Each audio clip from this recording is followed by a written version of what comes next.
Welcome to part 2 of the Best of October. In this lineup, I will be starting things off with some Halloween themed stories and moving into all kinds of other horrors. Then we'll be finishing things off with a long story involving a security guard, a great story with many twists and turns. Outside of that, none of these stories are placed in any particular order. A huge thank you to all of the authors that allowed this video to be possible. Likes and comments are always appreciated if you enjoy. Subscribing if you're new is as well.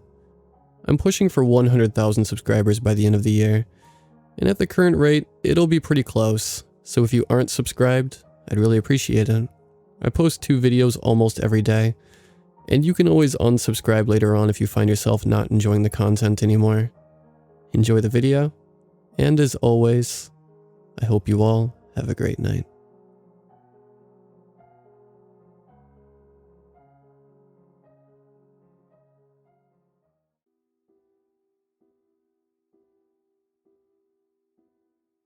It's Halloween weekend. My friend Kayla and I have plans on visiting the Dale Mansion. It's a local place that has a violent history. We received a flyer in the mail inviting us to take the first annual Halloween tour. As the flyer states, this is the first year that it's been open to the public, and we can't wait to take a tour. So a little backstory on the Dale Mansion, and what it makes a must-visit for the scary season. It had been owned by a lady named Elizabeth Dale. Elizabeth was considered a striking young lady with long auburn hair, creamy complexion, and dark brown eyes. She was also married and widowed 6 times. The mansion was built on an Indian burial ground. For this reason, some thought the land was a curse. Others thought Elizabeth was a murderer. There's even a song by Shane Atkins that goes along with this local lore, with eerie lyrics and a country vibe that makes it perfect for the Appalachia folktale, like the Black Widow of Hazel Green. I thought that place burned down a long time ago, Kayla says. Well, obviously not, since we're about to take a tour of it. I respond, hurry up and get ready. I want to be first in line. We are full of excitement as we hit the road. The windows are down to let in the cool fall air. We're headbanging as Living Dead Girl by Rob Zombie blasts from the speakers the entire way there. We pull up to the old mansion. Some windows are boarded up. The paint is faded and chipped. The exterior is ravaged by time. The old house is beautiful in an antique sort of way. We were the first to show up. And what seemed to be the only people to show up. An African-American lady waits for us on the steps of the porch. We are led to the front door, into a foyer, where we are instructed to wait for our tour guide. What about admission? I asked the nice lady that led us to the foyer. This one is on us, she responds before turning around and walking back out the front door. I'm not going to argue against a free tour, so we wait patiently. After only a few minutes, a lady appears. Her appearance fit the late 1800 time period Elizabeth lived in. A full-length light blue dress with dark blue accents, multi-puff sleeves that hung off her shoulders, her fiery red hair curled up into a bowl. I'm your tour guide for today, and in some instances, I will be playing the part of Miss Elizabeth herself. As you will see, we offer much more than just a tour. You get a show. You will step back into the past and see what it was like in the late 1800s for Elizabeth and her family. With that introduction, she instructs us to follow her. She leads us to a kitchen.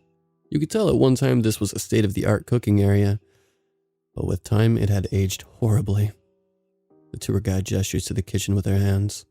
What used to be a high-tech, immaculate kitchen, where many meals were made that filled the stomachs of the inhabitants of this fine house, and where Elizabeth added the arsenic to those meals that made the men terribly ill, is now dingy and antique. How do you know they were poisoned? There was a rumor the house was built on an Indian burial ground. Do you think it was a curse? I ask. She just smiles and responds with a, follow me, and waves us into the next room. We step through the threshold to see a large wooden table. Very intricate detailed carvings in the molding that ran along the edge of the table. A lot of skill and hours went into making this. 4 men sat at the long wooden table, their bodies bloated and slumped over, their skin darkened. I assume they're supposed to represent 4 of the husbands that had passed away. They look so real, Kayla whispers as she jabs me in the rib and gives a slight pointing gesture at the prop sitting at the table. The guide starts once again. This is the dining room where the arsenic was consumed by those ungrateful bastards, day after day. She pointed out the men as she says this. She walks behind one and grabbed him by the hair of his head. He had slumped over so far his face was planted on the surface of the table. She yanked it back, peeling away the skin that had stayed behind on the table's surface. The sound of decaying skin ripping away from the muscle had made me queasy, even though I knew it wasn't real.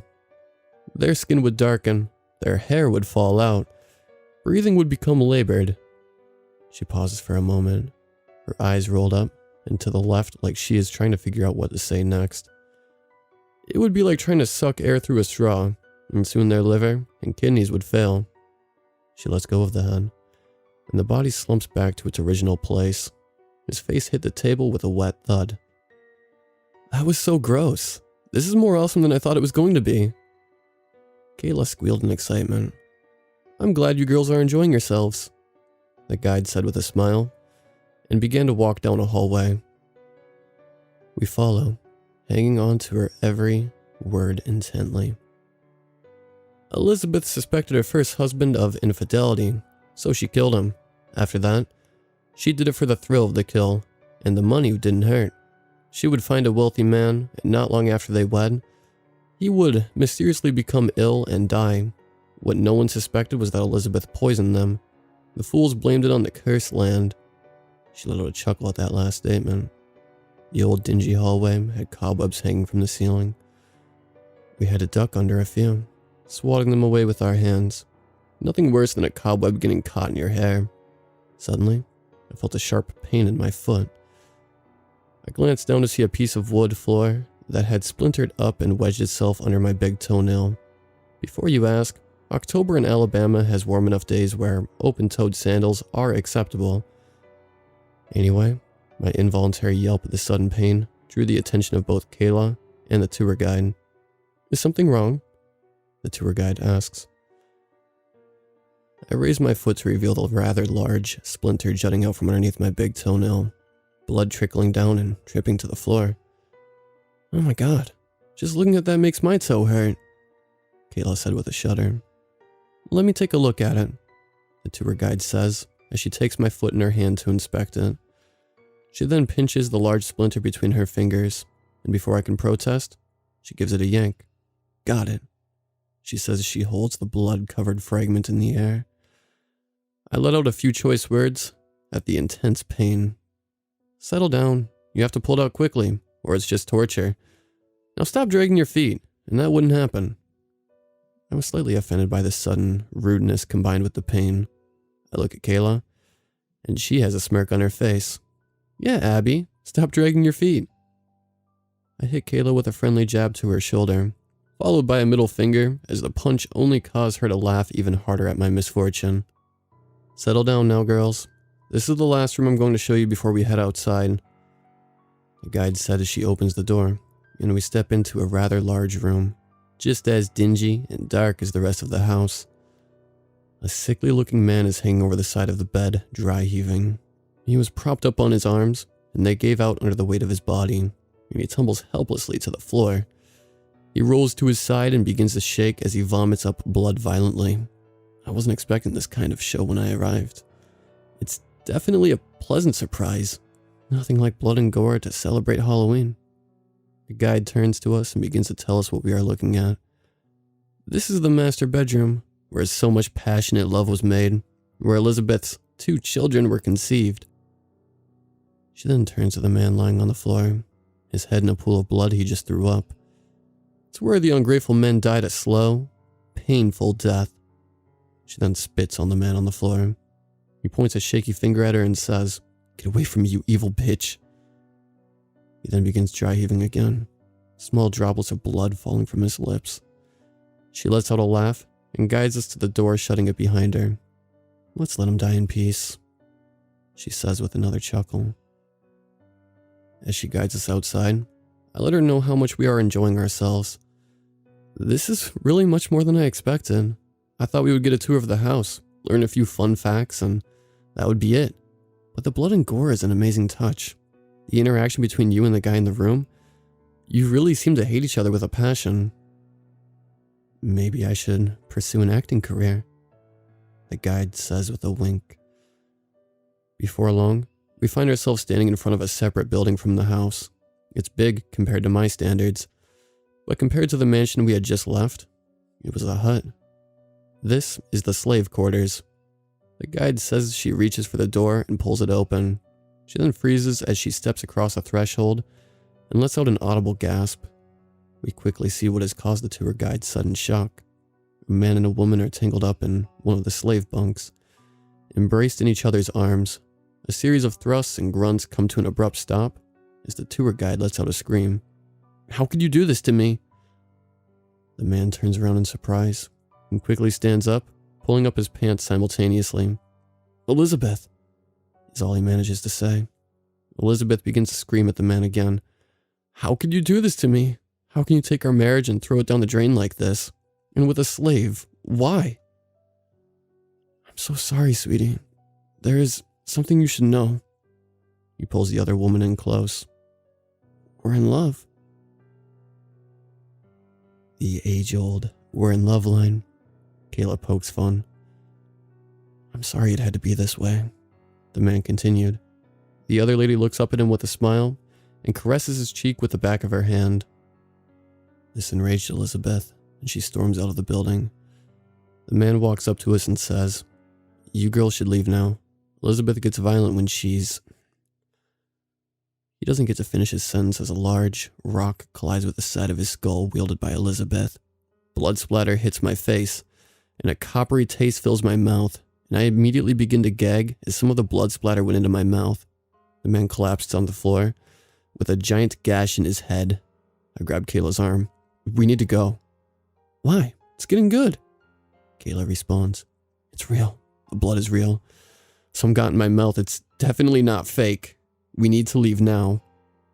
"You can't be serious," Kayla says, but with a now slightly worried look on her face.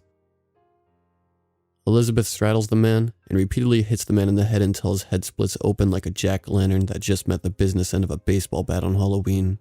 Blood and brain matter leak out onto the floor and splatter the wall. Elizabeth turns to the slave. "You whore."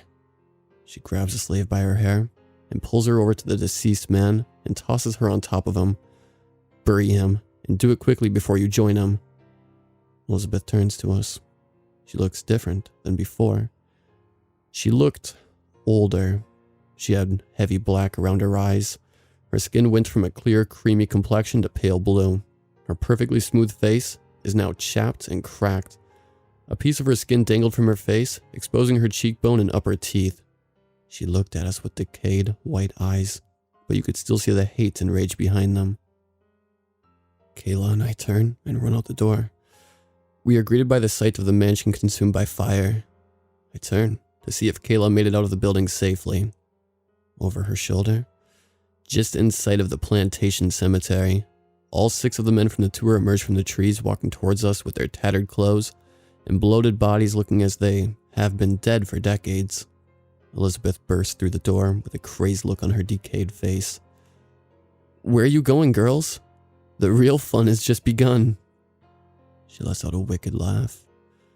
The sudden scare of Elizabeth bursting through the door causes Kayla to jump, and when she sees Elizabeth coming from one direction and the 6 ex-husbands of the Black Widow coming from the other, she backpedals and trips over her own 2 feet. This gives Elizabeth time to pounce on top of her. Kayla screaming at the top of her lungs. She's trying to put up a fight, but Elizabeth has her hands pinned to the ground with her knees. Elizabeth plunges her black decayed teeth into Kayla's shoulder. Kayla lets out a scream of pain. Elizabeth brings her head up and spits a big chunk of Kayla's flesh from her lips. I know I have to do something, or else Kayla might die. I played soccer throughout middle and high school, and I put that training to use. With a running start, I put everything I could muster behind that kick. Hope Solo would have been proud. My foot connects with the lower jaw, and the follow-through sent her tumbling. Elizabeth doesn't move for a moment before raising her head and making eye contact with me. "You're going to regret that, you little bitch." But Elizabeth doesn't get to fulfill that promise, as her 6 late husbands descend upon her. They were picking her apart like a group of vultures with fresh roadkill. The sound of flesh ripping and bones breaking can be heard over Elizabeth's screams as she is torn apart limb by limb. Elizabeth's head rolls out of the pile and stops short of me. I reach over and kick it to make sure she's dead. Elizabeth's severed head snaps her teeth at my foot before letting out another wicked laugh.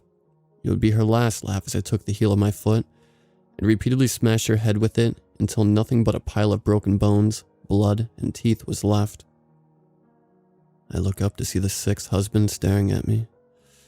They say nothing, just smile with a look of satisfaction. I'm not sure if they would have attacked us, but I wasn't going to give them the chance. We ran around the burning mansion to the front yard where the car is parked. I pulled the keys from my pocket and repeatedly hit the unlock doors button, so they unlock when we get there. We open the doors and jump in. As we look through the front windshield, the mansion is no longer there. Just the burnt remains of a house that stood long ago. I freeze, stunned at the sight before me. Kayla's words snap me back to reality. "What in the hell are you waiting for? Let's get the hell away from this place." I speed down the dirt road, and the tires screech as I never let up when I turn onto the paved road. I speed away, and we never look back in fear of seeing a ghostly black widow chasing us down the street, or God forbid sitting in the back seat. That crossed my mind a few times, but I could never gather the courage to turn around. We relax a little as I pull into my driveway and park. My hands were still shaking from fear. "No one's ever gonna believe us," Kayla says. She pulls her shirt sleeve down to show a nice chunk of skin missing. "Am I going to turn into a zombie now?" Pretty sure Elizabeth was a ghost, not a zombie. I don't think that's how that works. I say as we both let out a chuckle. We sit in silence for a minute before I turn to Kayla. "Let's just promise each other we will never go back to that place." "You don't have to tell me twice," Kayla responds. Kayla got away with several stitches and a week worth of antibiotics to keep them from getting infected. I didn't sleep much that night, as you can imagine. The next day, another flyer comes in the mail. It has a picture of the old house from long ago. There is big, bold text across the bottom of the page. "Thank you for visiting the Dale Mansion. We hope you enjoyed your visit. We enjoyed having you, and hope to see you again soon."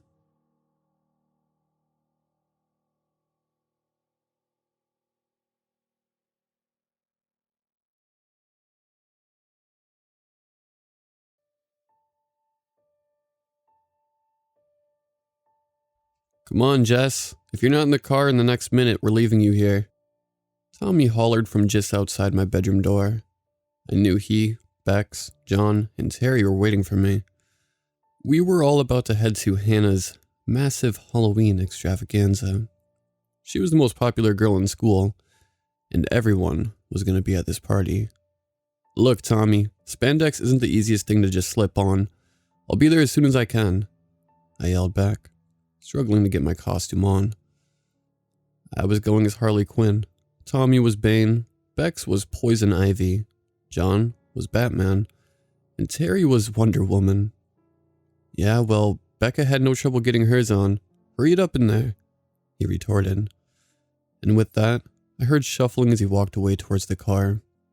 I managed to pull the costume all the way on, grabbed my coat and other necessities, and headed out towards the car myself. Everyone was inside and waiting when I finally came out. "Hey, babe," I said as I slid in next to Becca and gave her a peck on the cheek. She returned the favor. We hit the road around 7 for what was about to be just an hour's drive, which would include a stretch of cornfields where there was no life around for miles. I always hated going through that stretch of road, but that was life in rural Nebraska, and I'd lived it for 18 years now. The drive went smooth for the first 25 or so minutes. We drank some of the beer John had taken from his dad's stash, and We're all together having a great time. Then, the engine sputtered. Next thing we knew, the car completely stopped. Tommy and John tried to fix it, but it was completely shot. We all checked our phones, but no one had signal. The closest civilization was a near 2 to 3 hour walk. We were stuck in the middle of nowhere, surrounded by endless corn and empty street. That was until we saw, just down the road, the top of a farmhouse. We all made our way there and begged the owner for help. He let us in, but let us know we wouldn't be getting a tow truck until morning, with it being Halloween night and this being miles from town. And we still had no signal, and the closest motel was also a couple of hours walk away. So he offered up his 2 spare rooms for us to spend the nights in, and with no other feasible options, we agreed.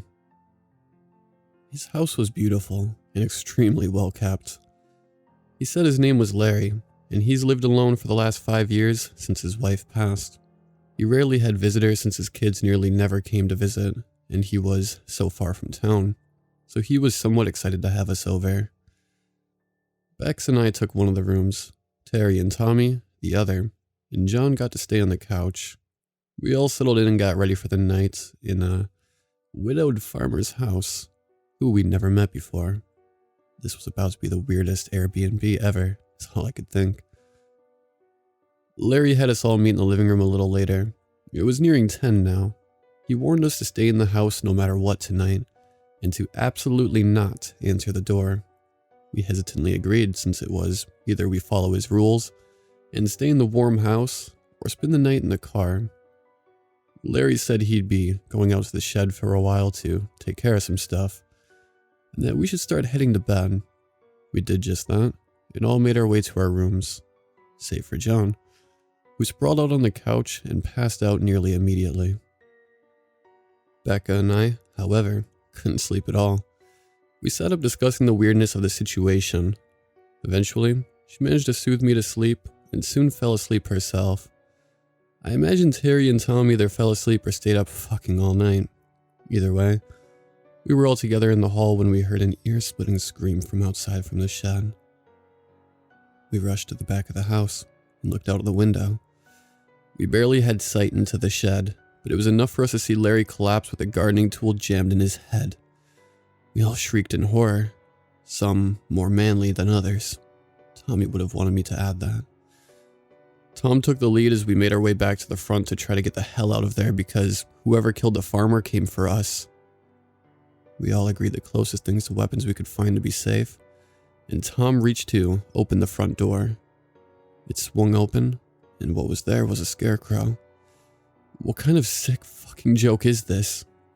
Were Tommy's last words as he reached to move the scarecrow out of the way. As he grabbed it, it grabbed back. Then it raised its free hand, which held a gardening trowel. It then shoved said trowel down Tom's throat. The rest of us booked it for the back door. We froze short as we looked out the window and saw the house being surrounded by the murderous crop protectors. Holy shit, we're so fucked, Becca said in a panicked voice I'd never heard from her before. They're just scarecrows, right? It can't be that hard to take them out and clear a path, I said, trying to sound reassuring, and like I believed what I was saying. That facade faded fast, with John's next words. Jess, do you see how fucking many of them there are? Plus the car's dead and there's no town for almost 20 miles. Even if we clear a path, where in the hell are we gonna go? He was right. I didn't want to admit it, but he clearly was. There were at least 20 to 30 of them easily, and only 4 of us, dressed like fucking DC Comics characters. What a way to go out, thought to myself. Well, there's gotta be something we can do. We can't just sit here and die. Doesn't Larry have any kind of vehicle? Desperation began creeping into my voice, and I knew it. He said his truck is messed up like ours. He just rarely goes to town, so he hasn't worried about fixing it. But maybe there's a tractor out there. That would work, if we can get past them. The keys are probably in the shed. I'll open the back door, and we can book it and try to chop any down that come for us. This was when we finally realized the scarecrow from the front door had nearly cleared the space between us and the door. We booked it out back, John in front, and Terry bringing up the rear. The plan went well the first few yards. We took out a few of the hay-filled killers. It seemed we'd make it out relatively unscathed, save for a forever fucked up psyche. However, we suddenly heard a shriek from the back of the line. We turned to see Terry being swarmed by 3 scarecrows. We rushed to help her, but it was too late. She was split near completely in half at the waist. John had to pull Becca and me away from our near-dead friend. Just as he turned to lead us away, he was attacked by a shovel-wielding straw man. Becca took it down with Larry's cane and beat it repeatedly. When she felt satisfied, she stood and stared at me with the most maniacal grin I'd ever seen. By the time we got our wits about us again and turned to help John, we realized he'd been dragged away by one of our attackers. We found him in the shed, the same tool that was once used to end the life of lonely farmer Larry, now was being used to torture John. I took a weed whacker to the Scarecrow and didn't stop until there was nothing but a pile of straw and torn clothes left. We locked the shed and barricaded the door. I went looking for any keys for any farm vehicle I could maybe find. Out of near 30 of these fuckers, we'd taken out maybe 10 or 12, so we still had a hell of a fight ahead of us. Fortunately, they moved extremely slow and were easy to take out. Bax went to tend to John's wounds. It took what felt like hours to search through the mess in the shed I imagined Larry made while struggling with his attackers earlier. Finally, I found a ring full of keys and went back to Becca and John. She gave me the bad news that he succumbed to his wounds. I showed her the keys and told her we needed to get out now. We loaded up, me with the weed whacker and Becca with a hedge trimmer, and prepared to give those bastards hell until we found a tractor and got out of this nightmare. We threw open the door and found ourselves staring down the last 20 or so straw men. As they began progressing towards us, we gave each other what we thought may be our final kiss and charged, taking down as many as we could. Eventually, we had enough of a path. We were able to bolt out and quickly locate a vehicle and rush for it faster than I think I've ever ran. We hopped on, and after fumbling with the key for a moment, I found the right key and started it up. It came to life with a thunderous roar, and the lights lit up the now near pitch black field. I turned the machine to face the last few nightmare creatures that were stumbling towards us. I floored the gas pedal, and as fast as the tractor could go, we marched towards our adversaries. Hearing the crunches under the tire was the most satisfying sound I'd heard in a God knows how long. Once the machine had rolled over every last one of them, returned towards the road and drove us to the nearest sign of civilization. We both were so fueled by adrenaline and fear, we hadn't realized how many wounds we'd suffered ourselves. We each had multiple slash marks and other bruises and bumps. But we were alive and spending a couple of nights in a hospital. Well, in that bed, Becca and I made one promise to each other. We were getting the hell out of Nebraska and as far away from these cornfields as we could, as soon as we could. Now we knew for sure we could face anything together. It was in that hospital she revealed to me she had planned to propose at that Halloween party, and I ecstatically accepted when she asked officially. The cops found everything. They tried their best to find a reasonable explanation. The official story they settled on was that Larry went crazy and attacked us, killing our friends, but we were able to take him out and end his murder spree, and due to the traumatic nature of it, we were remembering the events differently. But what they couldn't explain was how a near 70-year-old man overpowered 2 football stars, but was taken out by Becca and I, who, well, no slouches, were both relatively petite girls, nor could they explain why all of the farmer Scarecrow's posts were empty.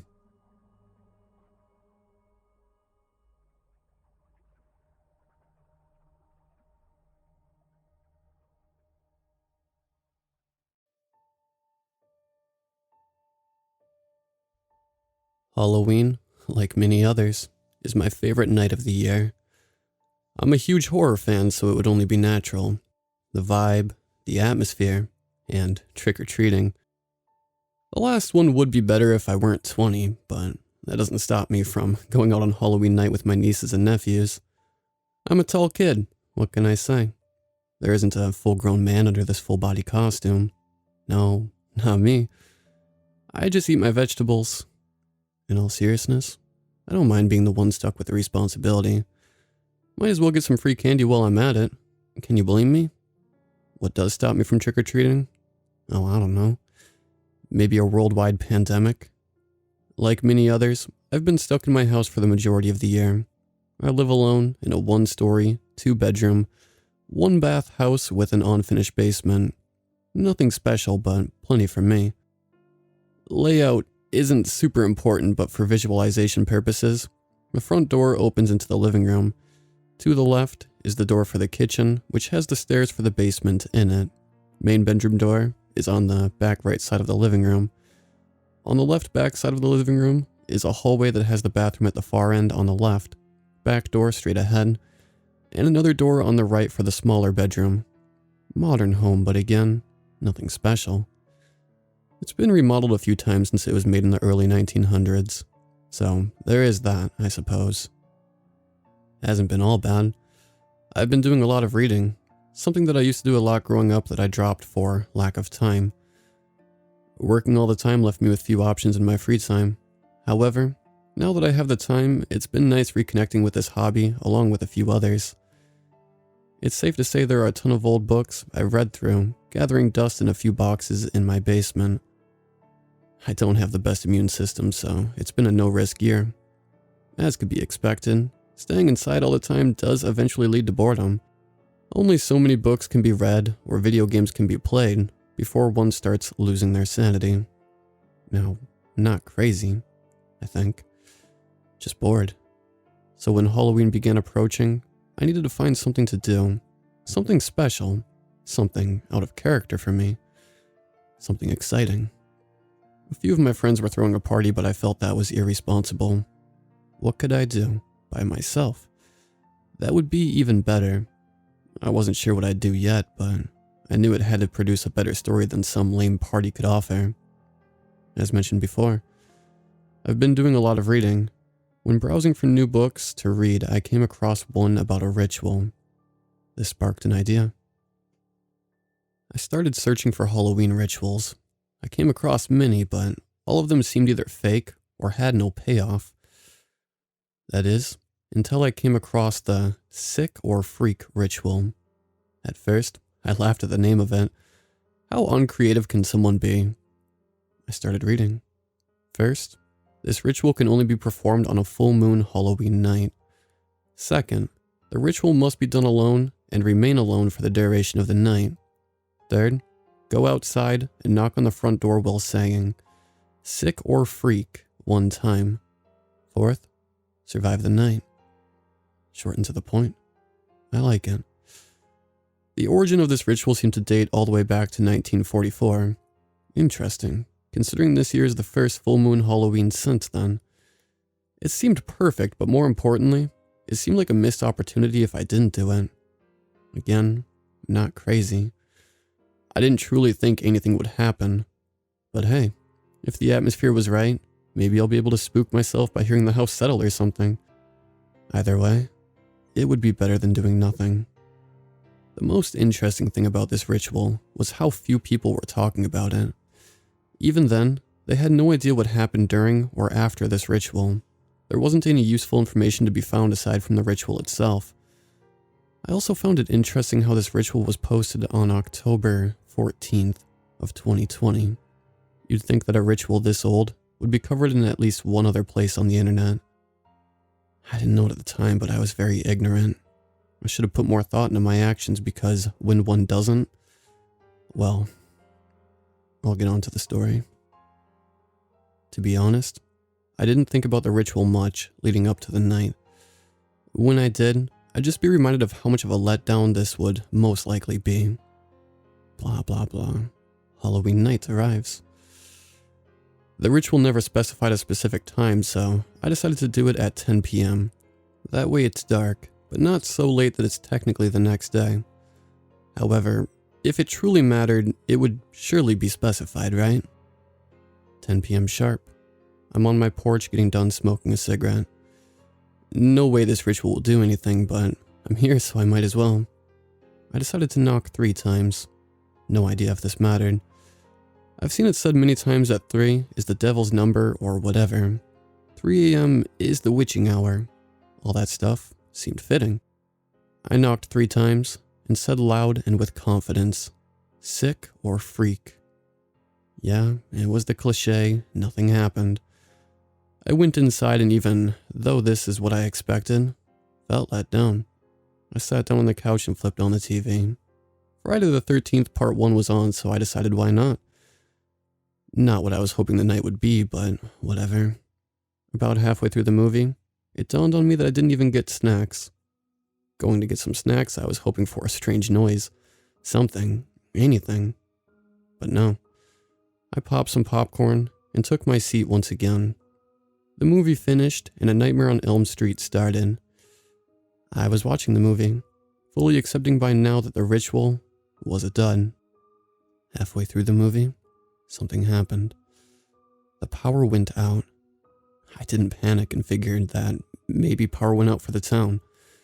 Glancing out my window, it confirmed power was out for everyone. The streetlights and everything were off. Cool. Now not only did I hype myself up for a failed ritual, but I can't even watch the rest of the movie. Screw it. I know it's irresponsible, but maybe I'll just go to the party after all. Who knows what I'm missing out on? Pulling out my phone, I see the time is exactly midnight. Spooky, I guess. Then I see I have no service. This is a bit odd.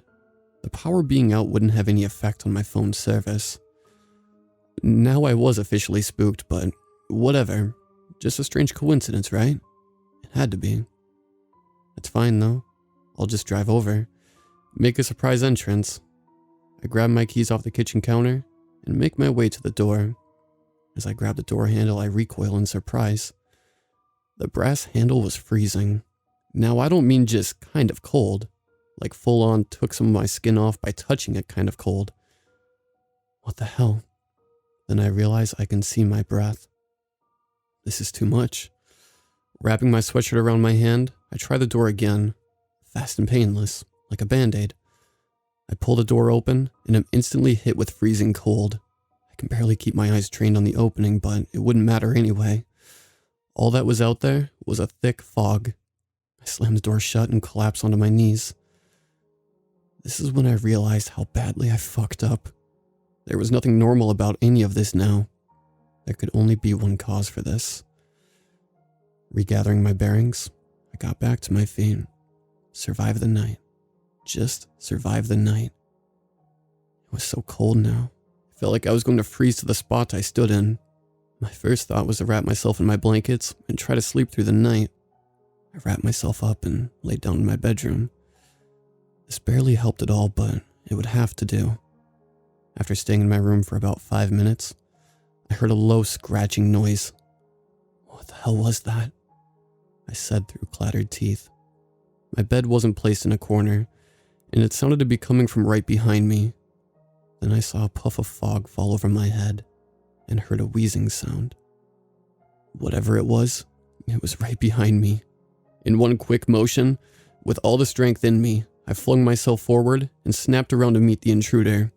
What I saw was the most grotesque woman I will ever see. She looked to be crumpled in on herself, pale skin complexion, clothes that looked to be from a long time ago. Her head was bowed in a way I couldn't see her face, and yet it felt like she was burning holes through my eyes. Her nails were the most threatening thing about her. They looked to be 4 inches in length and sharpened to a point. As we stood there, basically frozen in place, she did something that got me out of my stuck position. She let out a wail that pierced my ears and began a dead sprint over my bed and straight at me. I panicked, nearly trampling over my own feet as I reached the door and flew it open. She was hot on my trail. I didn't know where to go, what to do. My house isn't large, as mentioned before, and going outside was not an option. We reached the kitchen, and with nowhere else to go, I was heading towards the stairs for the basement. I could barely see anything this whole time, so when I reached the first step, I snapped my ankle, and she collided with my back. We tumbled down the stairs together. I'm not sure if I went unconscious or not, but when I came to, I was in so much pain. I tried to stand, but when I put pressure on my right foot, I crumpled back to the ground. Then there was a low, cackling groan coming from about 10 feet into the darkness. There may have been a little laughter mixed in with it, like she knew she had me. I was reaching around for anything to defend myself with. Reaching up, I felt a box and pulled it down. Books fell over on top of me. Fuck. This is it. This is where I'm going to die. All because of some stupid ritual. Then an idea sparked. I began ripping all the pages out of every book I could get my hands on, balling them all into a circle in front of me as quickly as I could. She seemed to enjoy watching me panic, like she wanted to toy with me before going in for the kill. Once the ball of paper was big enough, I pulled out my lighter and lit it, adding whatever was within arm's reach to the fire. Before long, there was a good-sized fire going. She shrieked and went to lunge at me, shrieking again when her skin impacted with the fire. Without other options, I had to get out of here. I reached up for the railing of the stairs and began dragging myself up. About halfway, it began looking like there was hope. She was still screaming. Suddenly, a flame-engulfed hand shot out and grabbed my bad leg. I kicked and kicked, eventually knocking her loose and dragged myself the rest of the way up. About halfway across the kitchen floor, I fainted. The warmth on my stomach, feeling good. I awoke to a woman shaking me, asking if I was okay. My instant reaction was to try and get away, until I was lucid enough to realize she was trying to help. She asked me to stay put, and I did just that. Roughly 5 minutes later, a couple officers came in and placed me in handcuffs. Why am I being arrested? I yelled at them, beginning to get physical with them. They began carrying me out of the house. When we reached the front door, I instantly noticed something concerning. All of the cars looked to be from a time of the past, 30s or 40s if I had to guess. What's happening? I screamed aloud, but no one would answer me. I was treated for my wounds at a hospital I didn't recognize. Charges were ultimately dropped. Apparently, I broke into someone's house on Halloween night. That didn't sound right. That was my house. How could I break into something I own? And who was that woman? They placed me in a psych ward because I kept asking what the date was and insisting that was my home. The following morning, I took my crutches and grabbed a seat in the common area. A newspaper was brought out on the table. The date was November 1st, 1944. It's been a year since then. I'm still stuck in the past. My advice for anyone out there would be to not do strange rituals you know nothing about. Or any rituals for that matter. I'm doing well for myself and have managed to start a new life for myself. I miss my family. I miss my friends. I'm going to write this experience down in a notepad and bury it under my new, old house and hope it is never found. I just need to get it out of my head. It's like therapy for me. If anyone ever finds it, please burn it. Don't post it anywhere. I don't want some poor idiot to discover this ritual and perform it for themselves.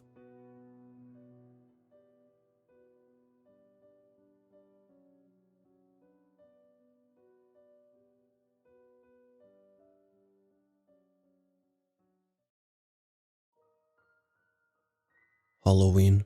How I loathe that holiday. Dark, gloomy nights, freezing winds, and all the trees are practically dead. But the one thing I hated the most about that holiday was all the damn trick-or-treating. I mean, come on. Who decided that once a year, everyone in the whole damn town had to buy in a boatload of candy and feed other people's kids? I mean, the diabetes crisis aside, it just seems plain wrong that I'd be expected to assist in giving little Jennifer from down the road cavities. Anyways, that's what I used to think. That is how I used to act around this time of year. Until last year, that is. I remember it well. It was a blustery cold night. Wind was howling and I was just about to snuggle down with my dog and watch A Nightmare on Elm Street. Then I heard it. The all too familiar giggling of excited children as their little feet tapped their way up towards my door. Oh no you don't, I thought to myself. Switching out the lights, I bathed the room in darkness and closed the curtains for good measure. However, this appeared to do little to prevent the trick-or-treaters, for within minutes of turning off the lights, it came, that high-pitched tone from the doorbell. I ignored it Defiantly, I refused to take part in a holiday created for the sole purpose of making confectionery companies profit. The infernal buzzard chimed, yet I refused to be moved. Time and again they came, new groups of kids from all over town. They'd ring my doorbell as though it was some kind of whistle, commanding me to grant them the candy they believed they were entitled to. However, each and every time they came, I just turned the volume higher on the TV, until Heather Langenkamp's screams and Robert England's nightmarish voice drowned out the doorbell. Eventually, the trick-or-treaters stopped coming. I know what you're thinking. God, what a scrounge. I don't deny it. My mother would always warn me not to be, to respect the holidays, especially Halloween. Bad things happen to those who ignore tradition, my mother would often warn. I wish her words had been in my mind that night. Perhaps it would have prevented all that was to come. Alas, I was not thinking of my mother's words that night. No, instead, the doorbell went off, and before the chime could finish sounding out, it rang again and again, each time quicker than the last. "Fine," I yelled. Clambering up from my seat, I went to the door, swinging it open. Before me, a child wrapped in toilet roll bandages, and another dressed up in sheep-looking Dracula get-up, complete with a retro Dracula mask and slicked black hair. "Trick or treat," the two boys called out. "Sorry, I don't do Halloween," I said, but as soon as I was about to close the door, the pair of them held up their burlap sack-like bags. "Trick or treat," they simultaneously repeated, gesturing their bags up to me. "Sorry, boys, I don't have any candy. Now please, you should go home. It's way too late to be trick-or-treating," I said, tapping my watch, which indicated the time was 11:30. "Trick or treat." The pair spoke once more, this time their voices twitching with a sense of urgency. "No, I told you I don't do Halloween. Now go away," I shouted, before slamming shut the door and charging back towards the living room. The doorbell chimed. "All right, that's it. I swear, I'm going to lose it," I ranted to myself. However, as I opened the door, a gust of wind blew in, and through the voices of children giggling and laughing echoed out. I found my doorstep and the street empty. Feeling a little spooked, I shut the door and went back to the living room. Yet no sooner had I sat down, I heard them again, giggling and laughing, childish sounds running around outside of my living room window. Then came a great thwack, a noise so loud it made both me and Rex jump with fright. "They're egging my house," I thought. So like the self-sure idiot that I was, I pulled open the curtains, but it wasn't egg on my window. No, disturbingly, it was a small muddy handprint, just slap-banged in the middle of the glass pane. I looked out into the dark and saw them, the pair of them standing beneath the flickering glow of the lamppost outside. Then suddenly, they were gone. No joke. Seriously, 1 minute they were there, I blinked, and then they were gone. Without warning, the television switched over, with the booming voice of the news anchor nearly causing me to leap from my skin. Looking at the television, I saw the dated and colorful newsroom and the vibrantly clothed female anchor. Her large hair-sprayed bouffant and pink blazer screamed 80s. But in contrast to her bright colors, the story she reported was anything but bright. "The search for the two trick-or-treaters continues tonight. As concerns grow for the boys' safety, police are urging anyone with any information to come forward, and have stated that whilst it's too soon to say anything, they're not ruling out the possibility of foul play," the presenter recited. I flicked the channel back over to what I was watching, but the minute I did, there was another loud thwack. Turning towards the window, I saw another handprint that had smeared itself onto the glass. "Tonight, the hunt for the missing twin brothers comes to a grisly and terrible end. Police have confirmed that the bodies found in the creek belong to the two boys who went missing only a week ago, on Halloween night," the news presenter's voice declared. Her words came so abruptly that I was once again startled by them. Odd.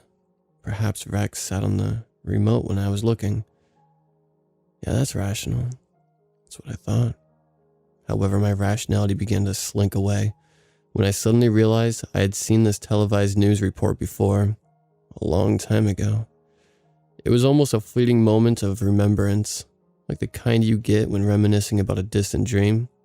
Yet I was certain. I had seen this woman, this report, in fact, before. 1983, the Halloween, when those kids went missing. That's where I had seen it. I remember being sat on the couch watching the news with my parents at either side of me, talking about how terrible it was that this had happened in our town. I was around the same age as the boys at the time of the disappearance. So if this was that very same report, then why was it playing now on my television?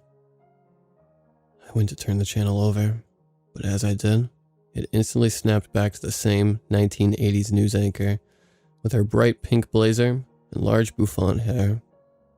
Pressing the off button, the television screen went black for a minute.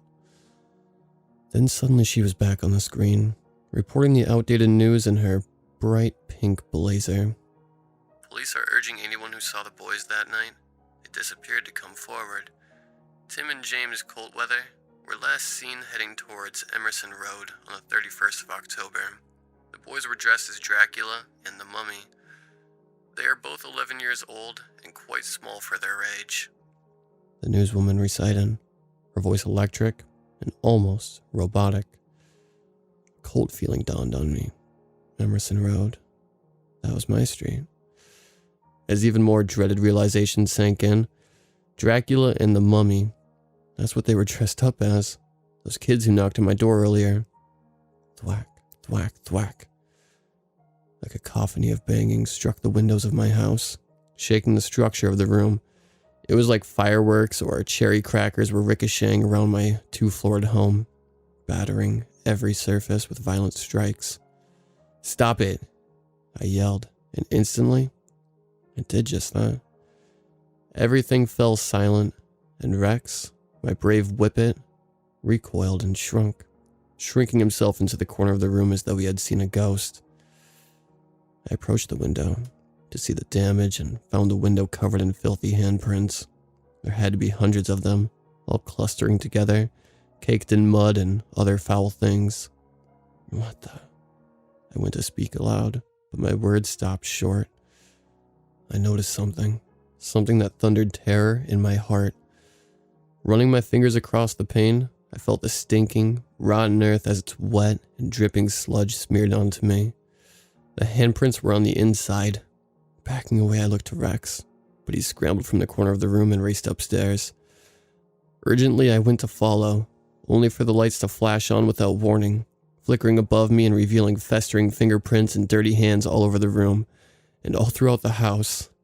Smash. The bulb above me exploded, showering me in glass and sparks as I fell back. Everything went dark. The television, the lights, everything. All around me was a thick black veil, and as I struggled to find my way towards the living room door, I felt it. A gust of wind raced past me, carrying with it the ghostly giggles of children. Trick. A coarse voice croaked from behind me. I reached for the door, but it slammed shut, locking me in the room with the invasive presence. More treat. Another one wheezed. A chill crucified my feet to the spot and froze my body where it stood.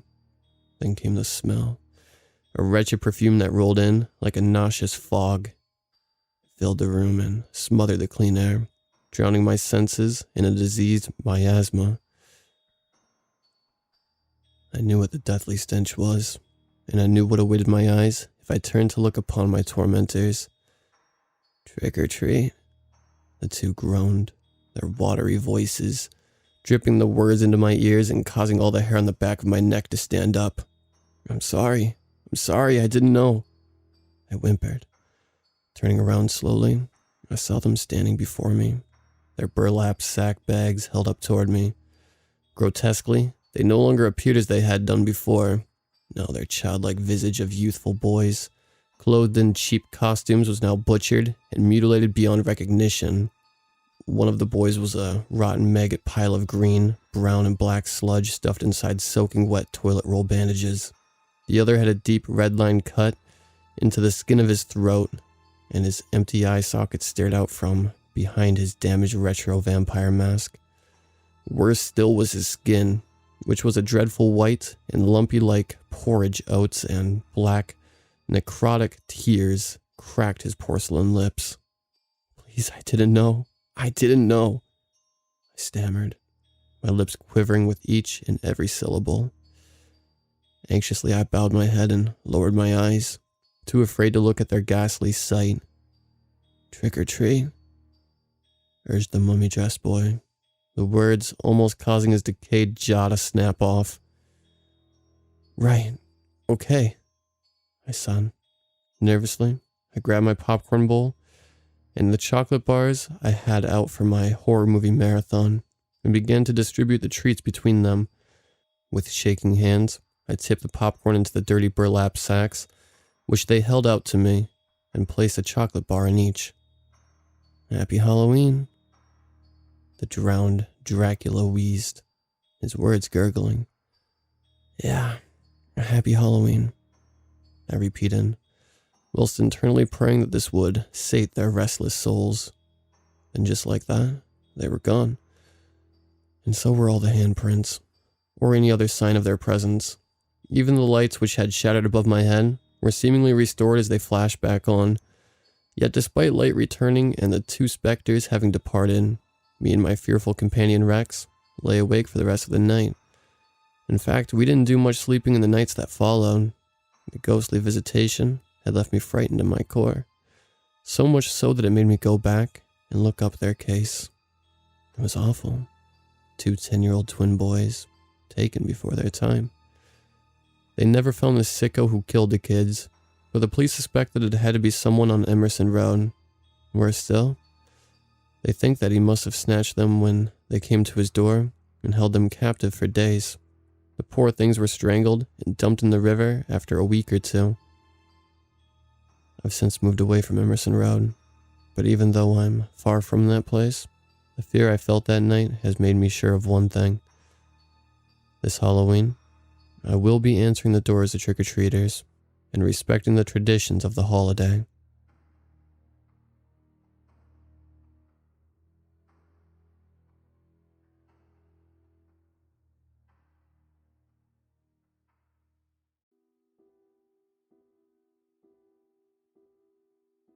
The house next door was the oldest in the neighborhood. It was built long before the neighborhood came into existence. At some point, the owner must have fallen on hard times and sold the 100+ acres, and the neighborhood was born. I was 6 when my family moved in. There was an old woman who I thought lived alone there. She was never friendly and always gave me the evil eye whenever a ball or toy went on her property. I was always afraid to retrieve it. She'd either be sitting on the porch or I'd catch her gaze from inside one of the old windows. Thankfully, it has been about 5 years since I've seen her. The house has been for sale for over 4 years now and has gone through every realtor in town. I'm 15 now, but when I was younger, my friends and I had an ongoing contest to see who could stand on the porch the longest after dark. During the summer when I was 10, a new boy moved into the neighborhood. His name was Robbie, and he was a one-upper. Anytime we told a story, he would always start with, "Oh yeah?" and then go into how he did something similar, but of course a lot better. It was annoying. We still hung out with him because he had an awesome video game set up in his basement, and whenever we were over, his mom would bake the best cookies and always had Kool-Aid for us. There were 5 of us that spent a lot of time together. Me, Julie, Robbie, Jay, and Tess. We spent our summer riding bikes through the neighborhood, hanging out and talking, and occasionally going to the market downtown for candy and pop. It was great having friends my age that lived so close. In the fall, we introduced Robbie to the old house. It just looked old in the summertime and we were always doing something, so we didn't pay it much mind. But in the fall, when the days got shorter and the leaves began to fall, it took on a more sinister air. After school, we'd meet outside on the days when it was raining. It seemed to rain too often in the fall of Michigan, and then in winter, the sun would hibernate and only peek out every so often to make sure we didn't forget it was still there. One mid-October evening, we were hanging out and talking about what we were going to be for Halloween. I'm going as Elsa, Tess said. My mom made me her cool ice princess dress. Oh yeah? Robbie jumped in. I'm going as Scarecrow from Batman, and my eyes and mouth glow. I made it by myself. Julie rolled her eyes. That's awesome, Tess. I wish my mom could make me something cool. I'm going as a vampire this year. Steph, what are you going as? Julie said to me. I'm just going to be a witch. How about you, Jay? I'm going as something real, he said. I'm going as the zombie in old lady Gertrude's house. That's not her name, I said, giving him a sarcastically stern look. And she doesn't keep a zombie in the basement. It's a monster, like Dr. Frankenstein's monster. No. She's actually a witch, and she's been living there for over 200 years, said Tess. What are you talking about? Robbie asked. The house next to Steph's, said Jay. And it really is a zombie. I heard that she keeps her husband in the basement and feeds him squirrels and chipmunks to keep him from attacking the neighborhood. Who told you that? Was it Katie? Julie said, making a flirty face at Jay. She then started giggling. Jay's face turned bright red. Robbie saved Jay from further torment by asking about the house. Have any of you been inside? Of course not. I don't want to become a zombie, said Jay. We have a contest to see who can stay on the porch the longest, I said. Steph has the record now, said Jess. Julie almost beat her last year, but got scared of a noise she said she heard. I did hear someone. They were behind the window, Julie replied. What about you and Jay? Robbie asked. I could only stay on the last step, and Jay's a scaredy cat. He won't even go on the first step, Tess said. No, I'm not, Jay whined. Jay, you're scared of everything. You're even scared of the Easter Bunny, said Tess. A 6-foot-tall giant bunny is creepy, he said. I'll win your silly contest easily. When do we go? Said Robbie. I have to be home by 8:30, said Julie. Let's meet at 7:30 in front of Steph's house. We then told other stories about the house we've heard from the older kids in the neighborhood. After a couple stories, we started making them as far-fetched as possible. We were laughing and having fun. I wish I had known that it would be the last time we'd share a laugh like that together. We all said goodbye and went home for dinner. I was excited to go back over to the house. After dinner and homework, I told my parents I was going to see my friends. It was a warm night for October, so I put on my spring jacket and went into the garage to wait for everyone. Julie arrived first. She helped me get some chairs out of the garage while we waited for the others. Jay and Tess came over next, followed by Robbie. We all sat down and discussed the rules of the contest. The timer would start once you got on the step of the porch. You would get bonus points for peeking in the windows. You could win by knocking on the door and waiting for an answer. But no one had been brave enough to try that. We moved our chairs down the driveway so we could see the porch and front door. Tess was in charge because she had the stopwatch and the notebook. Jay, you're up first, Tess instructed. The wind picked up, making the 60-degree night feel much cooler. Jay looked over at the dark porch and then at his watch. I'll skip this one so everyone else can go so no one is out too late. Tess smiled. Jay's time, 0 minutes and 0 seconds. A new record for you. Jay, you're supposed to improve your score, not lower it, Julie added. I'll go, said Tess. She handed me the stopwatch and notebook. Here, Steph, make sure to start it right when my foot hits the first step. I'll be ready to stop it right after you run away, I said with a laugh. Tess pretended to be mad and glared at me. Then she skipped up the yard until she was a few feet before the porch steps. After a couple slow steps towards the porch, she finally put her foot on the first step. She looked back at us and smiled. I started the timer. She made it to step 2, and then finally to step 3. She was lifting her foot to step on the porch when a strong gust of wind rattled the screen door. She screamed and ran back to us. We were all laughing and she came back and sat down. It was just the wind, said Julie. Sure, that's what they always say in the scary movies. It's never just the wind, Tess said. No bonus points, and just about 30 seconds, I said. So close to your record. Maybe next time it won't be so windy. She'll just blame it on it being too quiet, Jay said while laughing. Tess playfully smacked him. Julie, you're next. The current record held by Steph is 2 minutes, 5 seconds, plus 50 bonus points. Jess stood up and walked confidently over to the steps and didn't hesitate, walking right on the porch. I looked at the stopwatch. 1 minute and 45 seconds had passed. Julie walked up to the big front window and put her hands on the glass and peered in. With as dark and quiet as the house was, you would think no one lived there. Another big gust of wind caused the screen door to open and loudly slammed shut. Julie jumped and moved away from the window. She stayed a little longer before running over to us. "A new record," shouted Tess. 2 minutes, 19 seconds, plus the bonus points for looking in the window. "What did you see inside?" asked Jay. "It was too dark. I didn't see much," she replied. "Steph is up next, and we'll finish the night with Robbie's first attempt," Tess said. "It'll be more than an attempt. I'm going right up there to knock on the door. I'll win this contest on my very first try," Robbie said. "I don't think you'll be so brave when you get up there. There's just something weird about that house. Gives me the heebie-jeebies," said Jay. "You sound like Shaggy," Julie said, laughing. "Will you go up there for a Scooby snack?" "Okay, Steph, don't let Julie beat you," Tess said. I walked over to the steps, but stopped when movement caught my eye at the big window. After convincing myself that it was just my imagination, I went right onto the porch in front of the door. My heart was racing from just standing there. I liked the feeling of being scared.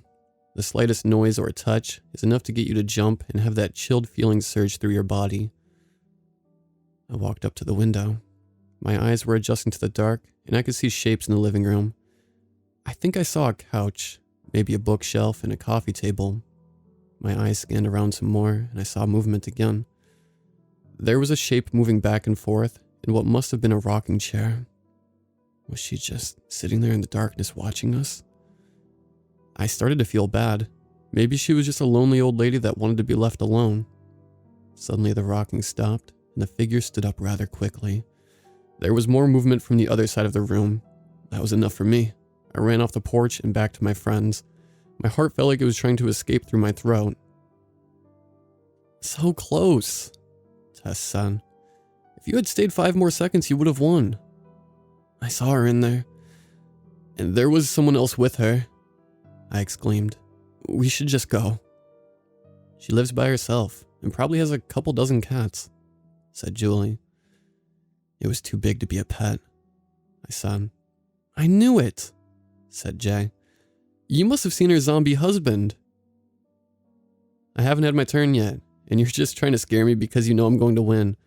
I'll knock on the door and talk to her and her zombie husband," said Robbie. He got up and walked to the house. The wind picked up and was howling through the trees and rustling the leaves on the ground. Tess handed the stopwatch to Julie and winked at us. She crept up behind Robbie and caught up to him when he was just about to step on the porch. She yelled while grabbing his shoulders. Robbie screamed a very high-pitched scream and nearly fell back onto the ground. Tess started laughing, and Robbie ran back to the chairs. "I didn't hear you knock on the door," said Jay in between laughing fits. "How many seconds was that?" Julie said, "About 5 seconds." "That was the same as you last time, Jay." Robbie looked pretty mad. "That's no fair. I get to go again." "Maybe you can double your time," Jay said while continuing to laugh. "I won't scare you this time," said Tess with a big smile on her face. Before Robbie could get up, I heard my front door open and my dad yelled out, "Hey, what are you kids doing out there? Are you causing trouble again?" "We're being perfectly well-behaved kids right now, Dad," I said. "Sure you are. Wrap it up and come back inside. It's getting colder and it's late for a school night," he said. "I should just get home too," said Julie. "Well, we'll help you put the chairs away and we can come back another night." Everyone except for Robbie stood up and started bringing their chairs back to the garage. He finally stood up and said, "Wait, I didn't get my turn. It isn't fair that you tried to scare me." "Tried?" said Tess with her eyebrows raised. Sweetie, I'm surprised you didn't pee your pants with how much you jumped. Robbie's face was turning red and he seemed pretty upset. I tried to help him calm down. Hey, it's no big deal, Robbie. We've all scared each other plenty of times. You should hear Jay shriek when he gets scared. Don't worry, we'll come back soon. He seemed to calm down a bit after that. I walked up the driveway with him, and we put the rest of the chairs back. Then I said goodbye to my friends and went in for the night. After a couple games of Rummy Cub with my family, I said goodnight and went to bed. I was pulled from my sleep by a light tapping on my window. My alarm clock showed that it was 11:43 p.m. I walked closer to the window and heard another tap on it. Looking outside, I saw Robbie out there, about to throw another acorn.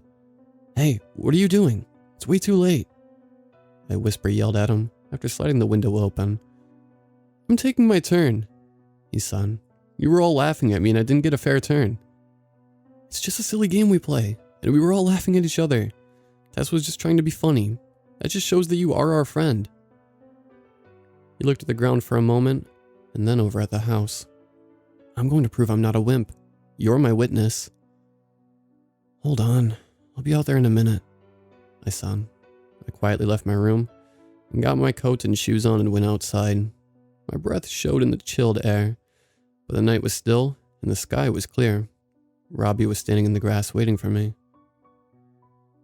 I tried talking him out of it, but his mind was made up. He handed me the stopwatch he brought, and we crossed over into the yard next door. Don't knock on the door. It's way too late, I said. He ignored me and walked up to the house. There was no hesitation this time as he went up the steps and to the door. I started the stopwatch and watched him stand in front of the door. He walked over to the window and peered inside. The timer was at 1 minute 30 seconds and counting. Robbie backed away from the window and returned to the door. He slowly opened the screen door. I ran up closer to the house. Robbie, don't knock. This is just a stupid contest, and we shouldn't be bothering the old lady who lives here. He raised his hand and knocked loudly on the door. I stood a few feet away from the porch. Let's go, I said sternly. Robbie just stood and waited. Then the front door slowly creaked open. It was still dark inside and I didn't see anyone in the doorway. Hello? Robbie said while leaning his head inside. He turned back to me. I don't see anyone. He turned back to look inside again and was abruptly pulled in. The front door slammed shut and the screen door banged against the house. Robbie? I yelled while running up the porch. I was scared but wanted to help my friend. First I went to the window and looked inside. There were 4 or 5 figures shrouded in darkness moving around in the house. I couldn't tell which one was Robbie or what they were doing. Then suddenly the old lady's face appeared in the window right in front of me. Her yellowed teeth and wrinkled skin just inches from mine. I jumped and stumbled backwards into the bushes in front of the porch. Rolling off of them, I glanced back up to see the old woman still staring at me. Not sure what else to do, I stood and waited. Time moved slowly as I watched the seconds count up on the stopwatch. 4 minutes went by, then 5, and then 6. The old woman remained by the window until after 7 minutes had passed. I was frozen in place from fear, and was afraid I'd get in trouble if I woke my parents up. Finally, after the 9-minute mark, the door opened and Robbie walked out. The door quickly slammed behind him. What happened? Are you okay? I asked. Fine. Good? I'm good. He replied softly. It is late. I should get to bed. You don't sound good. I'll walk with you back home. Can you tell me what happened? I was nervous that something had happened. He didn't respond to my question and was silent the whole walk to his house. Good night, Robbie, I said once we got to his driveway. Maybe you can tell me what happened tomorrow.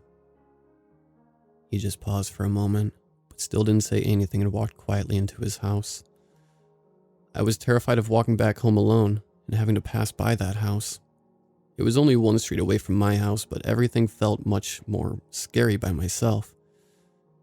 Every noise I heard had me on edge, especially once the old house was in sight.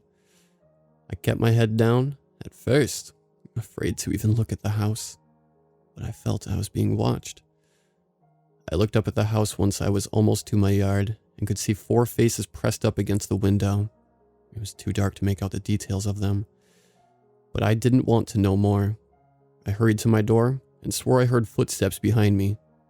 Opening the door as quickly and quietly as I could, I ran inside and closed and locked the door behind me. There was a light, almost inaudible tapping on the side light window next to my door. I took off my shoes and coat and hurriedly snuck back up to my room. I had left the blinds open from when Robbie threw the acorns up.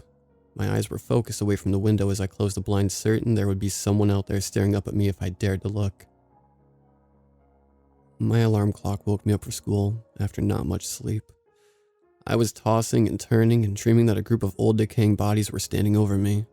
An old woman was sitting in a big chair, overseeing whatever was happening to me. I quickly got dressed and ran down for breakfast. "Wow, you're ready early. Big day at school today," my mom asked. Yeah. We're doing a cool science experiment today," I said. "Cool, what is it?" my dad asked. I thought for a moment. "My teacher said it was going to be a surprise. Can't wait to hear about it later," he said, smiling at me. After eating my breakfast quickly and brushing my teeth, I grabbed my backpack and told my dad I was ready to go. "Already? You must really be excited for that science experiment," he said. I gave my best fake smile. "I sure am, Dad, and I like getting there early sometimes to talk to my friends." "Alrighty then, let's go," he said. I rolled my eyes and went with him to the car, giving my mom a hug and a kiss along the way. When my dad pulled up to the drop-off spot, I unbuckled and jumped out of the car. "Love you, Dad. Bye," I said quickly and closed the door. I ran up to wait by the door for them to let us in the building. I looked around for my friends and finally the bus pulled up and I saw Tess and Jay get off. But I didn't see Robbie. They waved when they saw me and I motioned them over. "Where's Robbie?" I asked. "I don't know. He wasn't at the bus stop this morning," Jay said. "Maybe his parents dropped him off today," Tess added. "No, I got here early and I haven't seen him," I said. "You sound worried. Was he that upset about me scaring him last night? It wasn't a big deal," Tess said. "I'll tell you about it when Julie gets here," I said. Luckily, it wasn't much longer that Julie's mom pulled up and dropped her off. She saw us standing there and ran right over with a big smile. "Good morning," she exclaimed, followed quickly by, "What's wrong?" after seeing my face. "Robbie showed up last night outside my window. He wanted to redo his turn for our contest. I tried to talk him out of it, but something happened," I said. Then I filled them in on Robbie being pulled inside, the figures I saw, and the old lady staring out the window at me. I finished the story with how weird Robbie was after, and the tapping at my door. No one responded at first. Then Jay broke the silence. "Great. Now Robbie is a zombie too. She must have gotten more zombies if you saw 4. No wonder I haven't seen very many squirrels and chipmunks out." "Shut up, Jay. This is serious," said Tess. "I was being serious," Jay said. School was about to start, and still no sign of Robbie. We walked together inside, and then Julie and Jay went into their classroom, and Tess and I went to ours. The school day went by slow. At lunchtime, we made plans to meet up at Julie's after school and ride our bikes over to Robbie's. I rode the bus home with Jess and Tay, the 3 of us squishing into one seat. "Should we wear garlic around our necks when we go so we don't turn into zombies too?" Jay asked. "Garlic is for vampires, Jay, and I don't think there's anything you can wear to stop a zombie," said Tess. "I know," said Jay, "but maybe it'll work on them too." "Don't you think Robbie would have attacked me if he was a zombie?" I asked. "No, it takes some time for someone to turn into a zombie," he said. The bus pulled up to our stop. We got off and walked together until it was time to split off towards our respective houses. I let myself into my house and set my things down. After washing my hands, I grabbed a snack and sat down at the kitchen table. My dad came down the stairs and joined me at the table. "How was the science experiment?" he asked. I thought for a few seconds and then responded. "It was cool, but kind of disappointing. We did a volcano, but it wasn't as big as the ones you've done with me. He smiled. Should we do one now? We could make the biggest one ever. My dad was like a kid when it came to science experiments. I think he liked them even more than I did. Maybe we can do one later. I'm supposed to meet my friends at Julie's house. Robbie was homesick and we want to see how he's doing. My dad looked a little disappointed, but then smiled again. That's really nice of you and your friends. I hope he gets better soon. Thanks, Dad. Me too. I finished my snack and told him I would be back for dinner. When I got to Julie's, the others were already there. We got on our bikes and went down the street to Robbie's. We walked together up the path to his front door, which was lined with ghosts and skeletons. I went up to the door and knocked. There was no response, so I knocked again. Oh man, I knew it. The whole family is zombies now, said Jay as he stepped back a few feet. Tess turned around and scolded him. Be quiet, Jay. He looked like he was about to say something, but before he could, Robbie's mom opened the door. Hi, is Robbie okay? We didn't see him at school today, I said. His mom sighed. He's been sleeping most of the day. He doesn't have a fever and won't say much. I think he's just starting to come down with something. Can you tell him we hope he feels better soon? I said. She smiled and said, I will. He's lucky to have friends like you. She closed the door, and we walked back to our bikes. Robbie was out the rest of the week, and we didn't see him all weekend either. I was really worried about him, so I went to his house by myself late Sunday afternoon. His mom opened the door pretty quickly after I knocked. Her hair was disorganized, and she looked like she had been crying. Hi, Stephanie.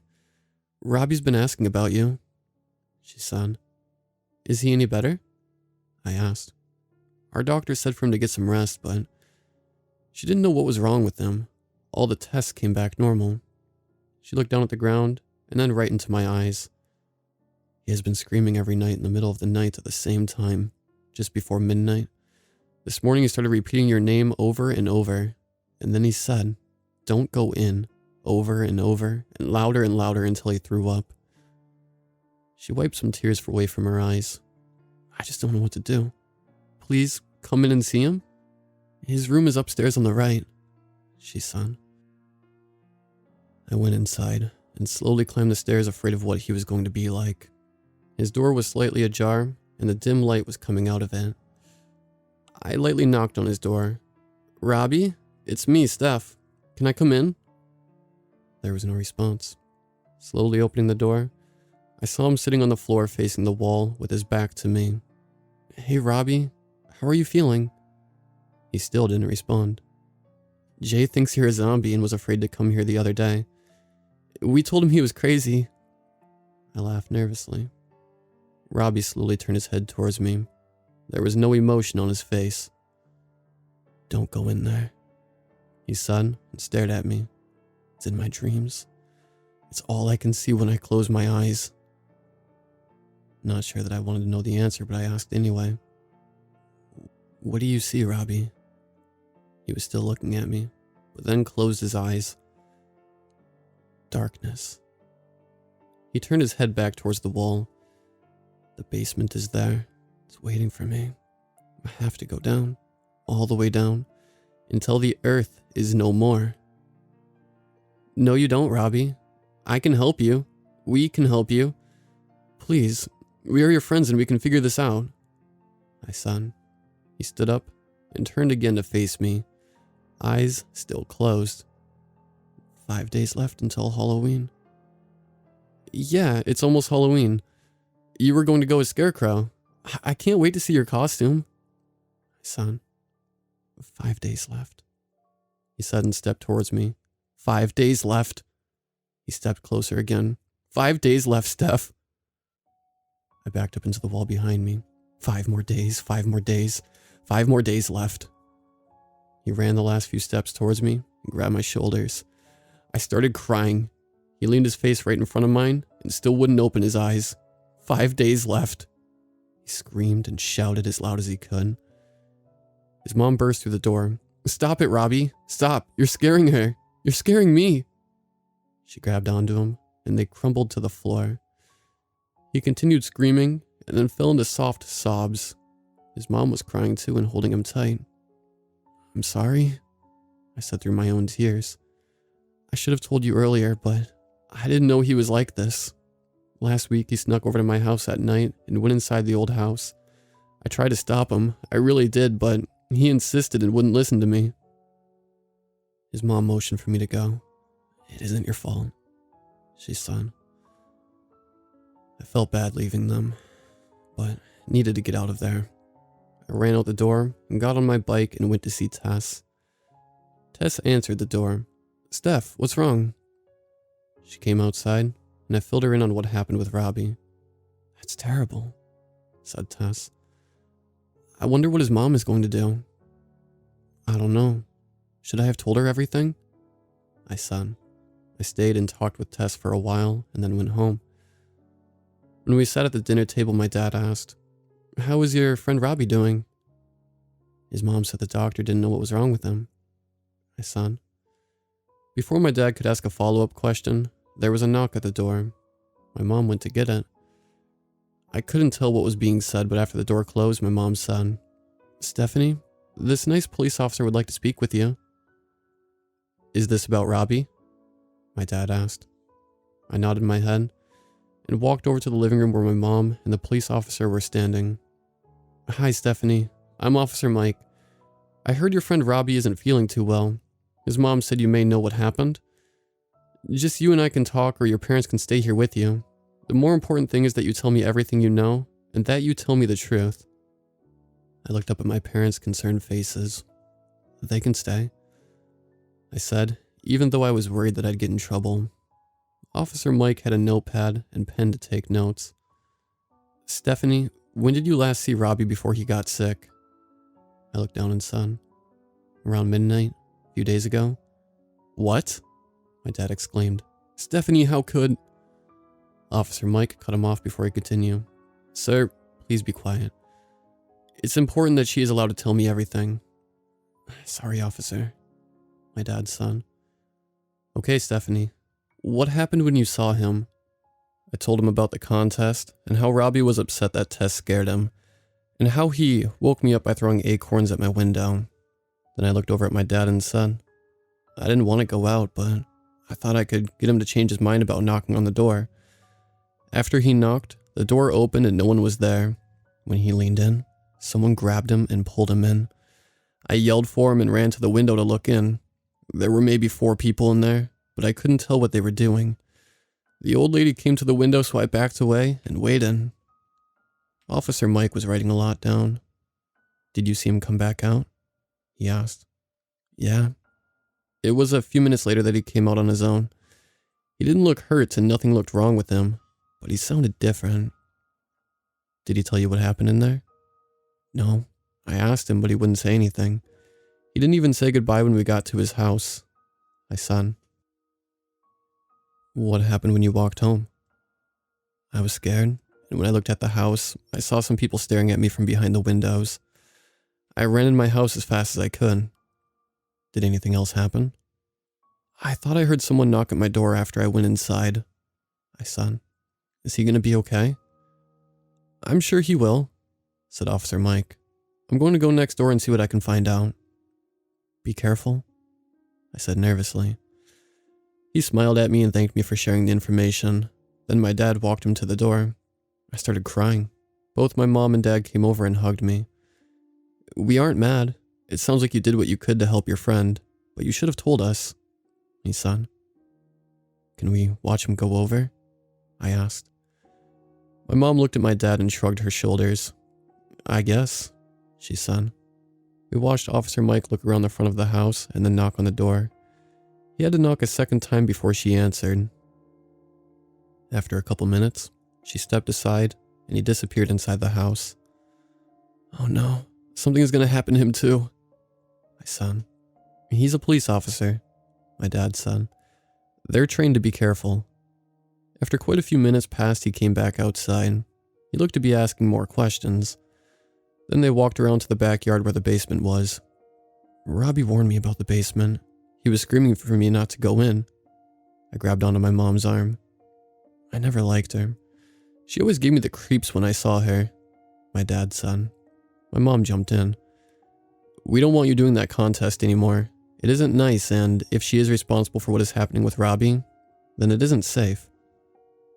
There's no way I'm going near that house again, I said. They were back there for a long time, and then finally, they walked back around. I heard Officer Mike say, "Thank you, Mrs. Boline. I'll make sure they stay out of your yard." He then walked back over to us. Was anyone else in there? I asked. No, it's just her living there. She said she doesn't want you and your friends going on her yard or on her porch anymore. I looked down at my feet, embarrassed about the contest. We won't, I said. Did she say what she did to Robbie? She said he didn't go in the house, but that she scolded him about knocking so late, said Officer Mike. I saw him go in, and there were other people there, I said. Officer Mike crouched down in front of me. It was late, and you had just woken up, so maybe your mind was playing tricks on you. Let me know if you think of anything else that might help. We will, said my dad. Thank you. Officer Mike walked back over to his car while we went back into our house. That night I dreamt about the basement next door. Robbie was lying on the ground in front of it with his eyes closed. The doors opened up on their own as I got closer. I stepped over Robbie and onto the first step. It was so dark inside and I couldn't see anything. Suddenly Robbie grabbed my leg and tried to pull me back. I warned you, he whispered. Then he let me go and I climbed down the steps. I couldn't see anything at all but could feel eyes on me. The steps went on and on and on. It was completely silent. I took another step and there was nothing below my foot. I fell through the blackness screaming and then woke up in a cold sweat. Robbie still wasn't at school on Monday or Tuesday, but came back on Wednesday. We were happy to see him, but he wouldn't say much and wasn't himself. Something woke me out of my sleep just before midnight on Thursday night. It was 11:43 to be exact.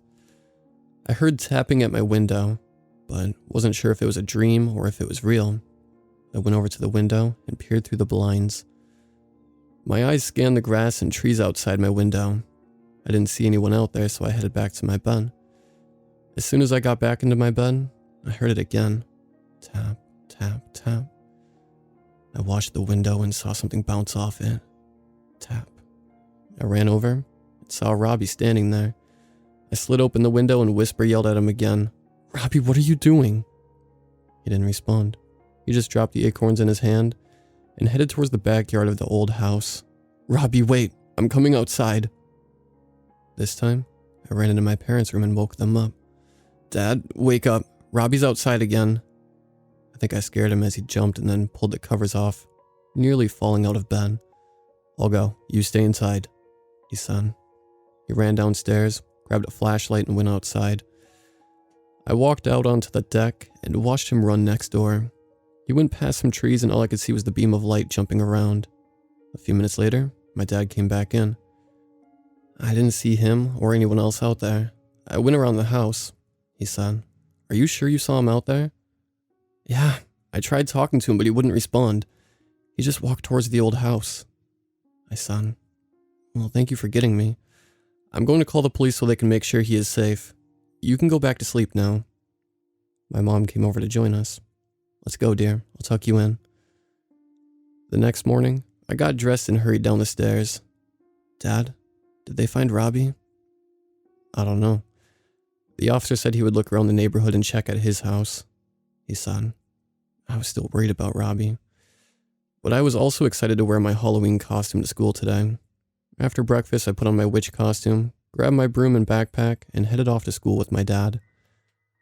Mom and I will see you later at the Halloween party. We both were able to volunteer, he said. See you soon. Love you, I said, and ran into school.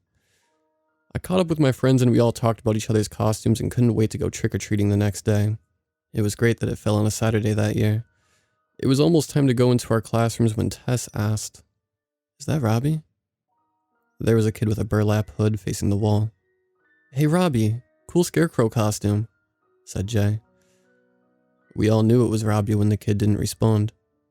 Robbie wasn't around at lunchtime. We heard he was sent to the principal's office for not taking off his mask when the teacher asked. The rest of us made plans to meet at Jay's house for trick-or-treating. This was the first year that all of our parents were going to let us go on our own, so we were extra excited for it. That night I had another nightmare, almost exactly like before, except this time Robbie wasn't in front of the entrance. He was inside waiting for me with his Scarecrow mask on. There was fire where his eyes should be, providing light to the stairs going down. "Come join us," he said, and pointed towards the endless stairs. The dream finished the same as before, with me falling after the last step. When I woke up from the nightmare, my alarm clock again showed 11:43. I listened carefully but didn't hear any tapping at my window. Feeling like I still should check, I pulled off my covers and peeked through the blinds. Robbie was out there, facing the old house. This time, I didn't get my dad. I ran downstairs as quickly as I could. He was almost to the basement by the time I got outside. "Robbie, come back," I shouted, but he was getting closer to the basement doors. "Stop, don't go down there." The basement doors opened when he was a few feet away. I wasn't close enough to stop him. "Please, Robbie." He went down the steps, and the doors closed behind him. I yelled for him a few more times. My mom and dad heard me yelling and came outside. "What's happening?" my dad said. "It was Robbie again. He went into the basement," I said through tears. My dad ran to the basement doors and tried to open them. They didn't budge. My mom called the police and we waited for them to arrive. Officer Mike finally arrived with another officer. After my dad lied and said he also saw Robbie go in the basement, they hurried to the house. Officer Mike went to the front door and the other officer ran to the basement. Officer Mike pounded on the door shouting, "Police, open up." After no answer, he kept pounding on the door. I was sure the old door was going to burst. When there was still no answer, he tried the doorknob. It was unlocked. He opened the door and yelled again, "This is the police. Is anybody home?" The other officer ran over. "The basement won't open. Let's find a way in from here," Officer Mike said. "Get out your flashlight. The light switches don't do anything." They were in the house for a long time. When they finally emerged, they called for help on their radios. Officer Mike gave us an update. We didn't find anyone. We found a basement, but there were no stairs going up. "We'll get the doors in the backyard open." He ran to his car and drove it through the grass to the backyard. We followed from a safe distance so we could see what was going on. Officer Mike and the other officers attached a tow rope from the front of the car to the doors. They started it, and the rope seemed to struggle before the doors burst open. The other officer shouted into the dark basement, "Police, come out with your hands up." No response. Both officers went down the stairs with their guns ready and their flashlights on. While they were down there, 2 more police cars pulled up. One was the K-9 unit. The officers and the K-9 headed to the backyard. The dog ran until it was about 5 feet from the basement entrance and began barking and whining. "Mike, John, is everything okay down there?" One of the officers shouted. There was no response, but the dog continued to whine. After another minute or so, the officers emerged from the basement. "Did you find anyone?" asked an officer. Officer Mike didn't respond right away, but eventually said, "No, there was nothing down there." I saw his face in the light of the police car, and maybe it was just the lighting, but he looked terrified. There was a huge search effort that night, and for the next couple of weeks. All our parents helped with the search, and me and my friends put up posters. Sadly, Robbie was never found. I recently learned that Officer Mike quit his job shortly after that night. I haven't heard what happened to Officer John, but he is not in the local police force anymore. Every Halloween since then, I thought I've seen him. He's in the Scarecrow costume, but far away. Every time we get closer, he's nowhere to be found. I've also been having that same dream about the basement every so often. When I wake up, I expect to see Robbie outside. I never have, until this year. We're coming up on the 5-year anniversary of his disappearance. Although I don't think that number has any significance, something different is happening now. This year, each night in October, I've had that same dream. I'm always drawn to the basement and can't stop from going in. These last few nights, when I've woken up at 11:43, I've seen him outside. The first couple times he motioned for me to follow him, but last night he spoke to me and said, "We're waiting for you. Come join me. I know I will see you soon." With each passing night, I'm afraid I'm losing control. Halloween is 17 days away, and I'm afraid I won't be able to stop myself from going down there just like Robbie, and just like in my dream.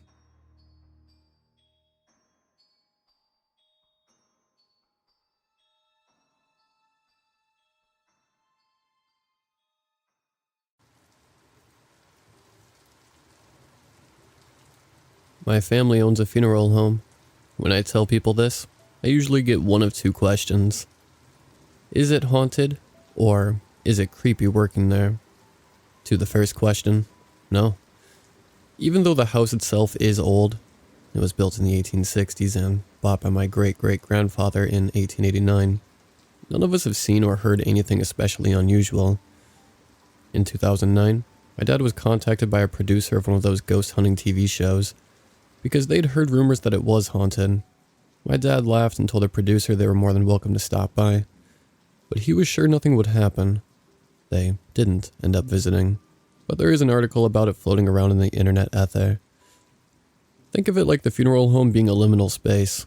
We're here on the descendants' way between places. It doesn't make much sense to haunt a place that they had no emotional connection to, right? To the second question, sometimes. By the time I was born, the house had been completely turned into a funeral home, and my family lived in the house behind it.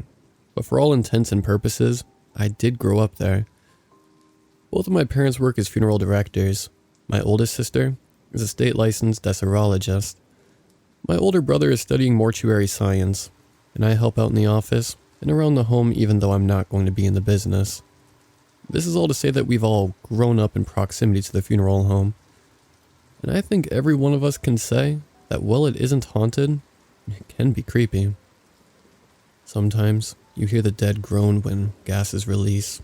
Sometimes their bodies move due to muscles tensing and relaxing as they go through the stages of death.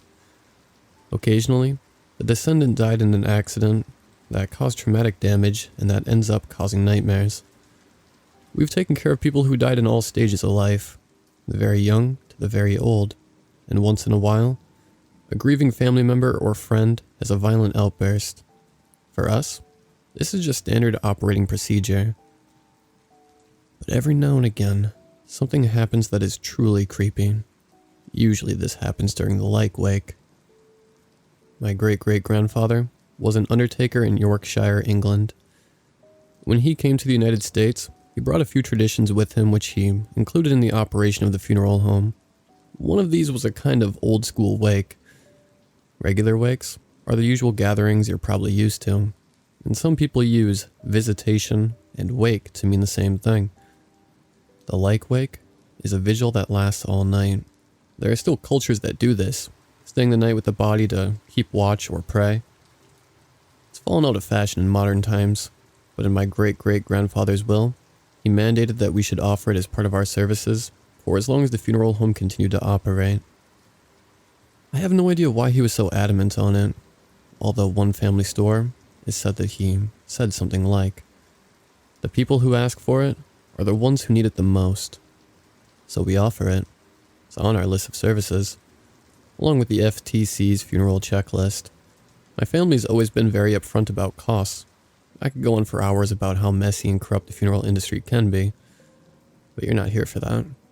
And the like wake is always a complimentary service. You only know about it if you ask. Here's how our booklet defines it. A vigil held after hours in the home, able to be attended by any family members or friends with permission. Funeral home's name, directors and associates can also participate as a proxy or otherwise as needed. Like wakes can be held up to 7 o'clock in the morning when funeral homes operating hours begin. People have asked us what the like wake is good for, and we usually tell them that it gives people extra time to say goodbye, provides solitude, or just assures friends and family that the descendant is not alone in the house. Theft of valuables like jewelry is a concern for some people, so this little extra assurance can be comforting. Not many people take us up on it. Those that do sometimes ask us to hold it as proxies, or just for that aforementioned assurance. Sometimes 2 or 3 of us do it, and sometimes it's just one. A few months ago, it was just me. The descendant's sister had requested the like wake for her brother, asking for it to be held until operating hours began, for sake of his privacy. I'll just say that he was in his late 20s when he died, and while he'd been killed in an accident, the damage wasn't visible on his head or hands. His sister said she'd had some pretty disturbing dreams since his death, where he was in the casket with his eyes closed, but his body was moving restlessly. She insisted she wasn't superstitious, but something about that dream worried her. We held the man's like wake on the night between the visitation and the funeral itself. The last visitor left around 9:30 that evening, leaving just the descendant's parents and sister. Before they left together, his sister came up to me and my mom and asked if she could leave an envelope in her brother's casket, and to place his cell phone in his pocket. She said she felt weird having it. We told her she was more than welcome to do so. It only took her about a minute, and when she came back, she pulled me aside. "If anything happens tonight, will you tell me when I come back in the morning?" she asked. I was confused, but I said I absolutely would. Honestly, people have asked me weirder things. The family left and my mom and I made all the preparations for the like wake. It's not as ritualistic as it sounds. We light a candle in the same room as the casket, do some basic cleanup, and fill any requests the family might have. Most of the time, it's to play certain songs or leave a particular food or drink out for them. One family asked us to read letters out loud to the deceased, some of which were incredibly funny. In this man's case, we put a bottle of pale ale, 2 Twix bars, and a poetry anthology book on the table beside the casket. Once that was done, I settled on the couch in the office for the night while my mom went home. Our rules for the like wake are pretty simple. I'd stay all night, catnapping if I had to, with alarms set every hour and a half, so I would get up and go into the viewing area to make sure the candle was still lit and everything was in its proper place. Honestly, a funeral home at night isn't as scary as you would think. I kept the lights on in the office and main hallway, and I'm so used to being in that house that very few noises alarm me. However, around 1 o'clock in the morning, I heard 2 loud knocks. Like someone banging their fist against the door. This like wake didn't have any scheduled visitors, so we kept the front and back doors locked. That, and I couldn't actually discern where the knocking came from. I looked at our security camera feed and didn't see anyone at either door. I wondered if someone fell down upstairs. It's an old house. It happens. Went upstairs. Nothing. Everything was exactly where it should be. Then I came back down the stairs. I heard it again. It was just as loud and insistent, if not more so. Just 2 heavy knocks coming from nowhere. I'm not scared of the house, but I was scared of something. I went down the hallway and on a whim, looked back into the viewing area. Nothing was out of place there either, including the candle. For a few minutes I stood there, waiting for something to happen. It was quiet. Then 2 loud knocks from nowhere, followed by what sounded like every door in the house being knocked on twice. I mean front door, back door, side doors, office door, all the doors upstairs. I like to think I'm brave, but I absolutely did scream before running back into the office. I thought about calling my mom and dad, but something kept me from getting my phone. I don't know if I was just so scared I wasn't thinking straight or what, but I didn't contact anyone. It was quiet after that, and I spent most of the next hour and a half trying to logically reason out what would have caused the knocks. By the time I came to a conclusion, old house noises. My alarm went off to go check the viewing area at 2:30. Reluctantly, I went. The candle was lit. Everything was fine, except the man's cell phone was going off. In the amount of time I stood there, his phone never stopped vibrating. For 10 minutes. It may have gone on for longer, but I didn't stay around to find out. The 4 o'clock check was quiet. I was messaging my friend on Discord by this point and said, "Thank God," at that. Then came the 5:30 check. Naturally, I was exhausted. I hadn't slept, and half the time between 4 and 5:30, I was all tense and waiting for that knocking to come back. I dragged myself into the viewing area and saw that the bottle of beer, Twix bars, and book were on the floor. The bottle was upright, and the Twix bars were still beside each other. Not like they'd fallen, but more like someone had picked up the display exactly as it was, and place it on the floor like that. And the candle was out. Don't ask me why, but the candle being out scared me more than the stuff on the floor. I turned around to go back to the office and get the lighter when I swear I saw the body in the casket sit up and look at me. It was totally dark except for the light in the hallway and the emergency exit lighting at the back of the room, but that was enough to make out the silhouette and the red light reflecting off his eyes. The thing is, my oldest sister put caps over his eyeballs and glued them shut to make sure they kept their shape and didn't sink. His eyes were wide open. I ran back to the office, faster than I've ever run in my life. There is such a thing as being too scared to scream, but I just sat in the locked room, huddled up in a corner, wondering what the hell was happening. I wanted to call my mom, but my phone was on the other side of the room, and for some reason, I was too afraid to get up and grab it. It must have been an hour before it happened. 2 loud knocks on the office door, and then silence. Then, my phone buzzed. I forced myself to get up, even though I was dreading every step. I took my phone off the charger. Everything okay? From my mom. It was from my mom. I almost cried in relief. I texted her back and asked if she could come over earlier, although I didn't say why. She said she would be over in a few minutes. Those next few minutes were some of the longest in my life. In all my sleep-deprived fear, I was expecting to hear my mom come in and scream.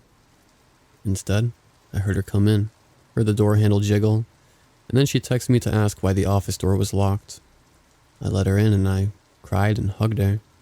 I told her everything that happened, including the part about the candle going out and the body sitting up. She comforted me and then said, "But everything's fine in there." When I looked over her shoulder into the viewing area, I saw that the candle was lit and the bottle, Twix bars, and book were back on the table. My mom thought I might have had a nightmare, and in my desperation for things to make sense, I agreed with her. Even so, I sat in the office while she started all the opening procedures. She said I could go home, but honestly, I just wanted to be around her for a little while longer. At 8 o'clock, the family started coming in, including the descendant's sister. She saw me. I don't want to know what she thought. I was in a hoodie and sweatpants and looked absolutely frazzled, and waved me over. She asked how the night had gone, if anything had happened. I mentioned the knocking and the phone going off. Everything except the body sitting up. She immediately started crying. She didn't explain. Instead, she went into the viewing area for a few minutes and came back with the envelope and phone. Still crying, she held the envelope like it was the most precious thing in the world. Before he died, I got in a fight with him over something really stupid. She told me. I never got the chance to apologize. This is an apology letter, and I don't know why, but I felt like I had to write. At this, she opened the envelope, unfolded the letter, and showed me the bottom of it. "If you accept my apology, 1 knock for no, 2 knocks for yes." I can't describe how I felt at that moment. All that knocking, and those 2 knocks at the end of the night. Then, she showed me the call history on his phone. There, enough times that she had to scroll down were calls from descendant's name, work. "This is actually my phone," she said. She started crying again, still scrolling through the calls. The day he died, he called me from his work phone. I was still mad at him, so I didn't pick up. When I called him back, he didn't answer. The thing is, after everything that happened, his sister seemed relieved rather than scared, and thanked me for staying with him. After that, I went home and thought about what my great-great-grandfather said, that the people who ask for like wakes are the ones who need it the most. They need more closure than a regular funeral can provide.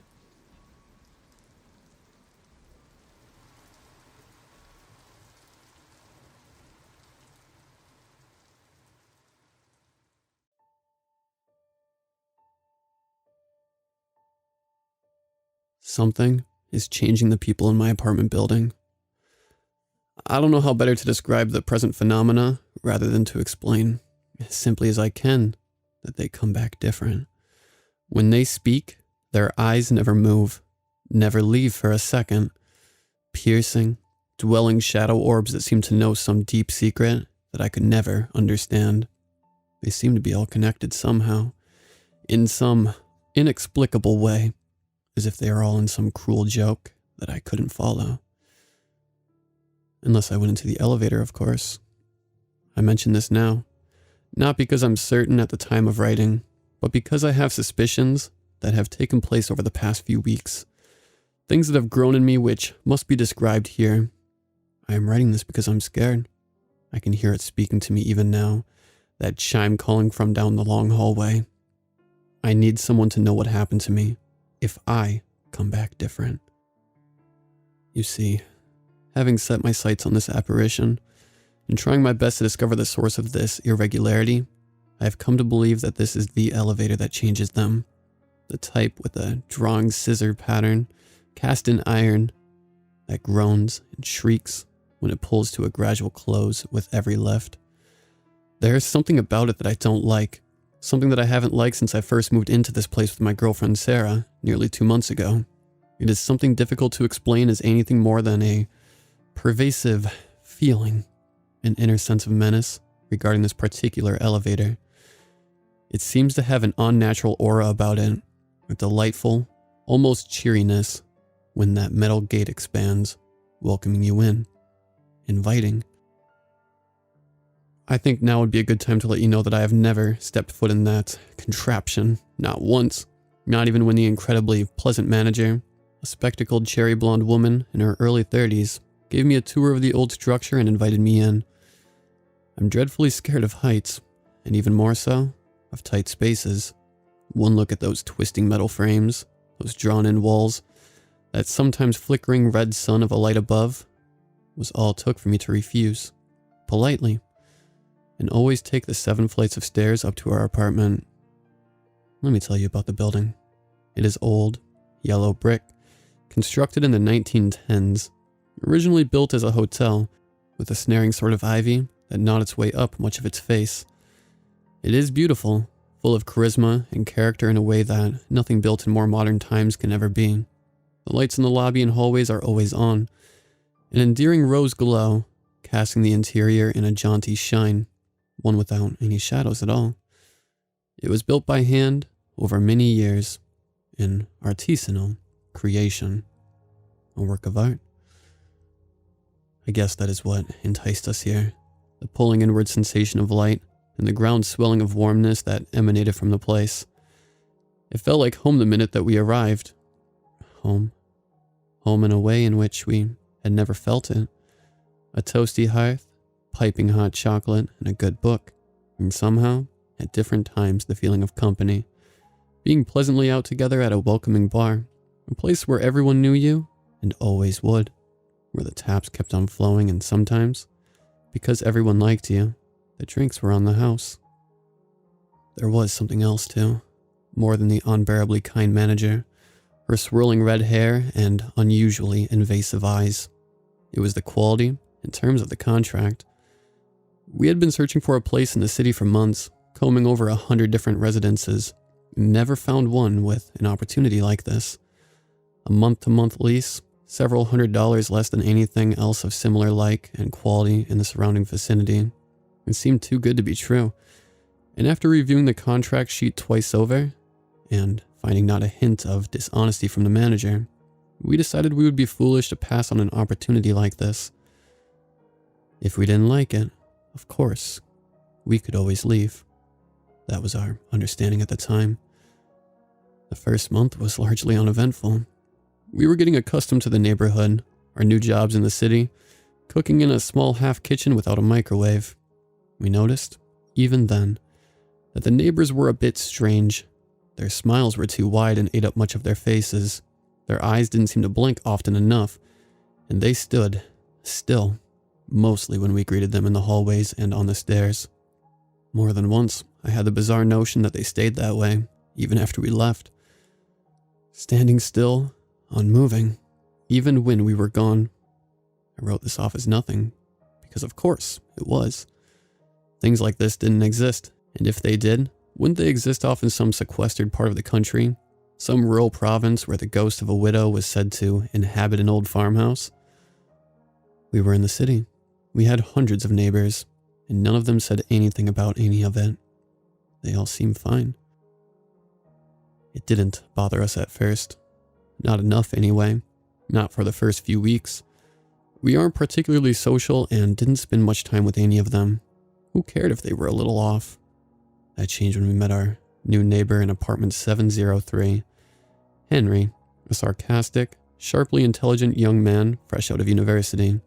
He was working at an IT firm a few streets down from the building and moved in to avoid traffic. We connected immediately, in a way that only like-minded people could, and began to visit him in his apartment, most frequently to play board games, at which he was an absolute savant. He provided sincere companionship, a quality we had been lacking since our move.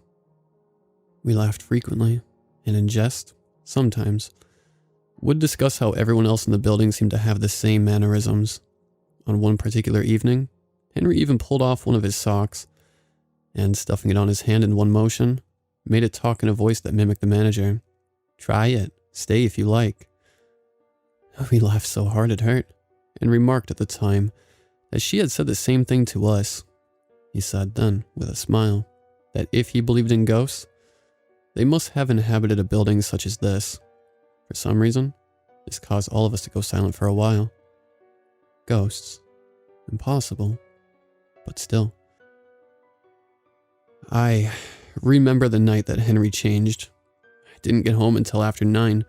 Sarah had already prepared our famous garlic bread and tossed Greek salad, which we were bringing over to Henry's apartment for dinner. We planned to play Monopoly after. As always, Henry would generously start the game with significantly less wealth to give us a better chance of overtaking him. Sarah scolded me playfully, kissed me at the door, and said that we would be late, even though we both knew that Henry wouldn't care. He probably preferred it. I combed my hair, and we went next door. No one answered on the first knock, or the second. We were getting worried by the third. His door was locked. It had never been locked before, not even when he went to work, which we had constantly tried to warn him could lead to trouble in the city. He said he didn't have much of anything of value, and if anyone wanted it, they could have it. Just as I was about to call his name, and then, potentially, the police, we heard something beyond the door, a low shuffling of feet, slow, dragging across the scarred wood floor. The door opened and Henry was there, smiling so wide it looked like it hurt. When he spoke, his voice was too loud, and the words came out disjointed. "Hello, friends. Why don't you come in?" Sarah and I exchanged a glance and followed him inside. When I asked him how he was doing, he avoided the question entirely. We put our food on the table. He didn't even look down at it. He stared still into our eyes, moving from Sarah back to me every few seconds, as if his very motion was set to come some sort of invisible timer. He didn't eat, and we didn't either. We couldn't stand those eyes. We couldn't stand that jolly, huge grin, never faltering, even when his muscles began to twitch. Never. We left as soon as we could. I mentioned that I suddenly wasn't feeling well, that I was overheated, and might be coming down with something of a fever. Henry didn't take the news poorly. He kept smiling.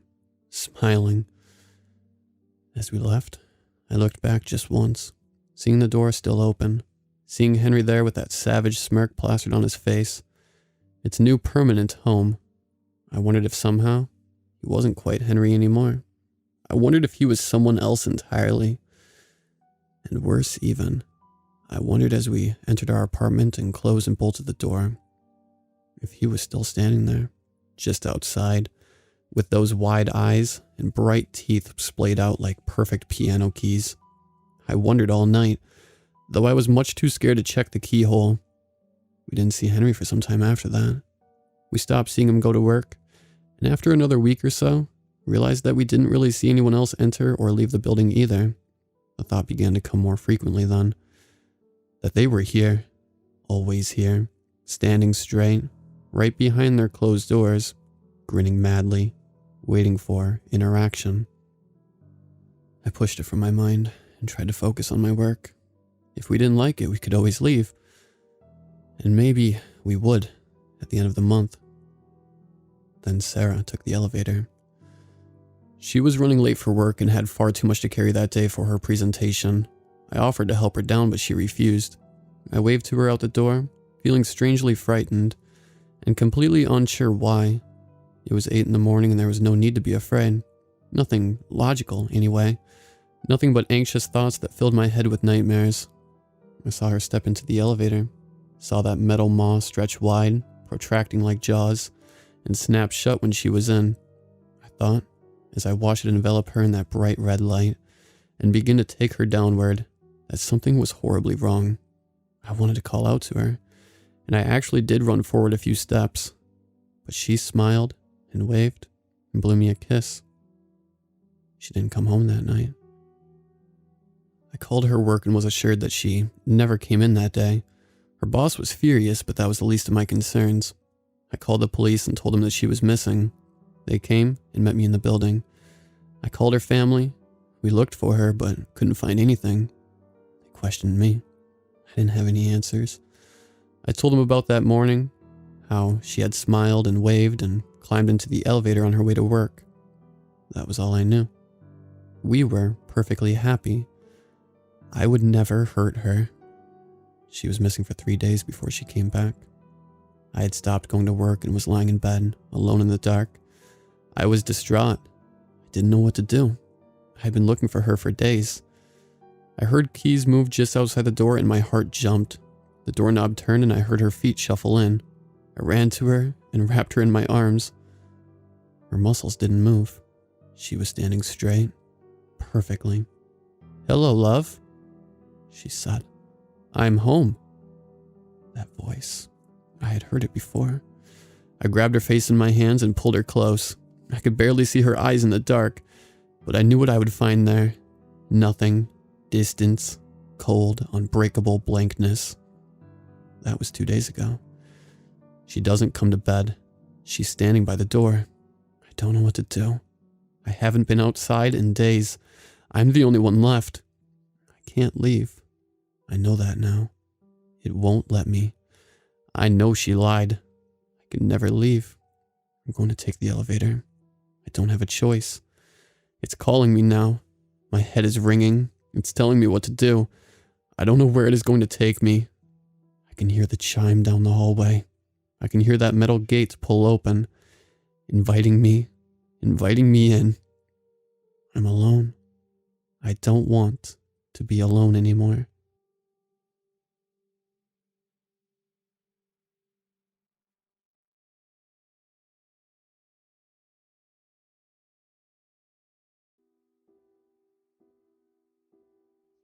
Let me start by saying what I do and where I live. I'm a deputy for my town's local sheriff's department. I live in a secluded little place in Northern California that lies right next to a river. Some of the houses here are even built practically on top of the damn thing. I'm not going to tell you the name of my town or even the river, for fear of losing my job. What I will tell you though, the thing that I'm dying to tell you about, is that there is something seriously wrong with this place. Now don't get me wrong, I love living here. In fact, this place has been a vacation spot for my family for as far back as my parents care to remember. We'd frequently come here to visit when I was a child, and I have nothing but fond memories of this place.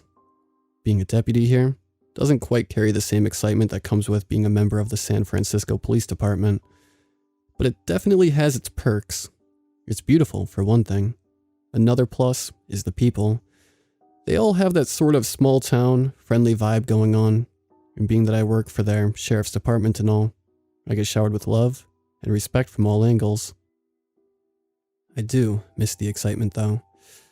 Being a city cop is full of car chases and pandemonium that can really make you feel alive, but in the end, I had to leave that life behind for reasons which I won't be discussing right now. Anyways, I won't bore you with all of the details of my life. What I really want to talk about is the bridge. Now I know most of you won't believe me when I tell you that there's a bridge that appears and disappears at different points up and down the river. I didn't believe it at first either. Even after the bizarre shit that I've seen and heard, I still have trouble accepting any of it is real. That man, stuck in the middle of the sky, screaming in agony. God, it was awful. I never believed in ghosts or ghouls or any of that crap. but after living here for the past year, I just don't know what the hell I believe anymore.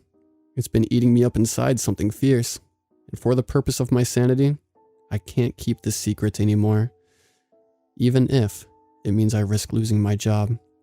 It's all in the reports. The reports that I've been spending all my downtime obsessing over. Every detail, every last word. I practically have them all memorized by now. At least the ones that they would let me see. It all started with a conversation I overheard the other deputies having. They were in the break room of the station, and they were talking about some shit that happened a few years ago. As soon as I walked in, they all got real quiet, then changed the subject. So I asked them what the deal was. They told me I wouldn't understand because I'm not from here. I told them to try me. I might be more understanding than they think. This was when I first arrived from the city, so I wasn't exactly one of the popular kids yet. I felt like an outsider. These men all grew up in this place, and some of them even went to high school together, so I tried my best to be respectful.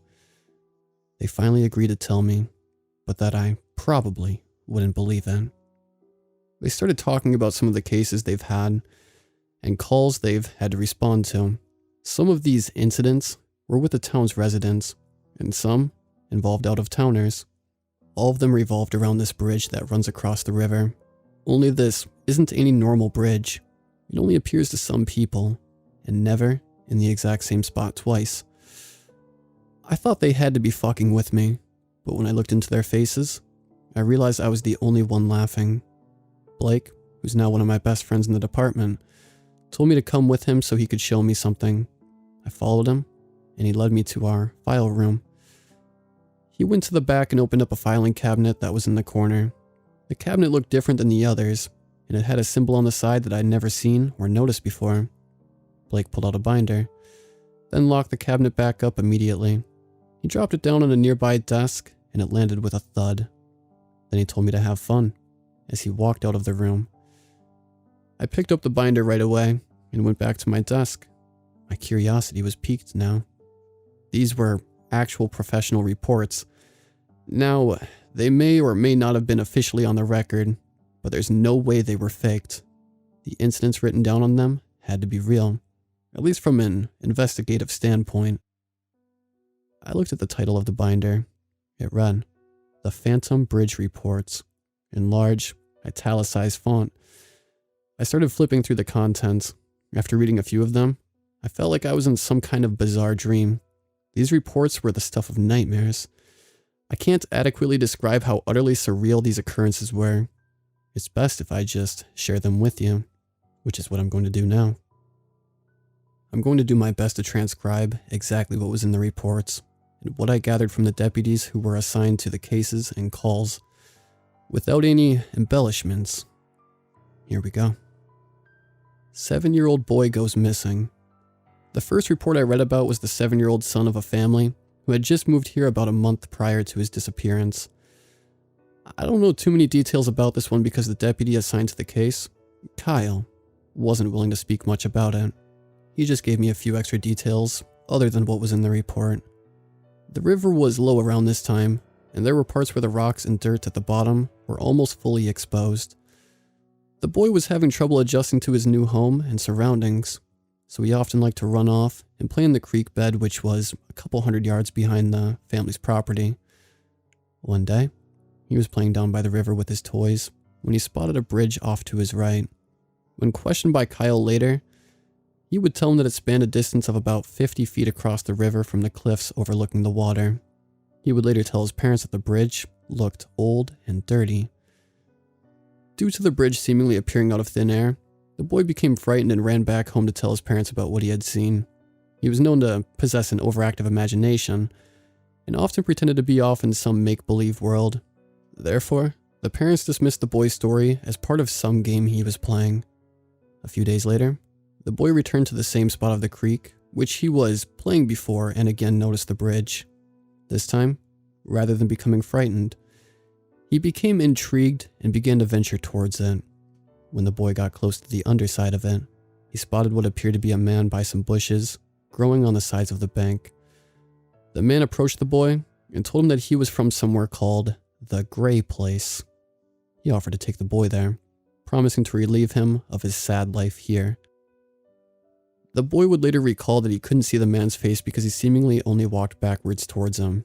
He was dressed in baggy, hooded garb, which covered his whole body. The boy fled back to his house and told his mother about the encounter. She immediately called the sheriffs and filed a report about a strange man who had tried to abduct her son. She also banned her son from playing by the river after the deputy came by and questioned the boy. About a month after the previous events, the boy had gotten into an argument with his mother. She locked him in his room, but he snuck out of the window and ran down to the creek bed. He was spotted by a man driving on the road near that part of the river. He never returned home after this. The mother immediately filed a missing persons report for her son, and posters were put up all over town, including pictures of the boy. He was never found. Although, 31 days after the missing persons report was filed, he was reported by a town local to be walking along the river a few miles from the family's home, holding the hand of a man wearing hooded clothes. After spotting the boy, the locals gave chase but lost sight of them after turning a corner on the riverbank. That was the final sighting. Newlyweds encounter bridge. The next report involved a couple from out of town who were just driving through. They had gotten married in San Diego and were taking a road trip through California, according to Sammy, the deputy who questioned them afterwards. They were driving down one of the roads that runs parallel with the river, trying to find a way back to the highway. A couple miles down, they reached a secluded spot and discovered that a large bridge was constructed over a portion of the river. If they were to cross it, it would mean they would have to drive all the way around to get to where they were going, and the bridge would act as a shortcut. Even though it looked like it was placed in kind of a strange spot, the couple decided to cross it to the other side, where another road, closer to the highway, was waiting for them. They described the bridge as appearing strong and sturdy. They said it had a large truss, and it looked like it had just been built recently. It spanned a length of about 100 feet, and had a raised deck which connected the two sides of the river. They recalled it was bright red color with a thick glossiness to it, and that it shined bright when the sun hit it. The man said it was completely overkill for the purpose of crossing a small patch of water. The couple drove over it with no problems, and took their time to gawk at its engineering beauty. The woman took a couple pictures of the truss jutting up on both their sides, using her phone's camera, as they slowly rolled over the platform. They both suspected it might be some kind of tourist attraction, constructed to give outsiders, as well as the locals, something to marvel at when they passed through, and being that it was placed right where they needed a bridge, at the exact time they needed it, they weren't complaining. When they reached the other side, however, they noticed something was horribly wrong. The bridge had put them in the exact same spot they had started from. They were now back on the other side of the river from where they were supposed to be. They were staring out the windshield, at the river, from one point right before their car had started up, the raised platform in the first place. Only now the bridge was gone. The man slammed on the car's brakes before almost driving his Honda Accord directly into the water. After the car came to a stop, the couple both stared at each other, completely baffled and questioning their own sanity. They both had the same account of what had happened though, so they figured it had to be real. They decided to make a stop by the sheriff's department. Sammy was there to fill out the report. She said they both had a look of confused fear on their faces and seemed dazed while they drank their cups of coffee, given to them as a courtesy by the employees working at the station. She suggested they look on the woman's phone at the pictures she took. When they did, they found the photos had been replaced by some strange pictures of trees that appeared to be deep within some forest. After this, they both became really spooked and just wanted to get out of town. So, they got in their car and headed for the highway immediately. Now, the really strange thing about this is that the woman actually called the station a month later and asked to speak with Sammy. She told Sammy that she had been having some weird dreams about being trapped in some ancient forest. They were nightmares, really, the worst kind, and she would wake up screaming and scaring the living hell out of her new husband. She said that in the dreams, there were these trees that seemed to pulse like they were alive, and they would tell her horrible things that she didn't want to know. Things about the people she knew, and relatives, and close friends, and distant family members. Sammy couldn't do anything for her really. All she could do was tell her to maybe consult with a psychiatrist or seek out some kind of therapy. The woman got offended at this suggestion and hung up angrily. She hasn't called the station since. Jogger out for a stroll. Another report, contained within those first few that I looked at, involved a jogger who was out for a stroll one morning. The man was a local, in his 30s, and lived in a neighborhood about a mile from the river before he moved. He would go for these jogs most mornings before work. He always set out just before dawn and would time his runs so he could catch the sunrise as soon as he reached the river. He would rest on the banks and enjoy a protein bar while watching a beautiful sunrise make its way over the mountains. He told this information to Blake. Well, he was in a complete state of panic. Apparently, Blake knew this man personally. He was an old buddy of his. The morning of the incident, the man set out on his usual jog. He left while it was still dark out and managed to make it to the river just in time for the sun to come creeping up. As he was sitting on the riverbank, eating his breakfast, he noticed something down a little further from where he was. It was a bridge, half hidden behind some trees. Now, the man had taken this route every morning, like clockwork, and had never seen a bridge that crossed the river on any of his runs. But, being a local of this town since childhood, he had heard legends about a bridge that sometimes appeared to certain people. He never believed any of it, though. And even now, as he stared at this odd structure that seemed to have appeared out of thin air, he still thought that maybe someone was playing a trick on him or something. So, he went to investigate. When he reached it, he could see that it was a covered bridge, meaning it had a roof and some walls covering most of its walkway. He said it looked old, rickety, and dilapidated, and that it seemed like it could fall into the river any minute. Half the wood was unpainted and splintered, and the covered part leaned a little bit off-center. It was right in between a large group of trees which wrapped their branches around it, like bony fingers coming up from the dirt. It connected two opposing cliffs on the riverbanks that spanned about 40 feet. It was high above the water, with a good 30-foot drop in store for anything that fell off. The man immediately noticed how dark it was inside the covered structure. There was light coming in from the other side, but in the middle, it was like all the light had been stripped away. He thought that if somebody had gone through all this trouble just to fuck with him, by constructing a goddamn bridge practically overnight, you might as well see it through. So he ventured inside. About 10 feet in, things started to get weird, the man told Blake.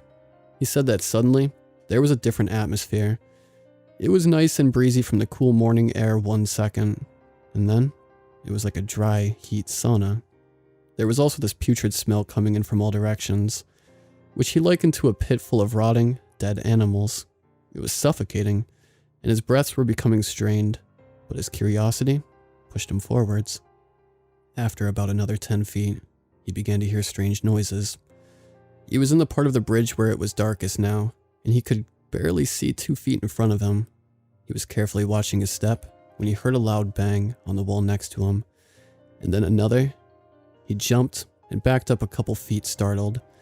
Then the banging got louder and more frequent. A hailstorm of bangs and thuds and scrapes were racking his ears and brain. It was like 100 people were banging on the walls of the confinement all at once. He said he could almost see their handprints leaving marks on the walls next to him. Then he started to hear people screaming in agony and pleading for him to help. Some were speaking in English, and some were speaking in languages that he didn't recognize. But their voices were plagued with absolute desperation and madness. Confused and terrified, he turned around and started quickly walking back in the direction he came.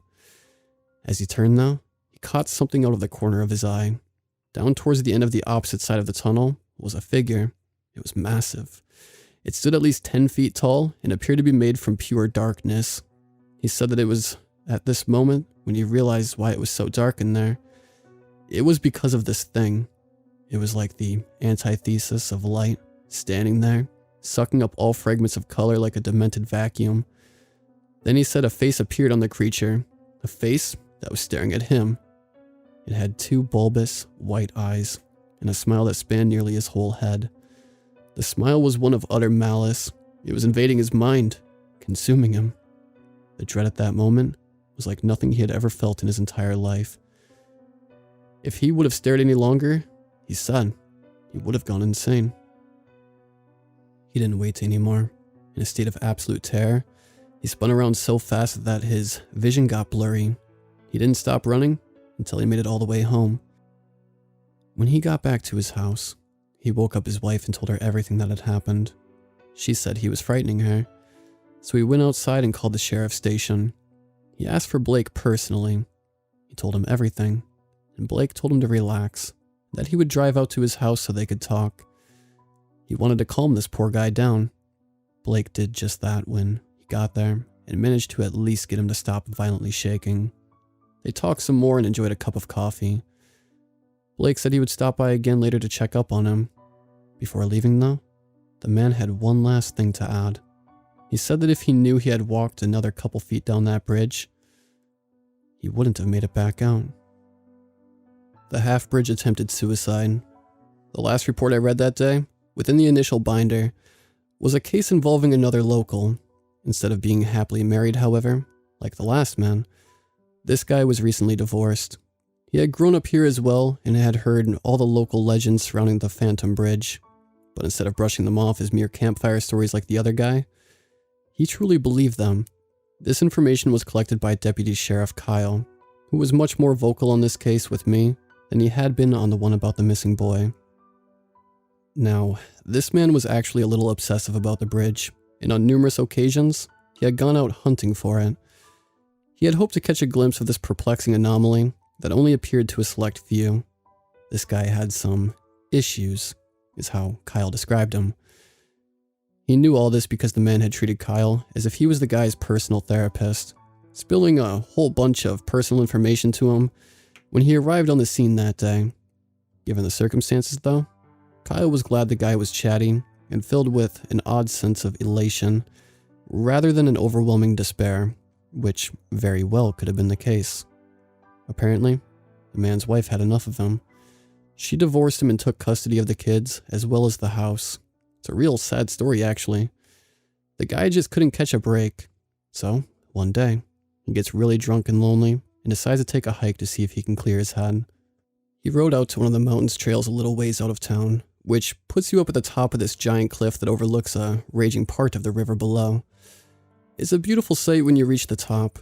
You can see the river snake the hills for miles. The water is surrounded by beautiful trees and wildlife. There was just one problem that day. This time, when the man got to the top of the cliff, he didn't find the same view he had always seen before. This time, there was a half-bridge jutting out from the top of the cliff and abruptly ending in midair. The man knew what it was right away, and he couldn't believe it. All those times he had gone out hunting for the damn thing and hadn't caught so much as a glimpse, and now it was right here in front of him, when he hadn't been searching for it in the least. He later told Kyle that it was a small bridge, maybe 3 feet wide and only about 7 or 8 feet long. Before being completely cut off, the last board was about half the size of the ones leading up to it, like someone had taken a giant saw and hacked it right down the middle. It was plain but impossibly sturdy. He said with a structural standpoint, it made no sense. It was just jutting out from the cliff with nothing substantial to hold it up. Yet there it was, sturdy as a concrete plank, fixed to a building and completely straight. He also said there were these ropes coming up from the sides that acted as rails which you could place your hands on. They were woven into a sturdy design and came out about as high as his stomach. As soon as the man saw it, he knew something was wrong. It didn't bring out a sense of adventure like he had always hoped. Nothing could have prepared him for the reality that he discovered that day. The reality that began to crawl inside him and seep into his consciousness. It was manifesting something deep within him, something sinister and frightening. Then it began to talk to him. It told him he's a loser, that he's always been a loser. It told him his wife hates him, his kids hate him, and everything he'd ever done hadn't amounted to shit because he lacked any talent or ambition. It told him his whole life was just one bad joke after another, and that his only option was to put an end to it, right now, for good. The man began to cry. He began to sob uncontrollably. He dropped to his knees because he knew it was all true. He was a loser, he thought. His kids hate his guts, and he can't even hold down a steady job because he's lazy, talentless, and a worthless alcoholic. That's why his marriage ended, he thought, because his wife knew what he was and that he was incapable of changing. He began to hate himself in ways he never thought possible. In that moment, he knew there was no place for him in this world anymore. After he let this sink in for a few minutes, he knew what he had to do. He got up without hesitation and went over to the bridge. Then he began to walk it like a plank. Now, sometime when he was on his knees sobbing, a woman, another hiker who was making her way up to the overlook, had seen him bawling and looking very unstable. By the time he got himself to his first board of the bridge, she didn't have time to even consider the structure's odd perplexities, because she had realized what the man aimed to do. She dropped her backpack and broke into a sprint to try and reach him before he got to the end. He made it about halfway when she began to scream at him. She was yelling at him to stop and turn around. She tried everything to get his attention, but none of it was working. Then, in a truly heroic fashion, she ran down the bridge and caught him just as he had reached the last board and was on his way over. She grabbed him by the arm, and he turned to look at her, which snapped him out of his trance. After a brief struggle, they both fell back onto the dirt at the edge of the cliff. By the time they got up and composed themselves, the bridge had vanished, and there was nothing left but a view of the river and trees below. After it was all over, the woman called 911 from her cell phone, and they sent Kyle out to the scene while the woman waited with the man patiently. When the deputy got there, the guy was full of this bizarre energy. The look on his face was one of elation, for he had just escaped death by a fraction of an inch, and he knew it.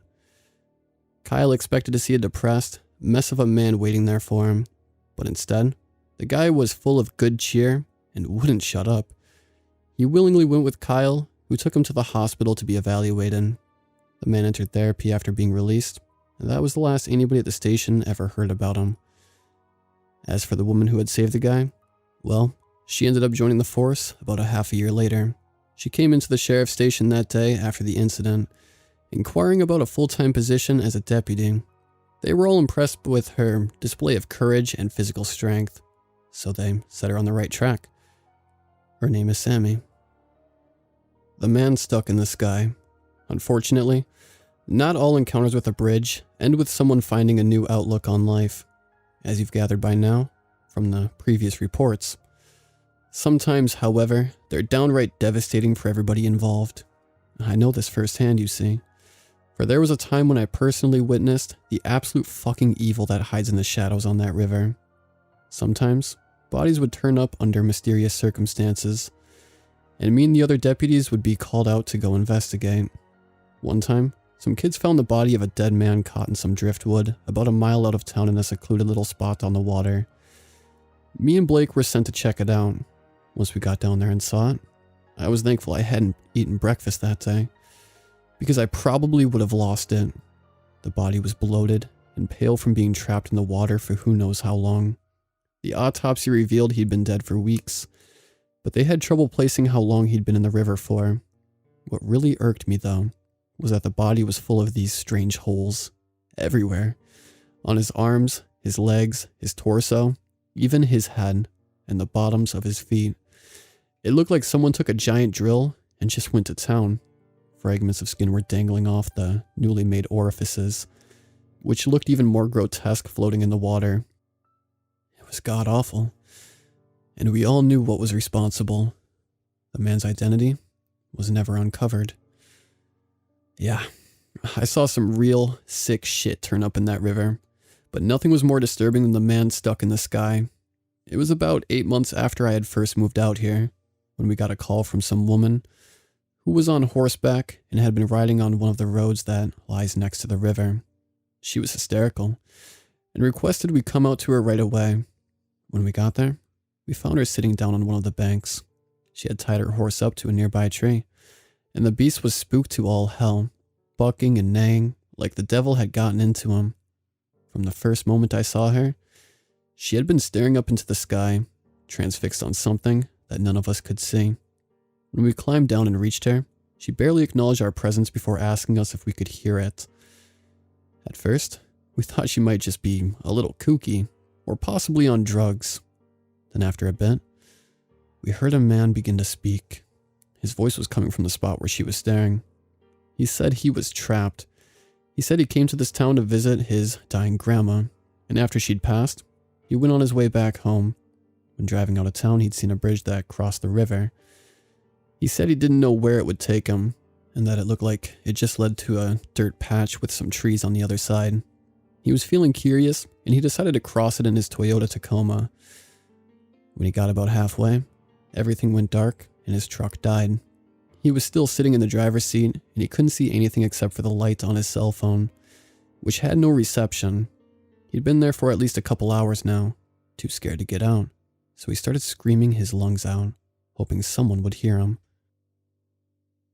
Eventually, his screams were heard by the woman on the horse, who called us out there because neither of them knew what else to do. He said he was freezing where he was, and the truck wouldn't turn on to allow him to use the heater. He sounded young, maybe in his early 20s or maybe even his teens. We all looked at each other, me, Blake, and Sammy. We were stunned. Obviously, we had no way of reaching him, so we told the kid to use the light on his phone to see what was around him. We thought maybe there was an exit nearby. We told him to get out of the truck and look around, but to walk very slowly and be mindful of his surroundings. He was scared and his voice was shaking, but he did what we told him to do. He said he stayed within a 30-foot radius of his truck and only saw more darkness. He said the ground was stable, but there appeared to be no walls or ceilings of any kind. It was just blackness that stretched on for what seemed like eternity. Then he said he saw a small light from off in the distance. He got excited at this and began to scream at whatever was approaching, pleading for help. This went on for a couple minutes. He said whatever it was getting bigger by the second, and it remained steadily approaching. He began to hear something like footsteps coming from it. The echo reached his ears like loud thunderclaps in the darkness, and the light pulsed with each booming crash. It was about this time he got a burst of adrenaline and started running towards it. And then, everything changed. Suddenly, he began sprinting back to the truck nervously. We heard him running in the empty air, always at the same spot in the sky, no matter how far he'd gone. He got back in the truck and slammed the door behind him. We heard him start to speak again, only now there was a terror in his voice that hadn't been present before. He said things like, "Oh God," and "I don't want to die here. I don't want to die here." He repeated these phrases through heavy breathing. He called out to us for help, but there was nothing we could do. As useless as cattle watching an approaching train wreck, we just stood there and stared at the sky. I had already called the fire department who were on their way with a big ladder that might be able to reach him.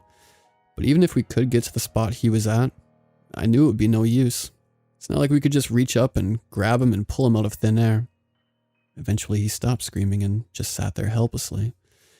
His cries grew more and more heartbreaking as we all reached to a state of complete despair.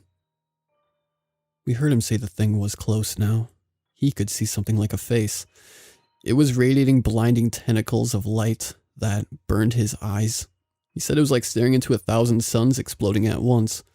He screamed at it to go away as we heard banging sounds on metal. We heard the door to the truck open again.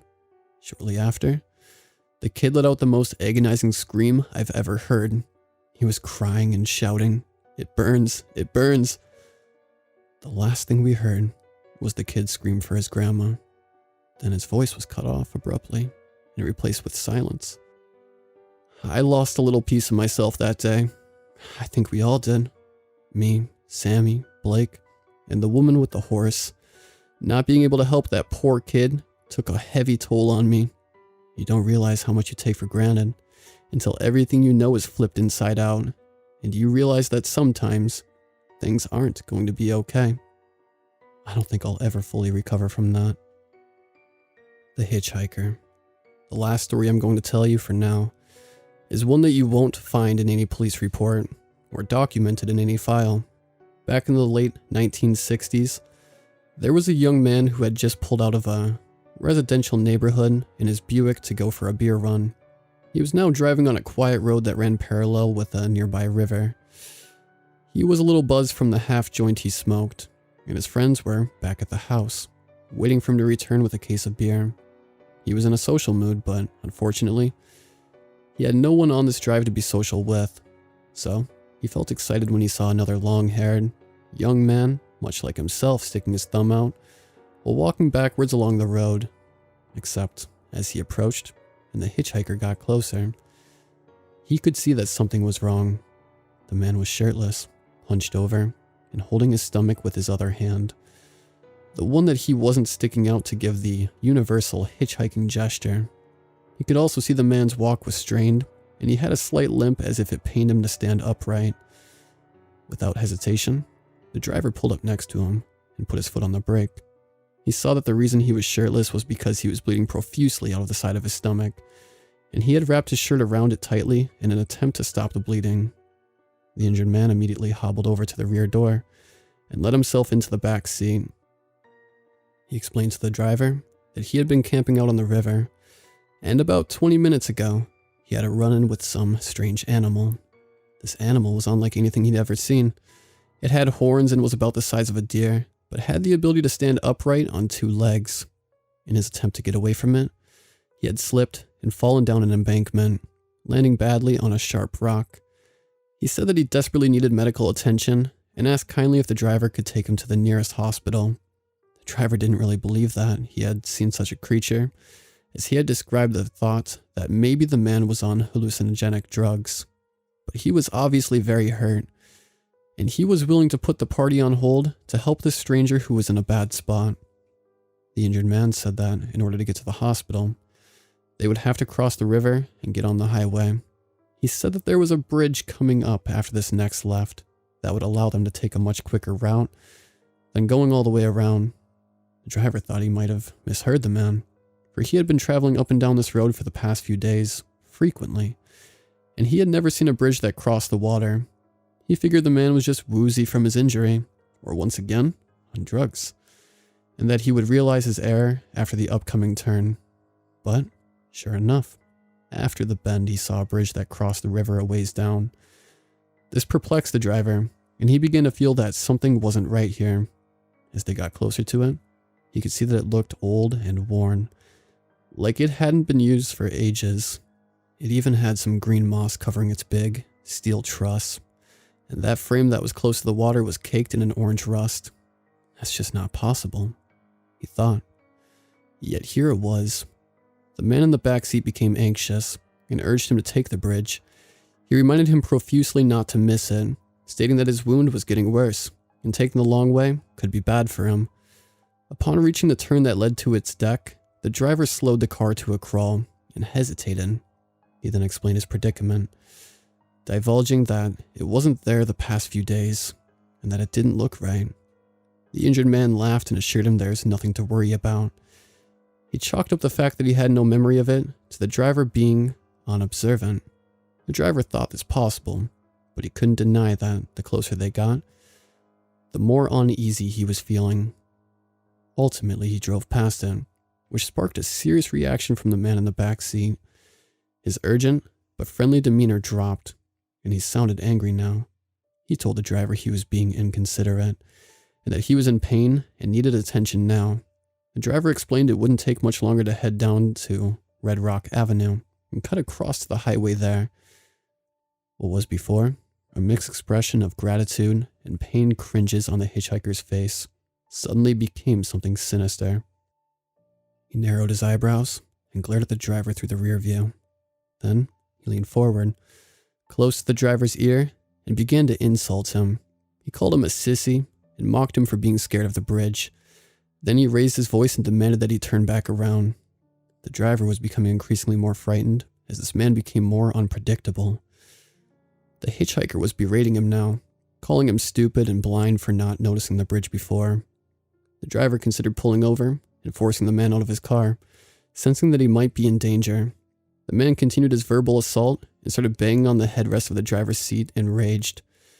The driver was just about to stop the car when all at once, the man stopped with the hysterics and leaned back in his seat calmly. A sudden air of collectiveness washed over him. Then he said something that chilled the driver to his very core. What he said was, The veil that separates us withers with each soul devoured. All that crawls behind the curtain will soon cross over, and there is nothing your gods can do to save you. Just then, something dashed across the road and the driver slammed on his brakes. It looked like a large, deformed animal with horns that protruded from different parts of its head. Only it ran on 2 legs before getting down on all 4 again and disappearing into the brush. It was fast, but its walk seemed stunted somehow. Its legs were a mess of odd contorted angles that swayed grotesquely with each step. It had a face like a person, but it was covered in hair. For just 1 second, it turned its gaze upon the driver, and he felt a chill that overpowered his whole body. He was temporarily stuck. He couldn't even move his hands from the wheel. He could only stare until the creature disappeared into the bushes and was gone. Once he regained movement, he turned his head to look in the back seat. The man was gone, just as the creature was. The driver tried to forget that day, tried to drown it out with whiskey and other substances in the beginning, but the memory never dulled. It was always as sharp as the moment it happened, and he could recall it with a fierce intensity that he sometimes shared with others. The first time he told me, I was about 13 years old, and we were making s'mores around a bonfire in the backyard. He asked me if I wanted to hear a ghost story. After he was done, I asked him where he'd heard that one before. When he said that it actually happened to him, I laughed and told him he was full of shit, but the look on his face said otherwise. I've never seen the same look on my father's face since, and I don't think I'll ever forget it. I'm not sure I'll ever forget these words either, the ones the hitchhiker told him before he vanished. All that crawls behind the curtain will soon cross over, and there's nothing your gods can do to save you. Yeah, I've been thinking about those words a lot as of late. I never put too much stake in his story. Half of me used to think he was just using it to get a rise out of us whenever he would tell some new friend of mine to gather around for a ghost story during our camping trips. They would always be scared shitless after that, paranoid of every bump and scrape they heard in the woods. So I guess my dad did enjoy the excitement of scaring others just for the hell of it. Now, I realize he liked having a good spooky little story to tell and pretending it didn't bother him anymore, when in reality, he just needed to get it out. With each retelling, it was like therapy for him in a way. But those words, every time he would say those words, they always haunted me. I've memorized them, the same as he has, ever since I was a kid, and now they've taken on a whole new meaning to me. Like I said, my family has history in this little town, and now, so do I.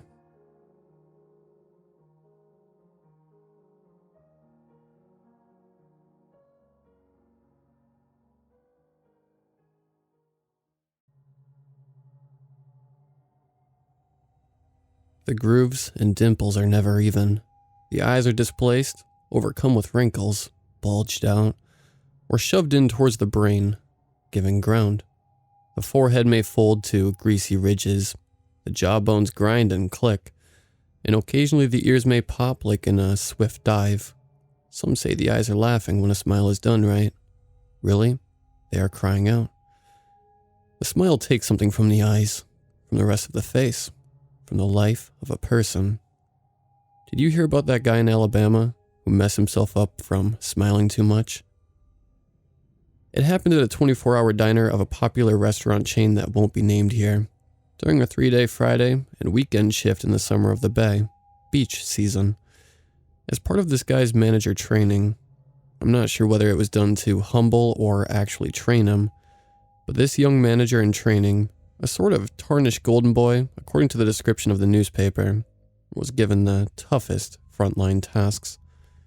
He washed dishes, cleaned bathrooms, and lugged around things like hash browns and eggs, all while greeting customers with booming yet pleasant energy and a broad smile. Well, he worked the 3 consecutive 13-hour shifts at the height of beach season on the bay. His hiring manager loomed in the background doing her own mysterious tasks, always somehow watching him. There wasn't much privacy as he washed dishes. In fact, the lines and stacks of dishes in the long, hot machine were expertly placed just behind the serving and checkout bar. Because he spent most of his time washing dishes, Being the only one to wash dishes during his shift, he was in a perfect position to see every patron as they walked through the front door. To see and to be seen, and to greet with his huge smile and ever-friendly voice. Greet and wash. Greet and wash. Clean the bathrooms. Get those frozen hash browns from the back room and bring them to the cooks. You dropped that carton of eggs. See that yolk oozing out? Go ahead and throw them away and get another. You're not washing dishes quickly enough. Here, let me show you how. It's not my job, but you'll hold up the rest of us. From his own lips to the newspaper, he'd try to work faster.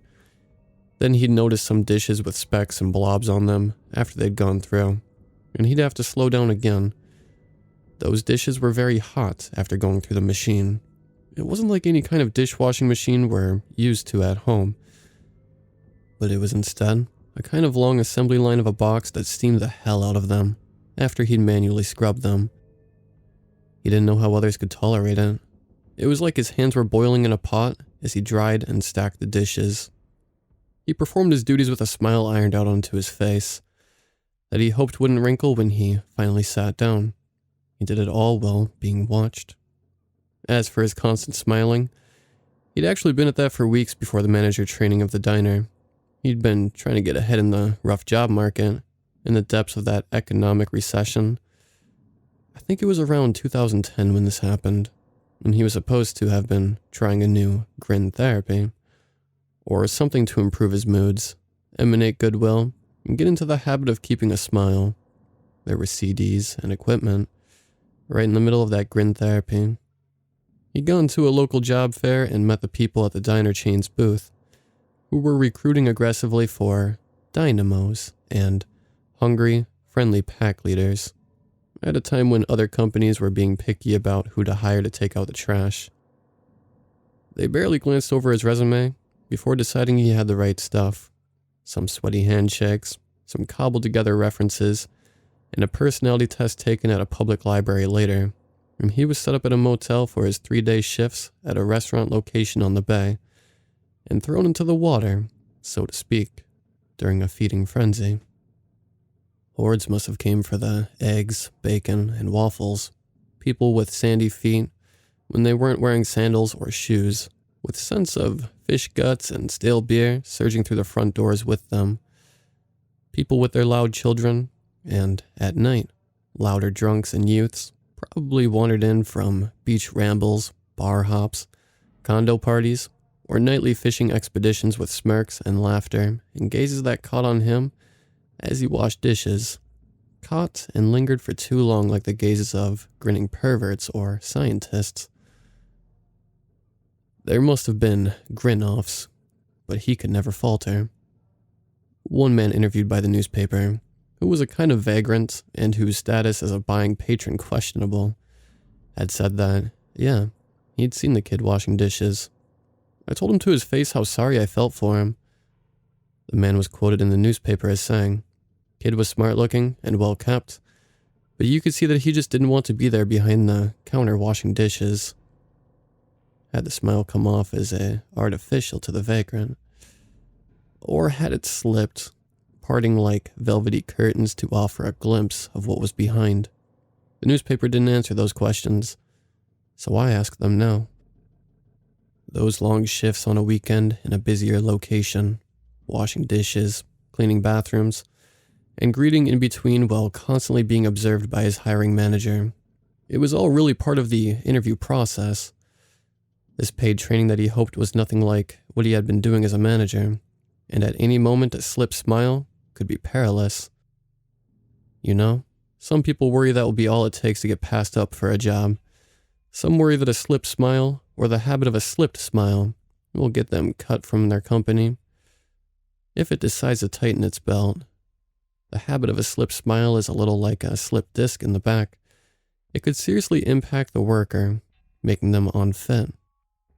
One can imagine the clatter of the plates and shouts of the short-order cooks, the boisterous ringing and scraping and talking and laughing of the patrons, a child or two crying out, a drunk or two crying out a little later on, cigarette smoke scratching the throat, murky dishwater splashing up into the mouth from a flurry of quick washing.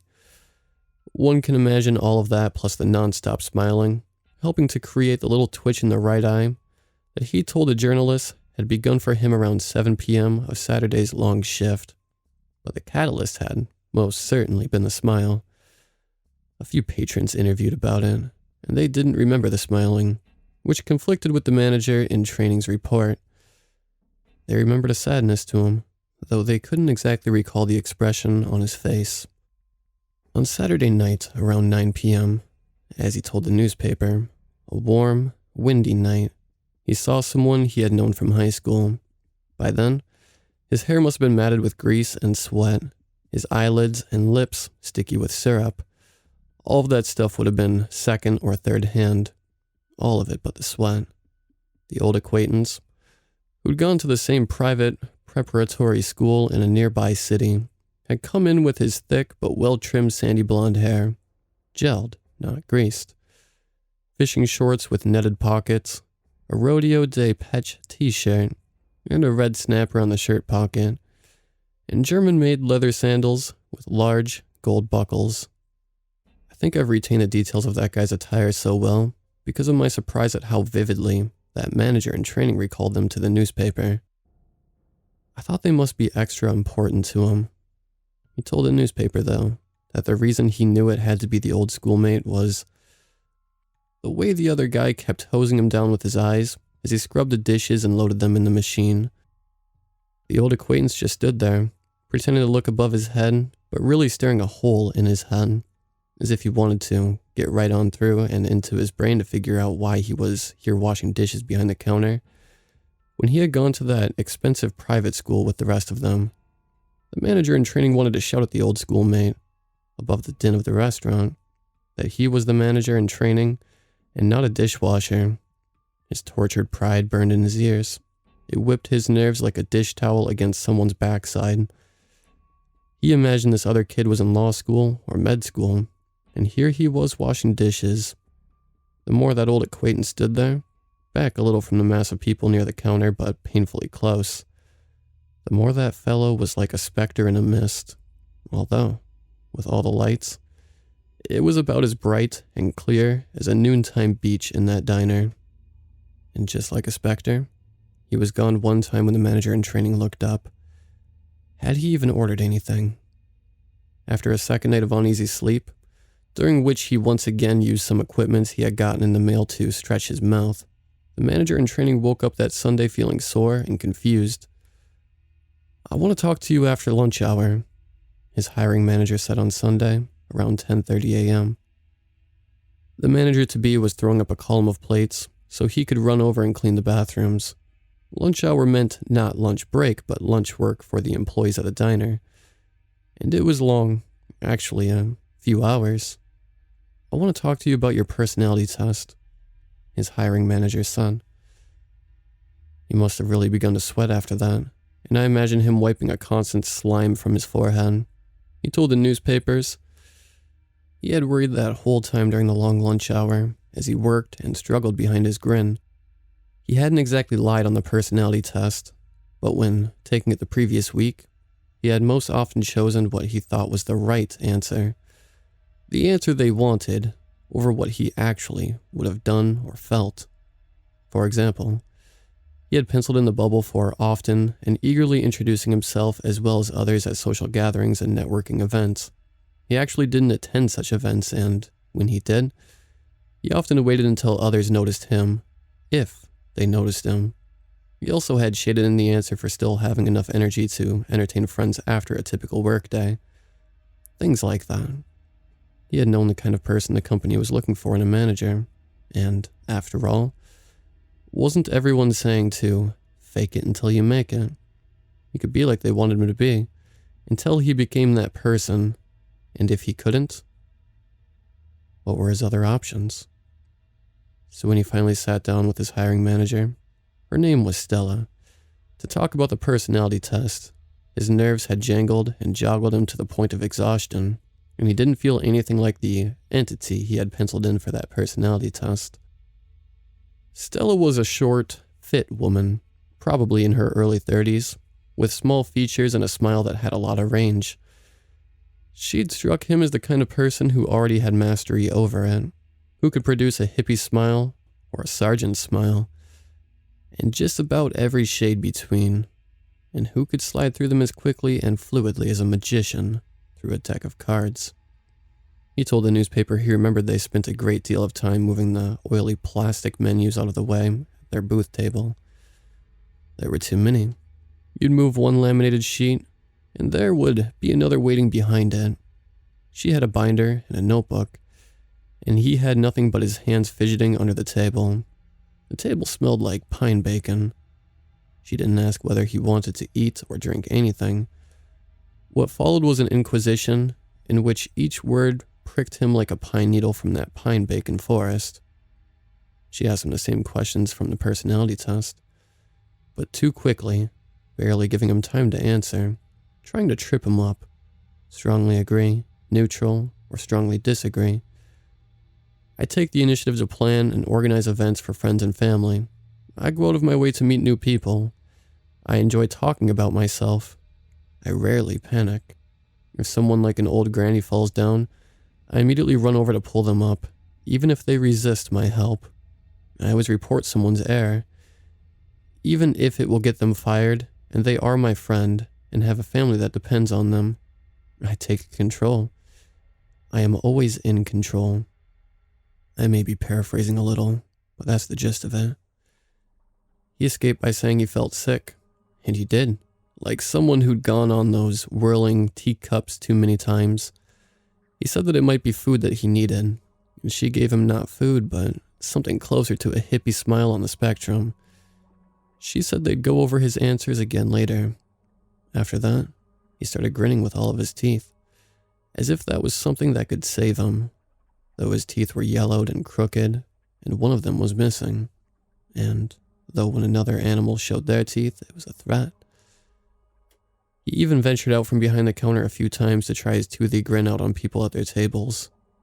It was during one such expedition that a beefy man had turned from his wife, 2 kids, and egg slithers and brown-red pulp on his plate, had jerked so suddenly with a clotted frown, the frown of a man on a roof yelled at from below, that this young manager in training's response was to somehow stretch even more teeth into his smile.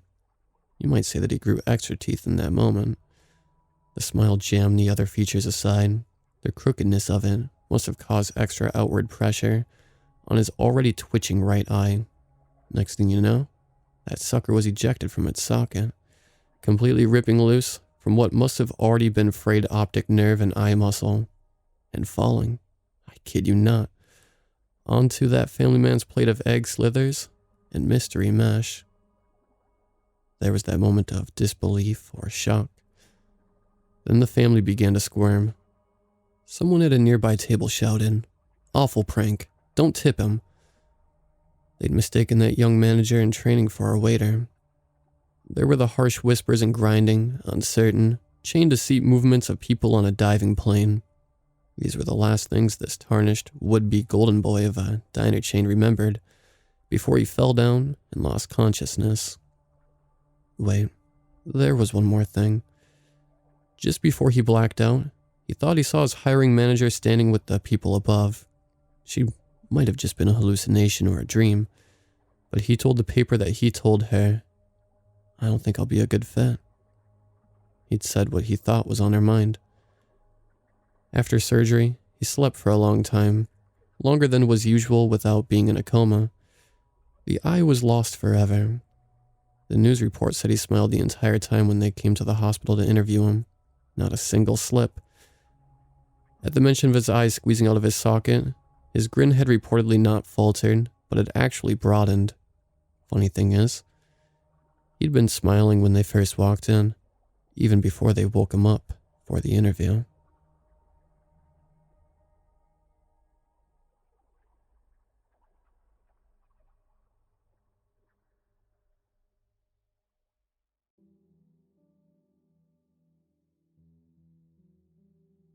There was this one time where I took a road trip with my boyfriend and his friend. Scott knew I hated them, and at every single stop along the way, he'd make sure to stuff my brain with horrible ghost stories. But perhaps if he hadn't done so, I wouldn't be alive today. It all began when we were bored out of our minds, cruising through a freeway. The highway stretched for as far as the eye could see, and Logan had decided that it had stretched long enough. I can't take it anymore, Logan crowed as he looked out onto the stream of golden cornfields. We're still about 3, maybe 4 hours away from the next town. Need a bathroom break? Scott asked as he tapped his fingers at the steering wheel. I need to be done with this. We've been at it for hours, Logan replied, sounding a bit more annoyed. Scott smiled and looked over the rear mirror at Logan. I could see their eyes meet as they partook a silent battle of wills. In the end, Logan edged his eyes away from Scott's and back into the endless cornfield surrounding us. Well, we could take a road my grandpa used to know, Scott said. The one you talked to me about in the diner? Didn't your grandfather say it was haunted? I said. Logan's eyes brightened up. Anything to save me from more hours of whatever this is. Scott looked at me and brought up an apologetic smile. It's just a story. You sure? I whispered. Scott lunged at me. His movement startled me rather than backing away. I found myself going forwards, locking my lips with his. Whoa, I heard Logan howl. Get a room, you two. Scott ended the kiss and moved back into his seat, returning his gaze to the endless road ahead. He sighed and then looked at Logan through the rear mirror. Shut it up, creep, or I won't use the shortcut, Scott barked. Logan winced and waved his hands across his face. Sorry, I'll behave. Scott's eyes strayed from the road and found mine. He smiled, and I smiled back.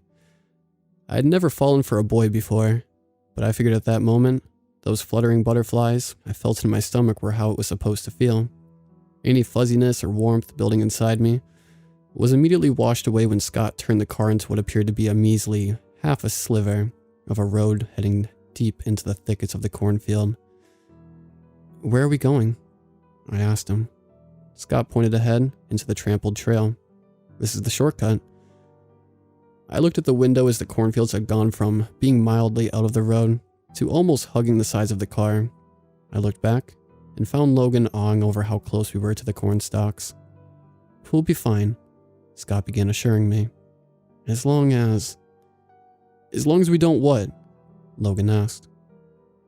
Jeez, can you just stay quiet for like 5 minutes?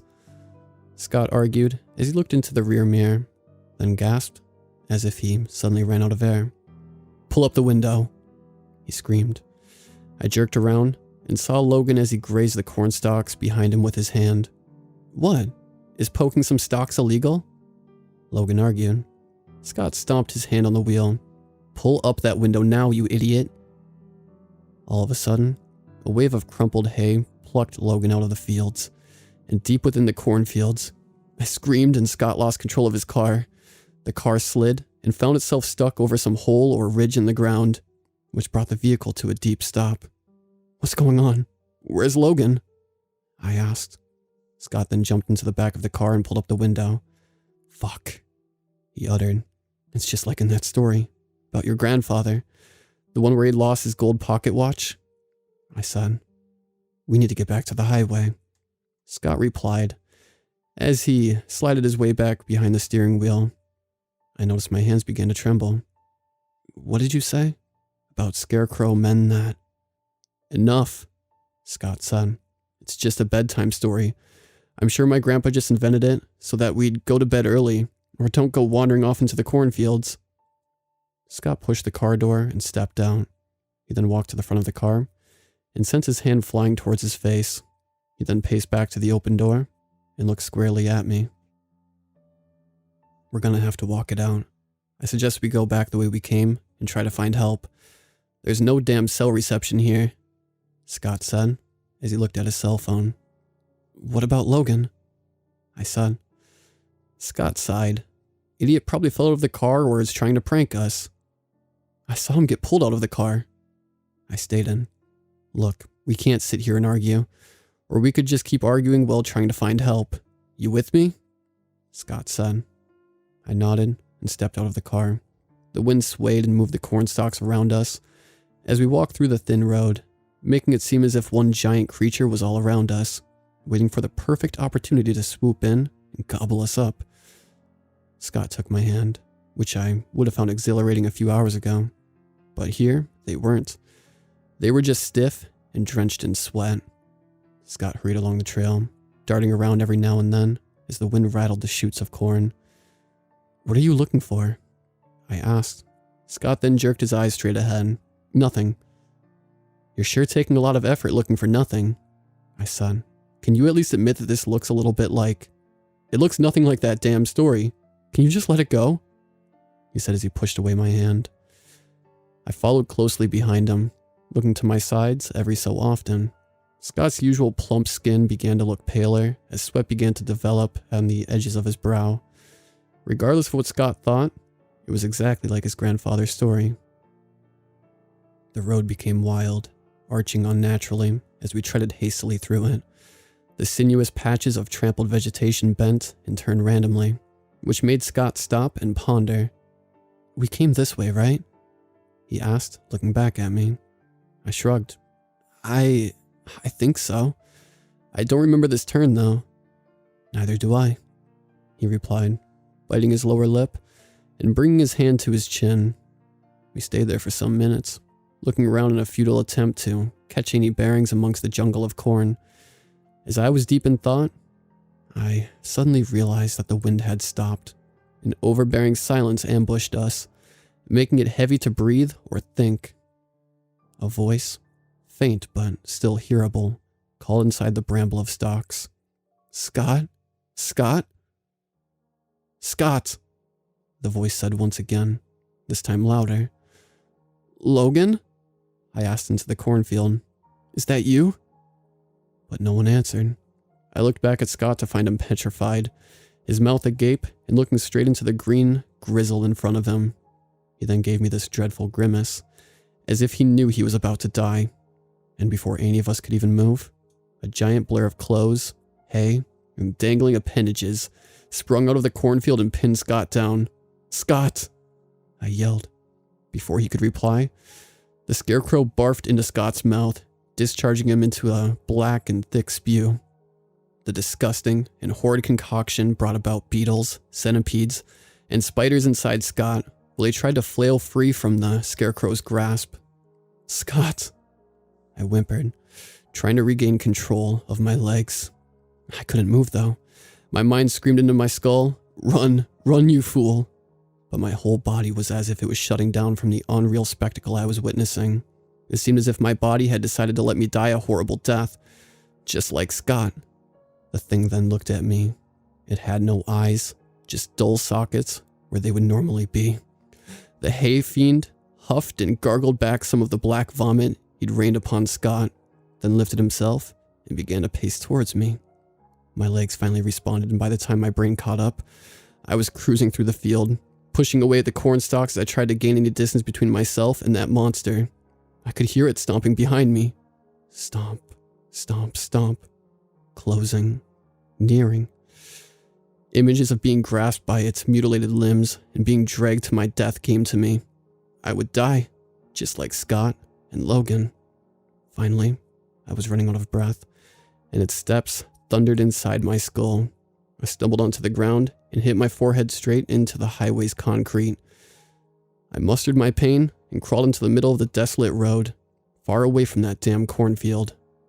And then I saw them. Just the edge of the stalks. You could see 3 silhouettes covered from head to toe in hay, guts, and God knows what. Despite their tattered and ruined clothes, I knew at least 2 of them. The vestiges of Logan and Scott looked back at me from within the field. The third one carried a gold watch by his right pocket that grabbed an eerie sheen off the moonlight, similar to the one Scott's grandfather wore. And just like in his story, both him and his grandson had become a permanent part of that haunted maze of corn stalks.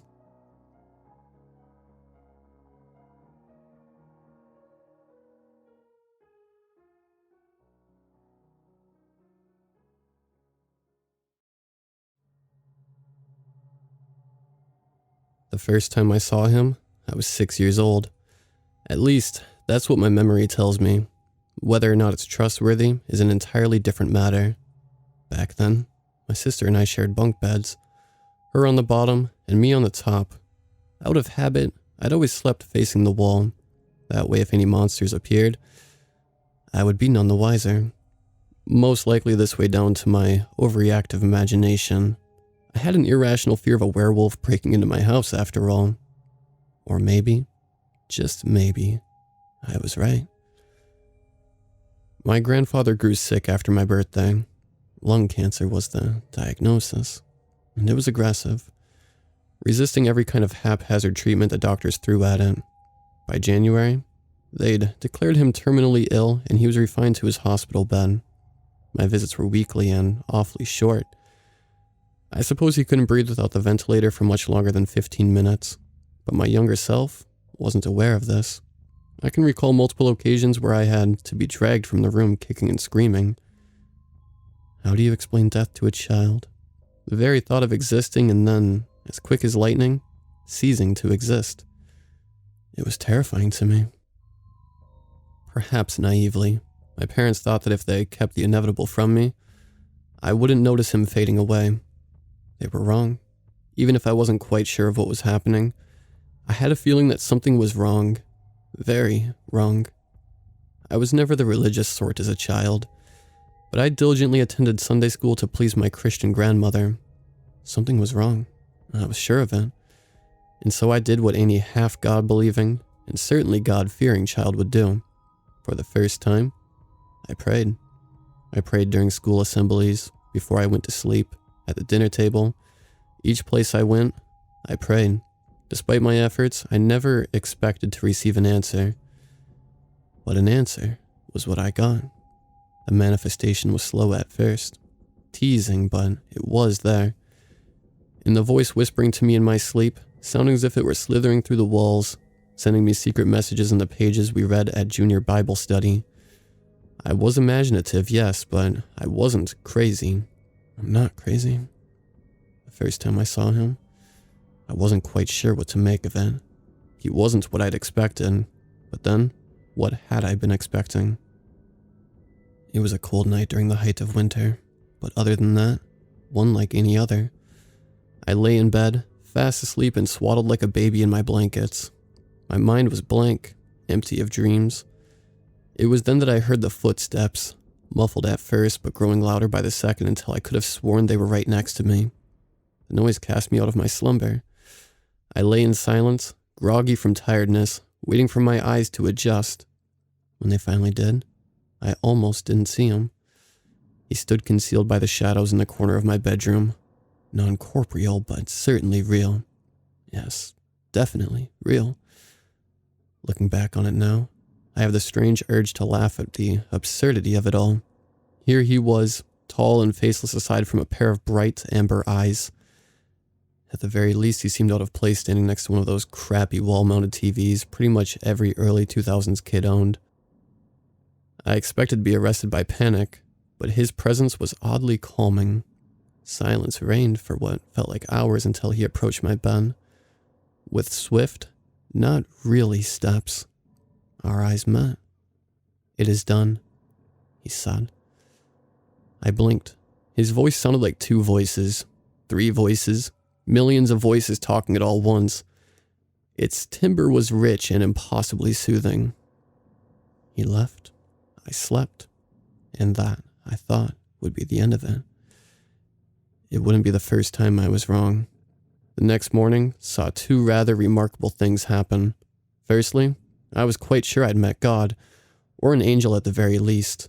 I spent the entire day at school telling anyone who would listen that praying did work, and that God had chosen me, not any of them. Although I was tempted to tell them this, to visit. The ensuing sense of superiority was hard to shake off. The second was, I believed, nothing short of a miracle. My father, misty-eyed and smiling, came to pick me up from school. My parents sat me down on the sofa, each slinging an arm around my shoulders, and telling me that my grandfather was getting better. The cancer was retreating. The drugs had finally worked. He was back home in a matter of weeks, after rigorous testing. "It's a miracle," various members of my family said, over and over until it became some sort of mantra. There was no real meaning, though, behind the phrase. It angered me. I knew for certain that it had been a miracle, because I had prayed for it, and God had performed it. My prayers turned to praise, to thank yous whispered into the darkness. My faith was confirmed. All I could do was hope that God would visit me again. He didn't. Or, at least, not until the need arose. That wouldn't be for years. At 14, my best friend's older sister was hospitalized. I'd known her ever since I started going to church. Grace sobbed to me over the phone for hours, telling me how the driver who had hit her car had been drunk beyond belief. She'd nearly bled out on the scene. Grace wished for a miracle. I, remembering my grandfather's recovery, went one step further. I prayed for it. Days passed and I refused to let go of hope. Grace was in hysterics. Her family was deciding whether or not to switch off the life support that kept Alicia breathing.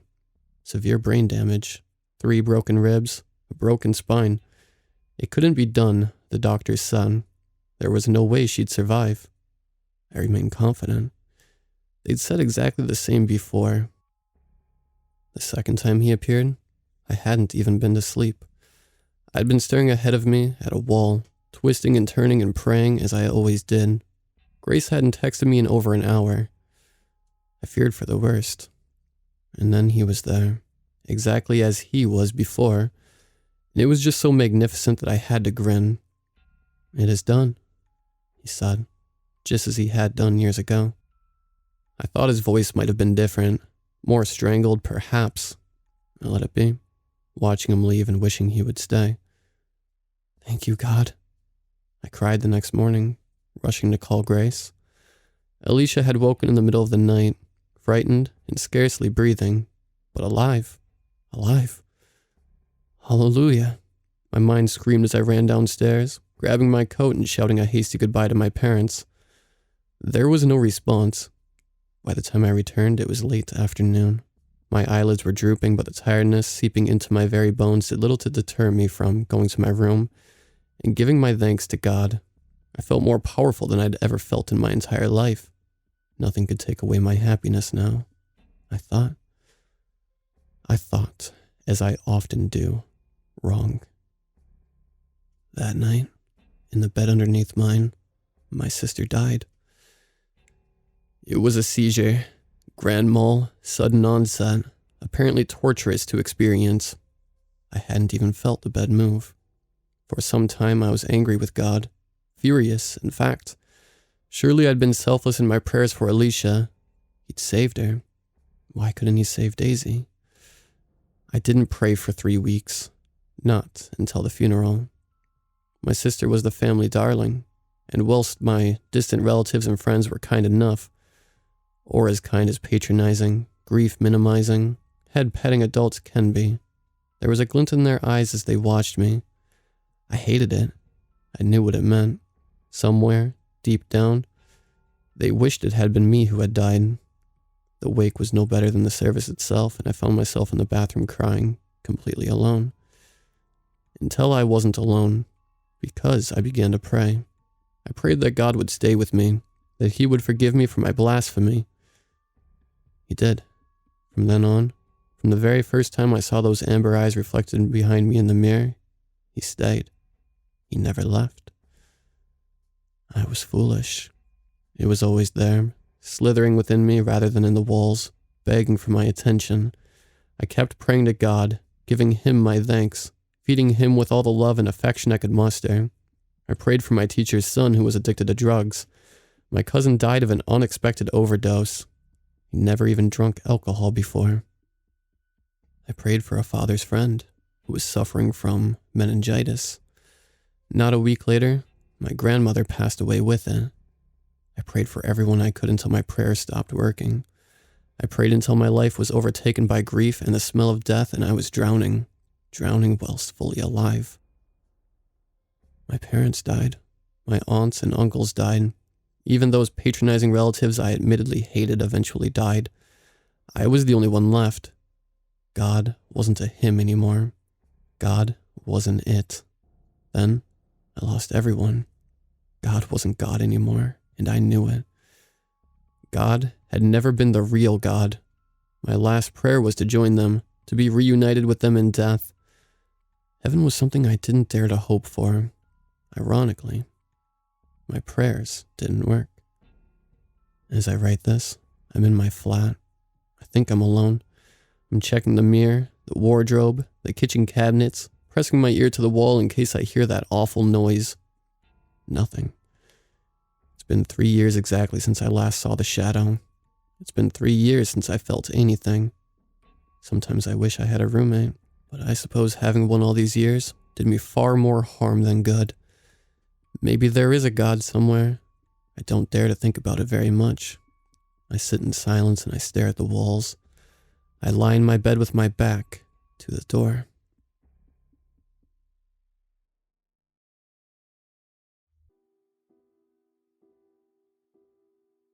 I've only ever feared for my life once before.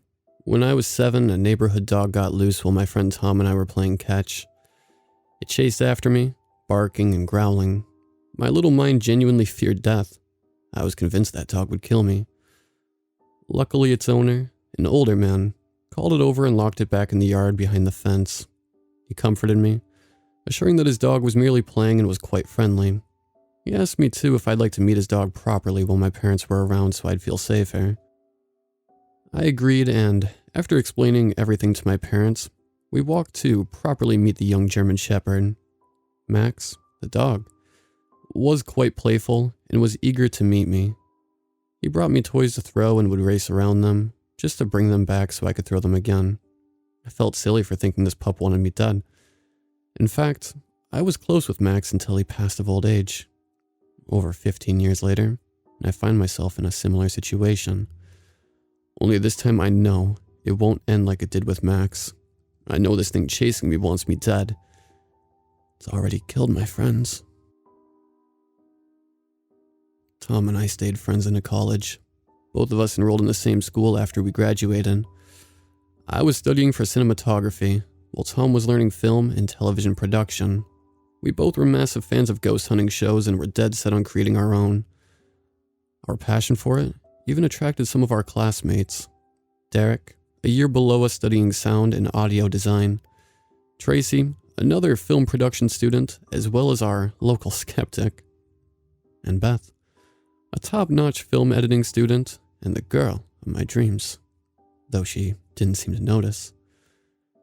We all got together and decided to start our own paranormal investigations club, each of us with our own jobs and roles to contribute to the club and eventual show. Things were slow at the start. We suggested checking out abandoned areas, but Tom was insistent on getting the building owner's permission first. "Last thing we need is a trespassing charge," he'd say. He was right, but it made for slow nights of sitting in one of our dorms, watching ghost hunting shows as a research. We got the occasional home, supposedly haunted by Victorian ghosts that just ended up being very squeaky floors and loose pipes. We once got a bar downtown that was rumored to have glasses thrown at customers and women's skirts lifted. But if there were any spirits there, they stayed far away from us. Our best evidence so far was a chair we caught moving on camera. We posted that to YouTube and were surprised when it hit over 100,000 views. But besides that, nothing but dust specks on our night vision cameras and barely audible whispers on our EVP recorders. One day, Tom burst into the room with a huge grin on his face, like he'd just won the lottery. The four of us exchanged puzzled glances, waiting for him to speak. "Panhurst Asylum," he whispered. It took a moment for all of us to realize what he meant. An air of excitement filled the room, and we immediately began discussing plans. Panhurst Asylum was an old mental institution built in the 1800s just outside of town, deep in the woods. Its seclusion made it perfect for different testing and experiments, which eventually led to it closing in the early 1900s. Rumors of hauntings started circulating immediately. Full apparitions, clear voices, physical attacks. Lastly, new rumors have spread. It became a hotspot for the local homeless population, until one day a homeless man was found dead. Well, what was left of him. The owner asked the police to do something about the intruders, and when they arrived they found a horribly mutilated corpse, deep cuts and pieces of his body missing. They deemed it too clean for an animal mauling, and figured a bum went crazy and cut this guy up to lay claim to the turf or something. Bodies kept turning up and eventually people stopped going there. People say that the crazy cannibal homeless guy is still there, and so paranormal investigators won't go there overnight. Well, until now. Tom had pestered the owner until he eventually gave in, giving us permission to investigate for hauntings. He signed a document just in case the cops suspected us for trespassing. His only warning was to be careful, and if we saw any crazy homeless guys to get the hell out of there. Tom ignored the poor guy, already imagining the amount of amazing evidence we'd get. He figured 5 college students were enough to overpower a crazy homeless man, even if he had a knife. We arrived at the asylum after nearly an hour of driving through the woods. The sun was going to set soon, so we didn't have a lot of time to set up. The building was huge, 3 floors tall, expansive east and west wings, and a stairwell at each end. The front doors were padlocked, but the owner had told us about a window on the west wing, room 119, that could be open from the outside. Tom climbed in, and we began passing our equipment up to him. It wasn't much. A college student's budget only goes so far in paranormal investigations, but it all got the job done. Once everything was inside, Tom helped Tracy up. I cut my hands and braced my back up to the wall so I could help Beth climb up. She smiled appreciatively and pulled herself into the room. Derek immediately climbed up after her, then reached down to pull me in. The crisp autumn air nipped at us. Luckily, I had my jacket. I could tell it would only get colder. I had the keys to the car in my jacket pocket. I stuck some of the keys between my fingers, readying myself for any knife-wielding hobos to charge at us. But none came.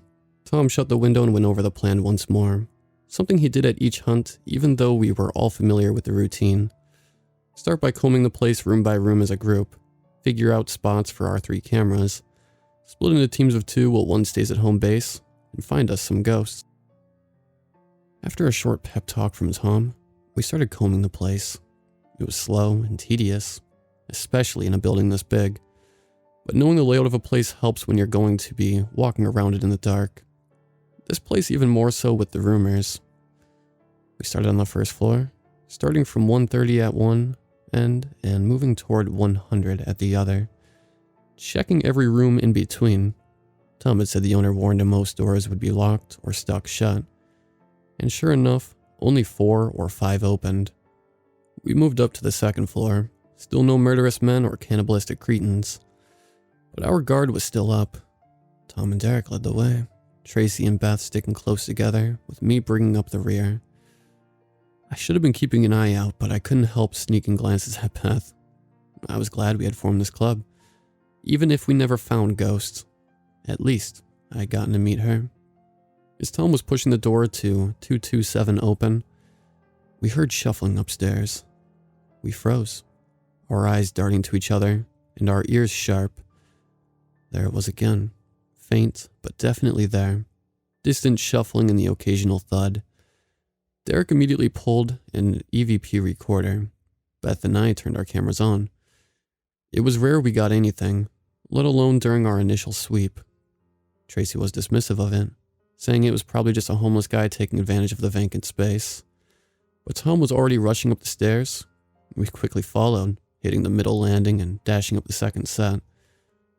Tom froze at the top. The rest of us stopped and strained our ears. The sun had finally set. Moonlight was the only thing keeping the halls from becoming an abysmal black. Another soft thud. Louder but definitely echoing from down the hall. Even in the dim lighting, I could see Tom's face light up. He shushed us and motioned for the group to follow. I've got to admit, even I was getting excited. This was bound to be great footage. Hell, this might even be our best hunt yet. We crept down the hall, slowly getting closer to the noises. The room numbers descending as we quietly and eagerly approached. I started to feel strange. The noises, the thudding, they didn't sound ghostly. They sounded real, heavy, wet. A horrible smell was growing stronger the closer we got. Beth had covered her nose completely, and Derek nearly gagged. Eventually we came to the source. Room 305. We stopped short of the doorway, frozen by a sense of unease and dread.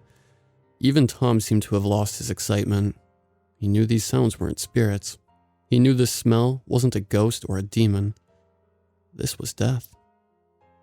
Derek nudged Tom and pointed to the ground. The floor was covered in debris, and under all of it was a massive dark stain. Tom shakily pulled a flashlight from his pocket and gulped before clicking it on.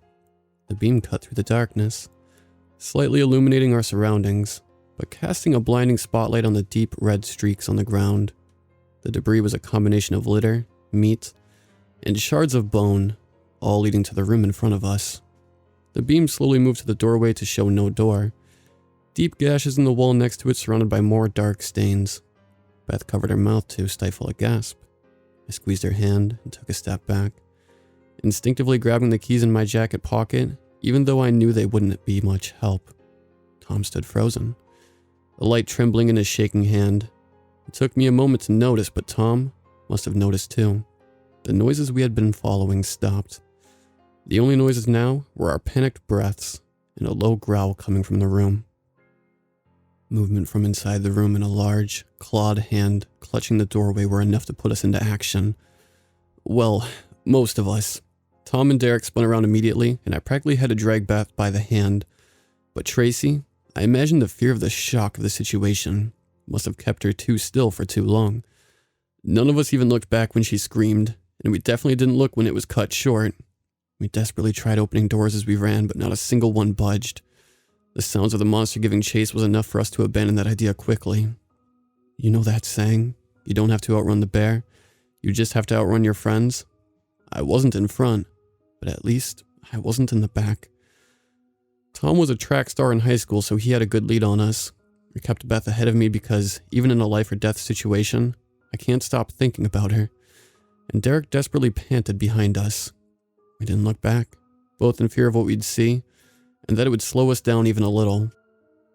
Tom reached the stairwell. He turned and practically flung himself down the stairs. Beth followed, with me close behind. She turned to check on Derek and but I spun her back around, urging her to just keep running. We hit the landing and turned to descend. I glanced up, worried about Derek. He rounded the corner and took his first step.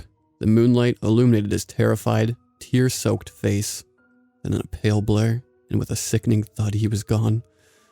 I could hear his bones crunch from the sheer force of the impact. His screams turned to wet gurgling, which was immediately drowned out by the monster's own screech. Beth yanked my hand, and we continued down. Our only hope, our only way out, was the way we came in.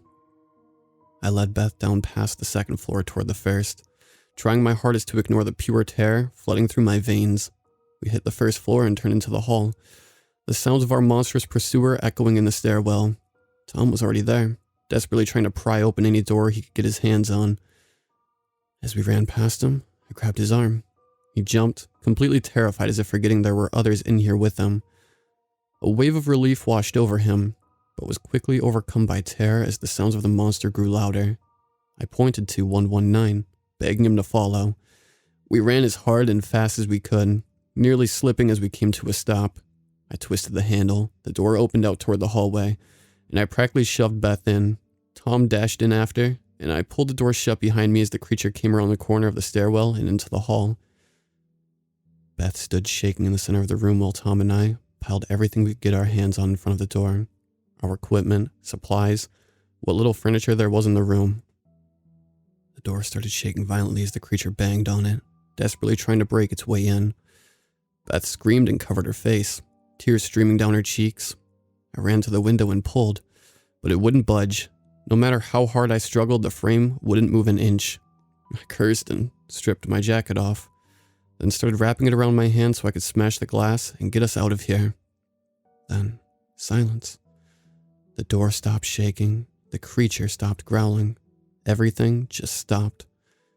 We stood, confused and staring at the door. Why had it stopped? Had it given up? Had it gone back upstairs to finish its earlier meals?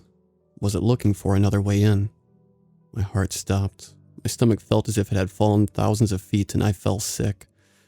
The doorknob slowly turned and the door creaked open. The moonlight shone in spots through the window, The growing crack in the door was pitch black except these spots lit up by the moon. Pale, tight skin wrapped around a tall, skinny, human-like creature with elongated limbs. A large clawed hand grabbed the door, slowly pushing it open. The only color came from the messy splotches of bright red on its skin. But the most unsettling thing about this horrifying caricature of a person was the unnaturally large grin adorned with seemingly hundreds of sharp, jagged teeth. That fucking smile. Like it knew exactly what it was doing. It knew exactly how to scare us, and it loved every second. I desperately beat on the window while Tom and Beth backed away from this monster. This demon. It easily pushed our barricade aside, piece by piece, then ducked through the doorway and into the room. It was easily 7 feet tall, maybe 8. Its sunken eyes pierced us as a low growl escaped its mouth. Tom, whether in a blind fit of panic or a completely sane understanding that we needed a distraction, took a swing, a blur, and his arm was across the room, sliding to a halt on the messy tile floor with a trail of blood marking its path. He stared in shock at his arm, now across the room, then at the stump where it had once been. He opened his mouth to scream before the creature grabbed him and bit into his neck, sending blood in all directions and soft gurgling whimpers from my dying best friend's throat. I finally managed to smash the window and practically threw Beth out of it. The poor girl had just stood frozen, watching the whole thing, but I had to get her out of here, get us to safety. I jumped out behind her, but not before a searing hot pain slashed across my shoulder blade. I winced as I hit the ground. Luckily, the surge of adrenaline and the cold air of freedom sprung me to my feet. I grabbed Beth's hand, and we made a dash to the car. She climbed into the passenger seat, and I into the driver's.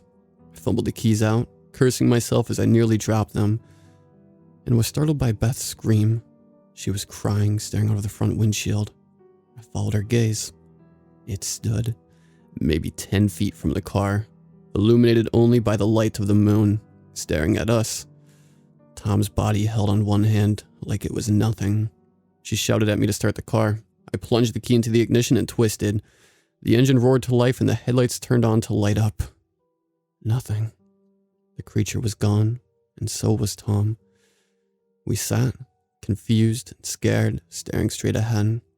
I looked over at Beth, the tears still coming down. She looked back at me, her voice trembling. Where is it? The passenger window shattered. A pale clawed hand wrapped around her face and yanked her body out of the car and into the forest. Her screams faded and were cut altogether. I stared at where she had been sitting, my heart in my throat and tears stinging my eyes. Streaks of her blood stained the broken glass. The bushes that she had disappeared into rustled and slowly started to reveal that fucking grin. I instinctively threw the car in reverse and sped out of there. It took over an hour to reach the nearest police station. My shoulder was on fire from the medium-sized gashes, and I was immediately questioned on what the hell happened. I didn't know what to say. I told them we got permission to investigate the asylum, and during our investigation we ran across a crazy homeless guy with a knife. He killed my friends and cut me as I escaped. What else was I supposed to say? There's no way they'd believe me. Hell, I don't believe me. They took me to the hospital to patch me up while a half-dozen squad cars went down to the asylum. They searched the whole place and found the bodies of my friends, as well as a room filled with the remains of countless more. The only body they didn't find was Beth's. I figured that thing hadn't left anything behind of her, and even if it did, those woods were too big to find anything. The media covered it like crazy, and of course they never found the crazy homeless guy, but they also never found the creature.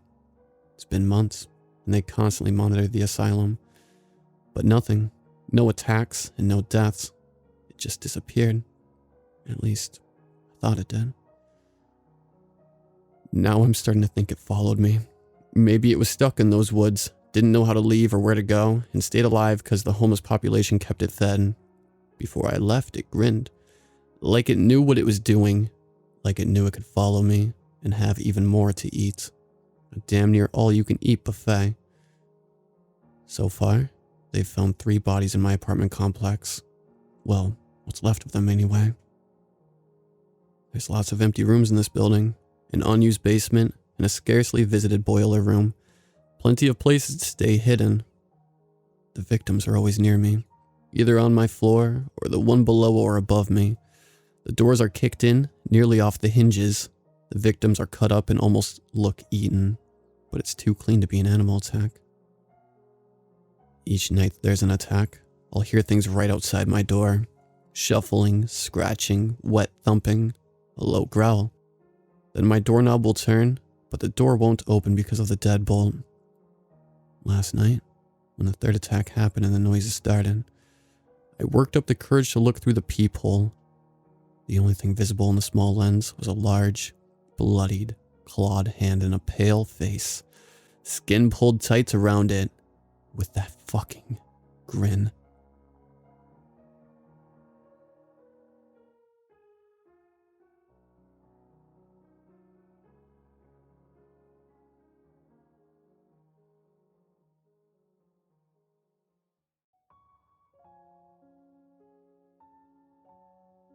Stop me if you've heard this one. Or actually, don't. Even if you've heard it, it's important to the story I'm going to tell. There's an urban legend that I first heard way back in the late 90s when I was in college. It was a popular one on my campus, but I don't know how much further than that it spread. The basic premise was this. Some engineers got together and developed a prototype VR headset. This was of course before the current glut of the things, and so they were understandably excited and couldn't wait to test it out. Sure, they didn't have the technology to make it full color, but that didn't matter. Shades of black and white and gray could still be immersive after all. And the rest of the graphics were frankly ahead of their time. The first program they loaded was a sort of virtual reality maze. Do you remember those screensavers from the 90s? Those ones where you were in a weird multicolored brick maze? It was the same sort of thing, just without the color. So these guys were just chomping at the bit to try their new technology out, and they'd had some success in short, limited engagement with both the hardware and the maze program. They randomly choose one of the engineers, put the headset on him, and let the program rip. They all expect that he'll be walking through the virtual maze for 10 minutes, maybe 30 tops, because how long can you really be engaged in a black and white maze? Well, turned out that the guy in the headset just keeps it on and keeps it on. Hours start to go by, and he's still wearing the thing and walking around in that virtual maze. His colleagues start to get worried and try to talk him into taking it off, but he refuses, saying that he's going to stay inside the maze until he figures it out. So, they leave him be. 8 hours he's wearing that headset, then 12, then 24. The other engineers are starting to panic now, since he hasn't slept or eaten in a full day. They try to force the headset off of him, but he fights back, snarling and clawing at them. They all try to hold his arms down, but he doesn't let that happen either, and it's starting to look like he'll hurt either himself or them before he lets them take it off. So, they give him another day, and when he still hasn't taken it off, they call 911. 3 cops have to hold him down, and he has to be sedated entirely. They pull off the headset, and he comes to. He just starts screaming and screaming. He's flailing around wildly and ends up gouging both his eyes out with the metal prongs at the end of the headset strap. Though in some retellings, he claws them out with his own fingernails. Turns out, he was so immersed in that black and white world that the colors of real life overwhelmed him, and he had to shut them off by any means necessary. They locked him away in the nut house. Because of the eye thing, sure, but also because he was certain, up to the day he died, and he was still trapped in that maze. Now that urban legend has always stuck with me. It's such a perfect combination of the things I liked back then. There was a little cyberpunk, a little Lovecraftian madness, and of course the completely human aspect of a simple mistake causing dire consequences. So why am I telling you this particular urban legend? Because it's not an urban legend at all. It's real. I know because I found the VR headset, and I put it on. I never left that college town when I first heard the story of the VR prototype. I got married, had kids, and became the kind of incredibly boring person who hits up garage sales and estate sales for fun on the weekends. I became the kind of person who says things like, "We've got to get there right at 7 a.m. before the good stuff is all gone." And actually, as I think about it now, that's the mentality that screwed me over, because it was just such a morning, and at such an ungodly hour, that I came across an estate sale on the south side of town. I was among the first people there, just me, a couple of very old women. I was sifting through the weird mix of items in the sale, passing over old 8-track players and Apple computers from the early 90s. It became clear pretty quickly that whoever had passed away and left this stuff was a techie from way back, an early adopter from the time when that meant you were a weirdo who built computers in their basement.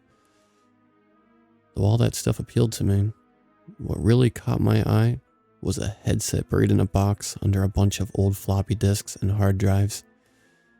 It was made of metal and beginning to rust, but I could tell instantly what it was supposed to be. There were goggles that stuck out like a pair of binoculars, and some black fabric that clearly was meant to block out light from the sides. A couple of wires ran down to a pair of gloves with copper-tipped fingers. From the back, a couple of wires led down to a battery pack that looked like it was supposed to hook onto a belt. It was cool as hell, and I figured even if it didn't work, which it couldn't possibly, it would make for a sweet addition to a Halloween costume at the very least. Do you know what this is, or if it works? I asked the bored-looking teenage girl behind the card table that served as the checkout counter. She only shrugged. All items sold as is. I didn't care. I slapped $20 on the table and left a happy man. Regardless of whether it worked, it looked cool as hell. The batteries were badly corroded, I discovered when I got home, but with a little work, I was able to get the pack cleaned up and the battery replaced by something that seemed more or less to fit. It was something of a revelation when I flipped the power toggle and saw the old headset hum to life. Lights pulsed in the goggles, and it was all I could do to stop myself from putting it on right then and there. But I wanted to make sure it wasn't going to burn my retinas up. So I let it run for a bit, testing out the goggles from afar without putting the thing fully on my head. When I was satisfied that it seemed to work properly, and no bolt of electricity spewed forth from it, I carefully placed the contraption on my hands and head. I immediately felt a tingle of electric current in my fingertips. But it wasn't unpleasant in the slightest. It was like I was suddenly making full use of my sense of touch. I spread my fingers apart, and as I did so, the screen in front of my eyes came to life. I was standing in what could be nothing else but a supermarket. On my left was an aisle filled with cereal boxes, and on my right was a produce display piled high with apples and oranges. At least that's what I thought they were. As I approached, I saw that I could only recognize them by their shape. I picked up an orange and stared at it, wondering why it looked so unfamiliar. I could feel the cool roughness of its rind and the gentle weight of it in my hand. It was unmistakably an orange. I lifted it curiously to my nose, and to my immense shock, it smelled strongly of citrus. I dropped the orange and watched it roll underneath the display. Why could I smell it? There certainly wasn't anything in the VR that could create a smell, but it was there. I held my fingers to my face, and the same scent was there, muted slightly, but certainly present. I sat down on the cool grocery store floor and stared around in bewilderment. Then I understood why everything looked so off. The store I was in, and everything in it, was in grayscale. Once I saw it, I couldn't unsee it, and I realized with a jolt why it had taken me so long to notice. I leaped to my feet and spun around, letting the orange fall from my hand. Everything in the store was rendered in an absolutely realistic fashion. There were no discernible pixels, no rough edges, no delay in movement. More than that, I could see details on surfaces that I'd never even noticed before. This was not something that could have been accomplished by a program made at the same time as the antique headset. It wasn't even something that could be made now. I was standing in a real supermarket. I was sure of it. I stepped back and stumbled as my foot landed on the orange I had dropped earlier. The fruit split open, waves of its citrus scent washing over me. The sticky juices clung to my shoe, causing a definite squelching sound as I walked along the stacks of fruits and vegetables piled up to the ceiling. What a remarkable detail, I thought. It was as if the developers had considered every possible outcome when making this program. Would the same sort of thing happen if I smashed a banana? Would I smell the familiar scent of sugary cereal if I opened one of the boxes that lined the aisle across from me? I walked cautiously toward the cereal aisle, staring at the black and white cartoon faces looking back at me. Their eyes were bright and shining, their smiles twisted and mocking. The cartoon walrus, holding a spoon piled with samurai stars, furrowed its brow as I walked closer, its whiskers swaying softly each time it exhaled. The hell? I whispered to myself. At least I thought it was to myself. In response, the cartoons on the cereal boxes began to laugh, softly at first like they were trying to suppress their giggles, then louder and louder, until their shrill braying thundered in my ears. Was there a speaker on the headset? A microphone? The thought passed briefly through my mind as I retreated from the cereal aisle, all thoughts of opening the boxes abandoned. Suddenly, I didn't want to explore this virtual grocery store. I didn't want to experience all that this technology could offer. It was realistic, sure. More than realistic, even. But I needed to get out. I fumbled at my head, trying to remove the headset that perched up there, but my hands passed through air, and I found myself grabbing onto nothing but my own hair. I swallowed hard and slowed my breathing. There was no use in panicking, I told myself. None of this was real. I walked back down the produce aisle, looking for an exit. It seemed like I walked forever, the produce repeating every so often like a film reel behind me. I changed my direction, veering left until I hit a wall and followed it for what felt like miles. Finally, I came to a closed door labeled Employees Only. I pushed it open. There were 5 of them there, all teenagers by the looks of them, and they were huddled in folding chairs in a semicircle around an old television set. Hey, could one of you help me? The lanky teenager closest to me turned around and shot me a dirty look. Sorry, I'm just trying to... Shh. He hissed at me and turned back to the television. I walked up behind them and focused on what they were watching. There on screen was my living room, with me standing in the middle of it. I bent forward to get a better look, and the me on the television did the same thing. The teenagers giggled and elbowed one another. On the television, my wife was standing next to me, her head in her hands. She looked like she was pleading with me. Her face was puffy from crying, and she had a wild look in her eyes that I'd never seen before. I reached out toward the television, and the other me did the same, reaching forward toward nothing.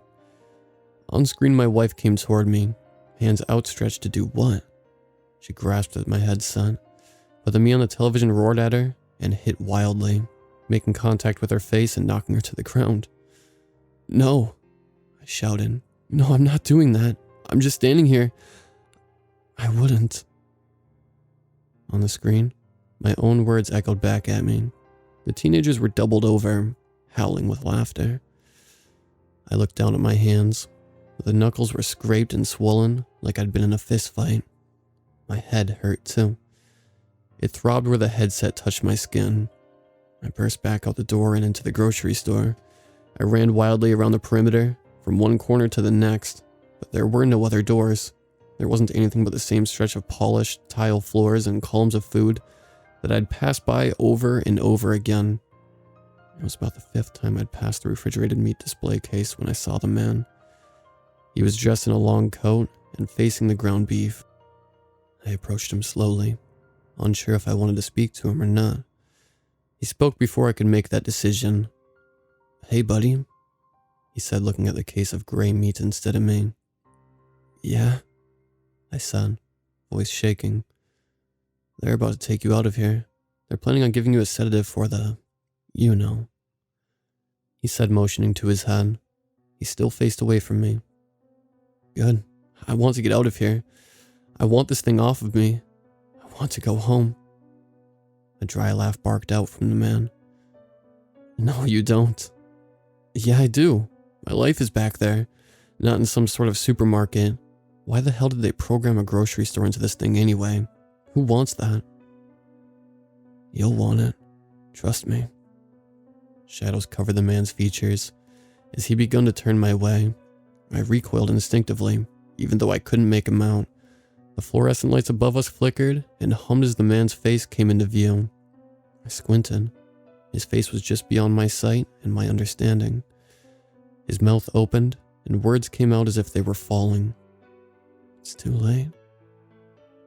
Then all there was blackness. I woke up in a hospital bed, restraints around my wrists and ankles. The room was bathed in lurid colors, whites and eggshells and beiges and pinks so repulsive, I could have vomited. My wife sat asleep in the chair next to me. At least I thought it must have been her. Her face disappeared into the purple of her bruises and the rough rendering of her features. When she opened her eyes and looked at me, all I could see were the bright blue pixelated squares where her irises used to be. I screamed until they sedated me, then I woke up and repeated the same process.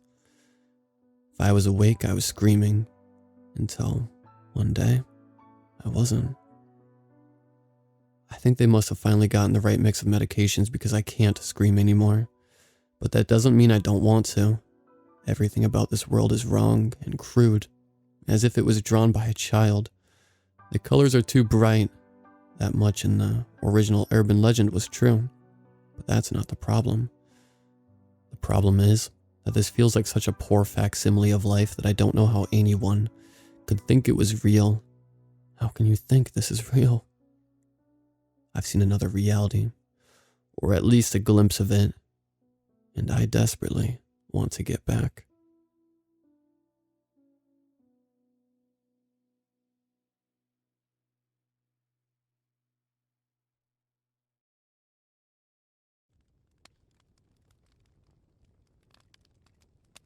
When I was young, I would take a month-long trip every summer to my grandfather's house in Pine Cove. He had inherited the house when he was 18 and lived there ever since. I loved my grandfather and was always thrilled to visit. I'd look forward to it the entire last month of school and think about the cool breezes from the sea and the occasional trips to the dock for arcade machines and ice cream. My grandfather was a gregarious man and would talk the ear off of anyone. However, that didn't stop him from keeping to himself. He would spend an entire week in his office, at the library, and at the town hall locked in with documents or books of some kind. He'd venture out for food once in a while or play with me for a bit. But largely, I was left to my own devices. I had no complaints. The freedom offered to me was amazing, and something I never got from my parents at home. Strong storms occasionally rolled into Pine Cove in the summer, bringing winds, rain, and the occasional lightning flash with the intense crack of thunder.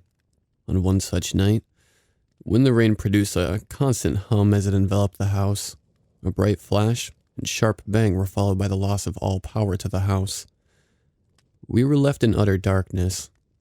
I was reading in my bed when it happened. I felt trapped in my room.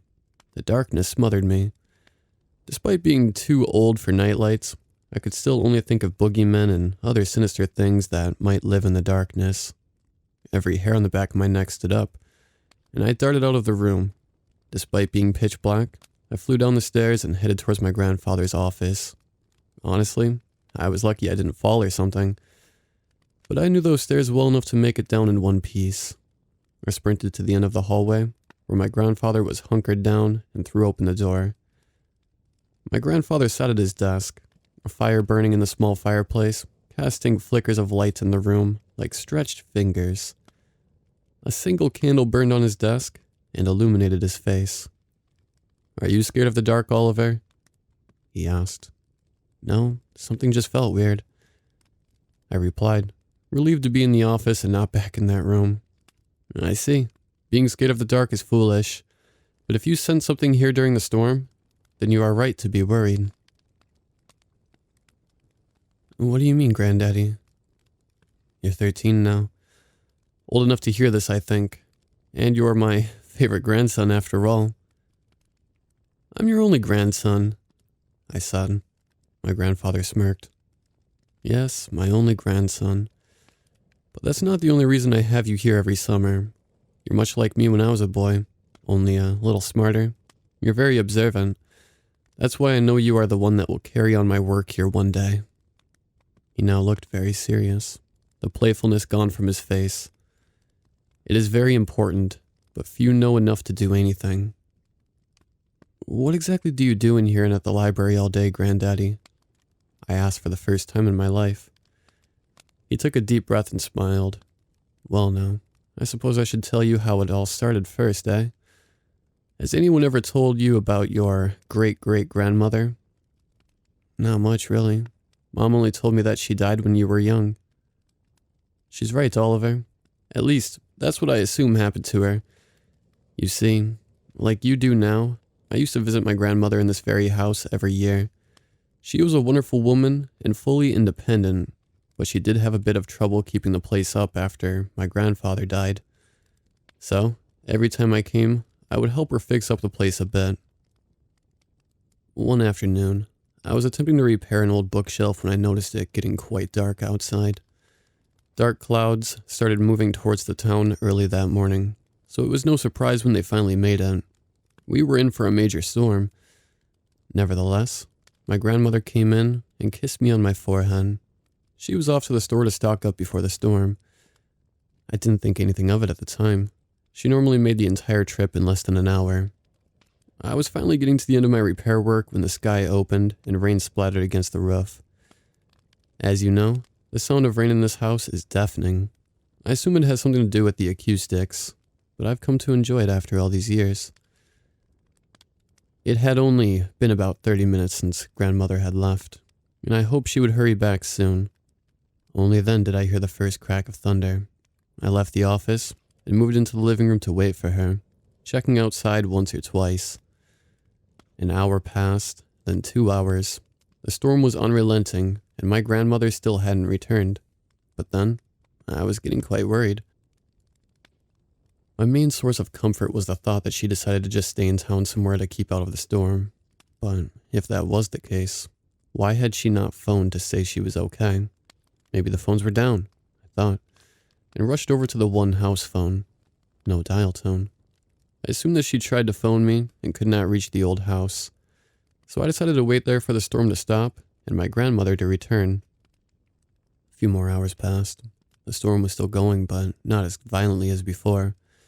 Still no sign of my grandmother. Phones were still down. I was panicked and didn't know what to do. We had no neighbors close by, and I had no practical way to get to town in the storm. As the hour grew later and later, I began to pace about the house and periodically check outside. Where could she be? I muttered to myself countless times. Despite hours of rain, thunder, lightning, and wind, the storm refused to abate. The sound of the rain upon the house remained so deafening that I could barely think straight. All I could do was worry and fret about my grandmother. Around 10 o'clock, I could take no more and ventured outside on foot. It was a silly idea to start with, but the idea was proved even sillier when I found the dirt road to the country house completely impassable, especially on foot. With no options available to me, I returned to the old house. The clock ticked on, and at some points I dozed off. A terrible crashing sound awoke me. I suspected that the sound came from the kitchen, but I was not enthusiastic to investigate the cause. Slowly I crept towards the kitchen door. The power was still out and would remain so until morning. I searched around and finally found a flashlight to aid me. Once I reached the kitchen door, I stood very still and listened. Mostly I just heard rainfall that had perhaps begun to ease, but above it was a high-pitched wheezing sound that resembled someone snoring. Though I wanted to remain at the kitchen's precipice indefinitely, I summoned up all my courage and opened the door. What awaited me was the remains of a broken window. At first, I just assumed some tree branch had fallen and busted the kitchen window. Then I saw that the bits of broken glass continued over to my grandmother's root cellar, where she kept various canned goods, meats, and other things that preferred a cold, dark place to remain edible. In addition to the pieces of broken glass was a vicious, dark red liquid like a very thick blood. I had not seen anything quite like it before. Like they say, curiosity killed the cat. So despite my better judgment, I followed the trail of broken glass and blood to the door of the root cellar. The door was wide open, but nothing was visible past the door frame. I shined my flashlight down the stairs. Still, nothing appeared to me, even though the flashlight illuminated most of the staircase. Slowly I descended the stairs, becoming aware of every sound and every slight movement in my peripheral vision. When I reached the bottom, I shined my flashlight around the room. To my amazement, I saw the back of my grandmother, who was facing a large salted pork she had hanging in the corner of the room. Once I focused the light, it became obvious that she wasn't just facing the ham, but devouring it. "Grandmother?" I cried out in surprise and revulsion. She turned around with only a slight hesitation. Jagged cuts covered her arms and face, and the thick blood I had seen all over the kitchen floor oozed from the wounds. Despite how bizarre everything was, I still wanted to help my grandmother out of instinct. I told her we must treat her wounds. She stared at me blankly. I had heard of sundown syndrome before in older people, but my grandmother had never shown any symptoms. I grew beyond worried and became very unsettled by the whole situation.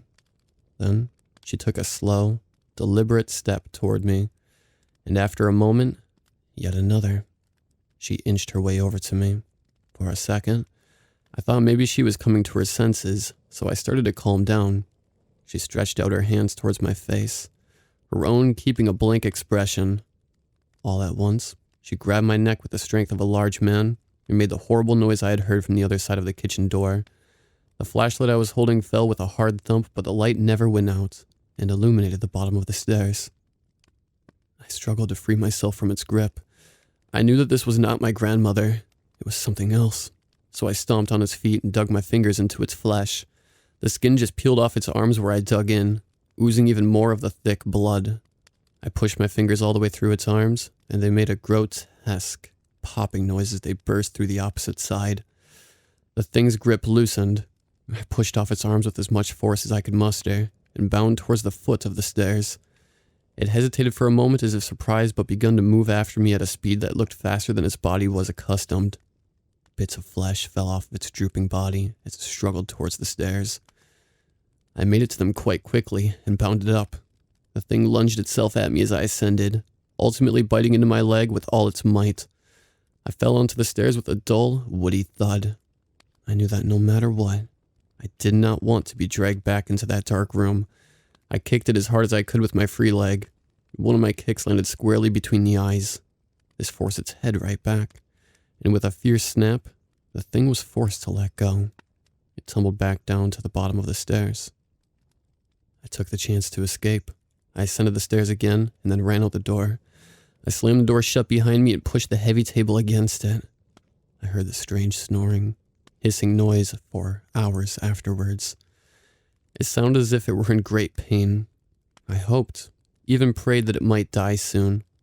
At some point, I managed to sleep again. In the morning, there was still no sign of my actual grandmother.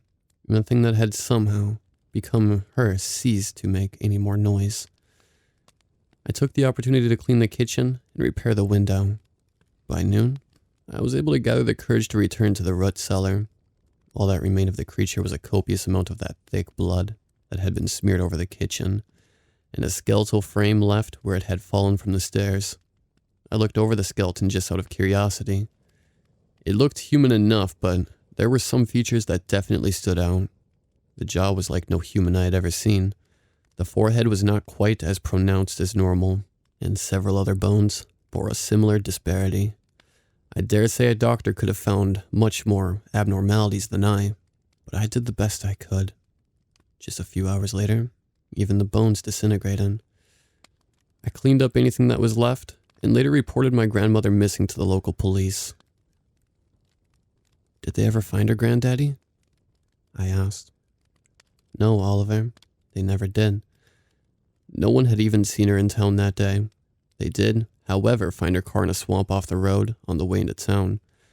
They assumed she might have drowned and fallen to the bottom, or perhaps escaped from the car then got lost in the woods. Maybe even she was killed by wolves. All of the explanations are tragic, but what I know came back was the worst one of them all. I've not told a soul until just now. It is a lot to take in, I know." My grandfather looked lost in thought when his story ended. I waited a moment and decided to re-ask the question that prompted it in the first place. "So, Granddaddy, Is that the reason you spend so much time doing research? He shifted in his seat. Well, let's just say my research concerns other strange events in this town, even some that occurred in this house and on the land around it. I'll tell you more details when you get older, perhaps even a bit next summer.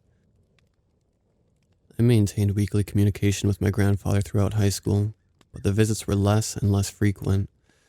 No more month-long trips in the summer every year. I last made it up to see him about a year ago. Aside from the story he told me 5 years ago, he never did get around to telling me more about his research. My grandfather died last week. Shortly before he died, I received an email from him. He attached a few photos and said that he would like to see me soon if possible, that he had found something that finally validated all his years of research. My mom and I were basically all the family grandfather had, so the lawyer told us everything about his estate over the phone. My grandfather had stipulated that he be cremated as soon as possible after he was deceased, and this had already been done. All that was left was to retrieve the ashes. The lawyer then said what I had been waiting to hear. The house and everything in it was left to me. Now, I'm going back to Pine Cove. I need to know what my grandfather discovered before he died.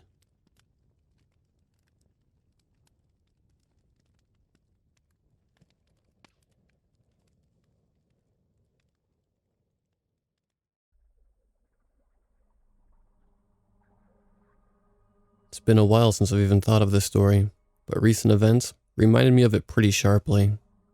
I only heard it secondhand and a fair while ago, so I can't promise that all the details are exactly correct. I should say, too, that I was fairly skeptical the first time I heard this.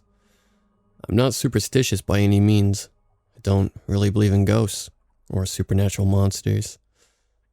The friend who told me was the same, but even so, he made me swear up and down to not retell this. His grandfather did the same to him. This is the first time I've actually told it, and I'm only doing it now because it's online. There is one major change from the story my friend told, and it's intentional. I'm not going to include the creature's proper name. It should be pretty clear why by the end. I'm taking that to my grave. This story was told to my friend by his grandfather, and he told it to me around a fire when we were camping one time. Like I said, I laughed it off at the time, but recent events have definitely changed my mind on that. My friend's grandfather, who I'll call John for privacy reasons, was a civil engineer working in Australia. In 1950, he was working out in the bush with a local Aboriginal town, trying to somehow connect the town up with power and a telephone connection. The town was called Wild Dog Creek, and John was the only white man there at the time. He was pretty well liked there, and was treated as one of the locals by pretty much everyone. He spent most of his time fishing and hunting, and waiting for the government to hook up power lines. By his account, it was the happiest time of his life. One night, though, one of the local farmers lost a cow. Nothing particularly odd there. It wasn't called Wild Dog Creek for nothing, and wild dogs carried off animals now and then. Not usually full-grown cattle, sure, but it wasn't unheard of. The reason the farmer even bothered reporting it was the strange way he'd found it. The thing's skeleton was found on the edge of his field, and a set of tracks leading to and then away from it. Not dog tracks, he said, but human tracks. And the tracks of a cripple to boot. How did he know that? John wanted to know. The man said the steps on one side were much longer than the other. Well, that got the town's elders' attention, and they went out with him to have a look. John tagged along out of curiosity, but the tracks raised more questions than they answered. The farmer was right about the difference in length, but even the short side looked twice as long as an ordinary person's step. When the elders saw this, they grabbed John and the farmer and towed them both away. They ordered the farmer to forget about that field and those cattle, that they were now an offering. He would be given new fields and new animals, but he was to never go back there again. The farmer accepted without comment, and was given new land on the other side of the town. A week later, though, another cow was found in the same way. This time the elders forbade anyone from going near the site. The whole town got together and shifted all the cattle to a place about an hour away from the town. By this point, John was confused as hell, and more than a little scared. He asked the elders, but they refused to explain. It was only from questioning a few drunks later on that he heard about the skin takers. The skin takers were, said to locals, evil creatures which roam the forest at night. The huge, deformed creatures were born without skin and had to make one, stitching it together from the hides of their victims. They told him too that it was never to mention the proper name of the skin takers again. They hated stories being told about them, hated potential prey being warned, saying the name drew them, the locals said. Then they went quiet, maybe realizing that they said too much. And John couldn't get anything more out of them for the rest of the night. In the morning, a dog skeleton was found on the outskirts of the town. The strange tracks could be clearly seen outside the fence, coming out of the bush, then back again. This time, the elders came to John. He was to leave, they said, although at first, they wouldn't explain why. Eventually, with great reluctance, they told him that the town was in trouble. None of the locals had a chance, but maybe John could make it if he left now. John didn't really believe this, but he knew when he wasn't wanted, so without further ado, he left. On his way out of the town, he realized he had left a bunch of his tools in his house. He turned around to get them, but one of the elders grabbed a spear from another man and threw it at him. He got the message. He turned away and started off into the bush. It took him a whole day to reach the road. He knew he was there by the sound of a car approaching.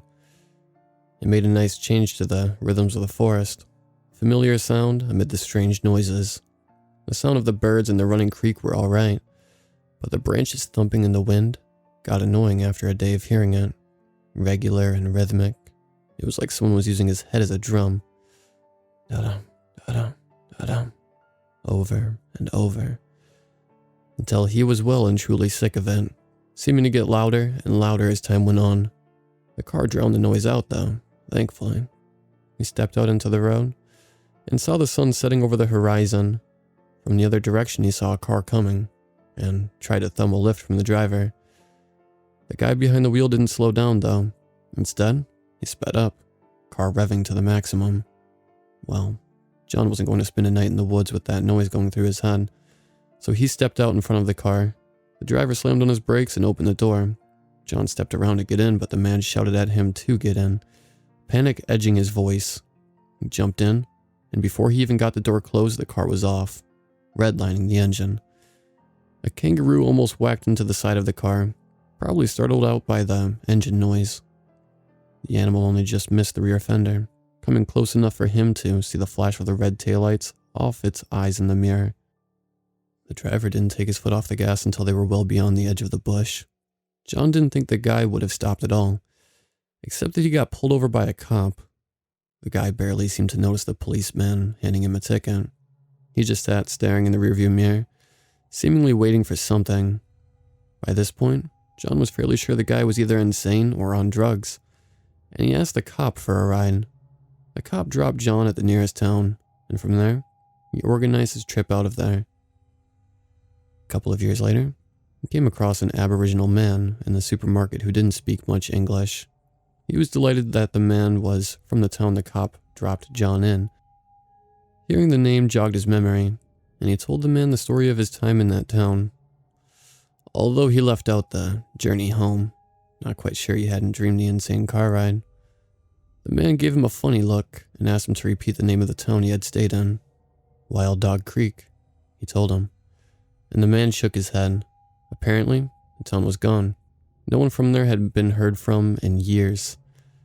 The two compared notes, and it seemed like the last message out of there was a couple of days before John's departure. The man asked John if he knew what happened, and he said no. He wasn't about to go telling ghost stories to strangers in the supermarket. Later that night, though, John had a dream. In it, he heard a beat that he recognized.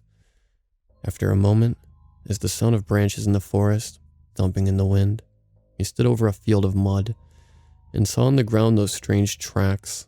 Still the beating went on. Da-dum, da-dum, da-dum. Long, then short, repeated over and over again. Like a drum, he thought. Or more perhaps like steps.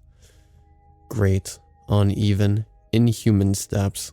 One long, one short. Steps taken, maybe, by a creature as big as a deer, with red shining eyes. A creature on the hunt for human meat, and for a skin to add to its cloak. He knew then what the seemingly crazy driver in the car had seen, why he had sped up. If he had looked behind him, he too would have seen the red, glowing eyes, coming for him at a run faster than any human could have managed. John said he had considered going back to the town for a while, but after that dream he didn't bother. There would be nothing there to find. Wild Dog Creek was gone.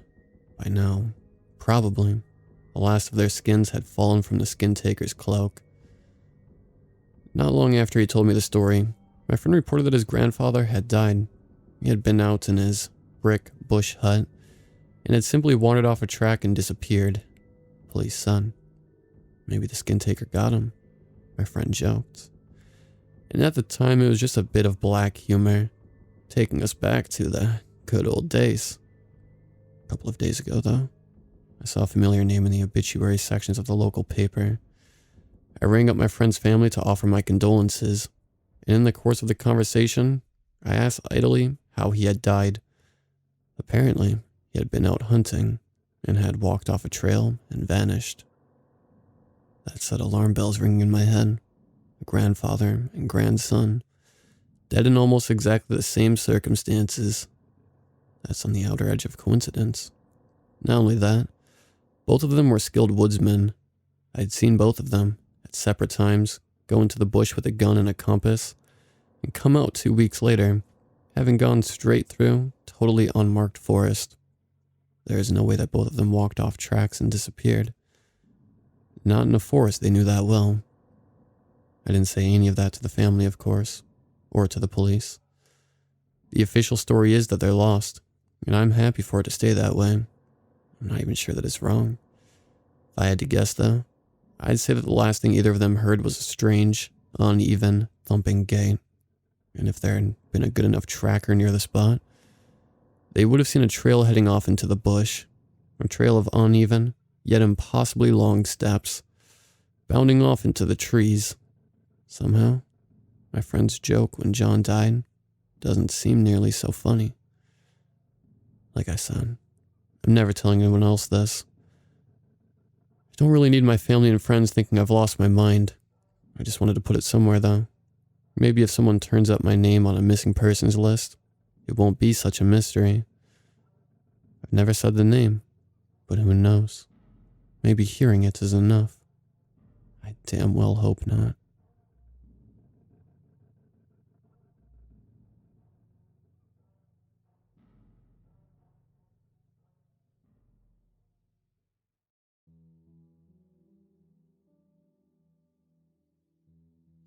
It seemed like an above-average day when I woke up. The birds were chirping, and my phone alarm was blaring in my ear. I had an almost uncontrollable urge to do something interesting today. I and my dad had been camping in the Ozark Mountains, hoping to find some new caves to explore. It had been a hobby of mine since I was 8, and for the most part, it wasn't very dangerous. Maybe the rocks were slick, maybe a spider landed on my dad, possibly a viper ahead of us. We always came prepared. We brought rope, harnesses, and all the other stuff used for climbing. We always brought a simple handgun, a pocket knife for both of us, snacks, fans, and jackets. For the last week, we had found nothing. We had already explored all the caves here, or at least we thought we did. I thought about exploring one of the caves we had already gone into, but decided against it seeing as it would be more boring than just looking for a new one. I got up out of the sleeping bag, put on some cleaner and more appropriate clothes, and headed out of the tent. I was still tired, but I knew if I stayed in for longer, Dad would yell at me. He was waiting for me outside of his tent, on his phone checking Twitter for what was probably the 3rd hour. He always makes it an effort to try and get me up at the exact same time he gets up, 0400 or 4 a.m. He had always woken up at that time since he was 19. Being a Marine molded him into something better, but it had its downs, this being one of them. "Finally, you're up," he said in a loud and excited voice. I've been waiting for almost an eternity. He started walking towards the trail off of Lake Fort Smith, the one we never used. I was a little confused, but I didn't say anything. The thing I've learned over the years with Dad is that you do not question his choices. He hates it. We walked for around 15 to 20 minutes before coming upon a cave I had never seen before. I stood there with nothing to say. At least before Dad knocked me out of the confused states I was in. Found this yesterday. I didn't tell you because I wanted it to be a surprise. He said in a more monotone voice than I thought he would. More than I had ever heard from him. I still didn't say anything. I didn't think I would. I never really liked my voice anyway. Dad turned on his flashlight and walked into the cave, shortly followed by me doing the exact same and walking only a foot behind him. The cave was dark, damp, and had the unnervingly loud noise of water dripping from the ceiling. It was just like every other cave we had gone into. But I didn't think of its normalcy. I liked going into caves. No, I loved going into caves. But my love for caves was to be ended only 40 minutes later. The cave started getting deeper, and the weird noises you would always think you hear got louder. I mean, a lot louder. Unbearably loud. It scared me a lot, but I thought nothing of it. Just another thing that happens in caves, right? We walked further and came upon a fork in the cave. 4 ways we could go. We had never seen this many possibilities present themselves inside of a cave. Dad and I were very indecisive. So we just stood there for what felt like hours. Finally, he said, "Let's go to the second one on the left. It seems like the more adventurous one to me." And he was right. It did seem like the most adventurous one. Something was drawing us towards that part of the cave. Something I would only understand later. Way later, when it was already too late. Dad took the lead, as he usually did. His pace quickened with excitement. I, with just a slightly faster pace to keep up with him, followed a short distance behind him. After around 15 minutes of walking, we came upon a hole with a stone bridge in the middle. Too unnatural to look like it belonged there, but it didn't look like it was made by humans either. "Let's see if we can cross it," he said, not needing to. I followed his orders and helped him pick up what seemed to be a 75-pound rock. He grunted, and we moved it over to the stone bridge, quickly throwing it with it landing only 3 feet away. "Good," he excitedly exclaimed. "We can continue." He walked on the stone bridge, pushed the rock off, with it making a loud banging noise when it landed. I heard a soft grunting noise for about 3 seconds after the rock fell, with it making a shiver go up my whole body. I walked with him over the bridge, holding his hand which was behind him. "Really? Are you that scared of falling off?" "Yeah," I replied with a shaky voice. We made it across in less than 8 seconds, with me sighing in relief as soon as we made it across. We continued walking, but shortly stopped after the noises started. There was low laughing that sounded like it was coming from the cave walls. I could tell Dad was scared, so I took the lead. As we continued walking, it only got louder, which brought us to the point of shivering in terror. Although we were scared, we weren't the type of people to just give up when we got scared, so we continued at a slightly slower pace. We walked for another 8 minutes, until we hit this sort of open area in the cave. It was like a room, but not man-made. We entered the area. It had a chamber-type vibe to it. It was like we were going to get attacked by something at any moment. That's about the time when the true horror started. The laughing, again, started. It was louder this time. So we did what we did before. Stay in the same place and look at each other, terrified of what was going on. Another noise started when the laughing stopped. The clicking. It nearly made us insane, but just before we thought it would get worse, it stopped. All we could hear now was the breathing. Our own breathing, but there was something else.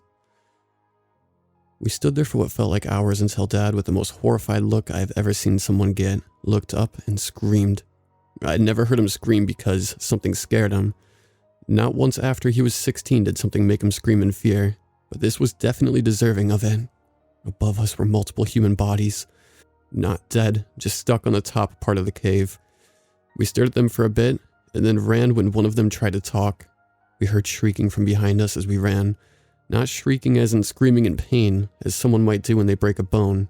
This was way worse. Something inhuman, Something unearthly. I could hear Dad praying in a soft and shaky voice. It sounded like he was crying, but neither of us had time to talk about whatever that was, and I don't think either of us wanted to. What was that? He kind of yelled at me. I don't think we would or should know. I replied in a scared yet somewhat monotone voice. We stopped running after I said those last few words, with us trying and failing to catch our breath. I'm not totally sure what was going through Dad's mind, but for some reason he didn't. He finally snapped. After all of this nightmare, he finally went crazy for a moment. He ran ahead of me, with me trailing behind him. He was yelling and crying the entire time, but he was way faster than me, so I only had a few moments to catch up to him. My luck was the worst at that moment. I wish we never entered that cave. That moment right after he started running is when I lost him. I tried to grab a hold of his hoodie to pull him back, but my finger merely grazed the back of his hoodie before I fell over on my knees and yelled out in frustration. I tried to get back up and run behind him, but my knees wouldn't let me run at that moment, so all I could muster was a soft jog. Of course, he went out of my sight not long after I chased him. I stopped and caught my breath, then heard the screaming. It was Dad screaming, with a terrible shrieking noise again. I knew it would be stupid either way, to go get him or to run, so I chose the option that gave me the best chance of living, running out of the cave and calling the police. So I did. I ran out of the body room, kind of leaped over the stone bridge, and went through the fork in the cave, with just 30 seconds remaining until I would see the almost life-saving sight of the sunlight. I noticed something. There was someone in front of me. No, it wasn't a person. That was a mutated creature made to look like a human. I tried to run around it, but it grabbed me and bit my shoulder for some reason. I yelled in pain and then pushed it off me, then ran. As soon as I made it outside of the cave, I stopped running. I'm not totally sure why, but I did. I heard the screeching of that terrible creature from inside of the cave, along with Dad's yelling. I cried and gasped for air. I had barely been breathing when I was running. I got out my phone and dialed 911, along with an ambulance. They arrived just 15 minutes later with their sirens and lights, giving me one of the happiest moments of my life. I was so relieved to hear them, but I knew that when they went in and came out, I might not like what they say. They looked at me in shock for a moment before interrogating me. What happened? We saw this thing in the cave. It wasn't human. It wasn't anything that would be from this planet, I said, stuttering a lot from fear and crying. The conversation continued after that, asking me about my dad and some other things to calm me down. It didn't work. It took me a few hours to stop crying. When I did, he took me home. I lay curled up in a blanket for the rest of the week. The search party found him. He was bloody, bruised, and there were visible growths on his legs and arms. They took him to the hospital, but couldn't find anything. But of course, there was this sort of parasite that infected him, so he had to stay. I visited him only a few days after I finally got up out of the blanket. He looked miserable. I'm sorry, Dad, but I had to run. He said nothing for a long time, until he reached out his bony finger towards me. You left me, he said in his raspy, almost not human voice. You left me in there, and now you will suffer like me. With a swift motion, he grabbed my arm and bit me. I yelled out in pain and was taken away by the nurses. After checking me, I was allowed to go home, but I was still nervous. That was the last thing I remember. The last few days have all merged into one. I can see the growths have started appearing.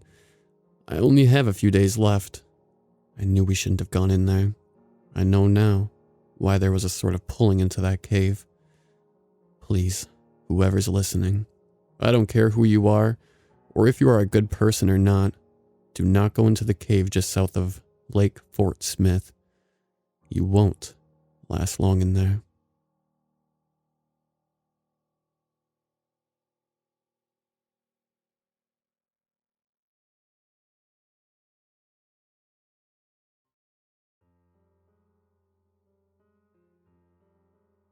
I sold everything I had to live in this assisted living home called Shady Creek.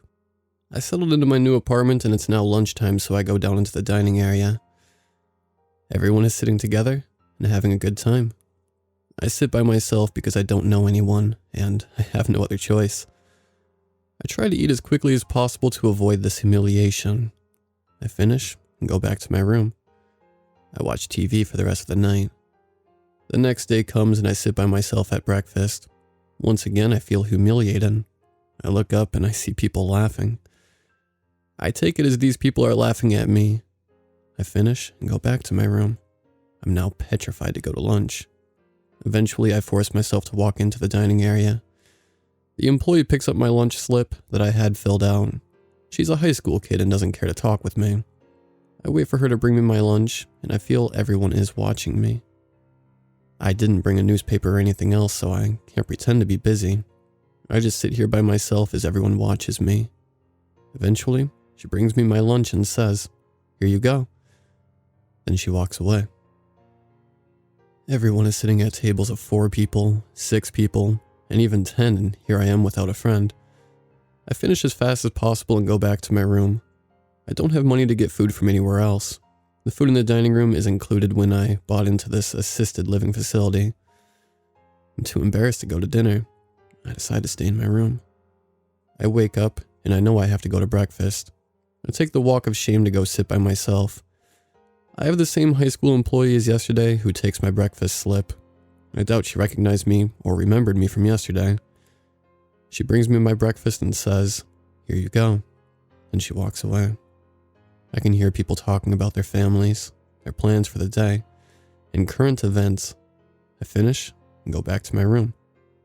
I say to myself that at lunchtime, I have to force myself to go and sit with other people.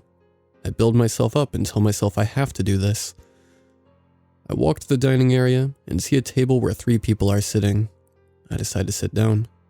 None of the 3 people at the table acknowledge me as I go to sit down. The 3 other people awkwardly pause their conversation, then pretend I'm not there. They're not interested in engaging me in conversation. And then a man comes over and says, "Excuse me, partner, you're sitting in my seat."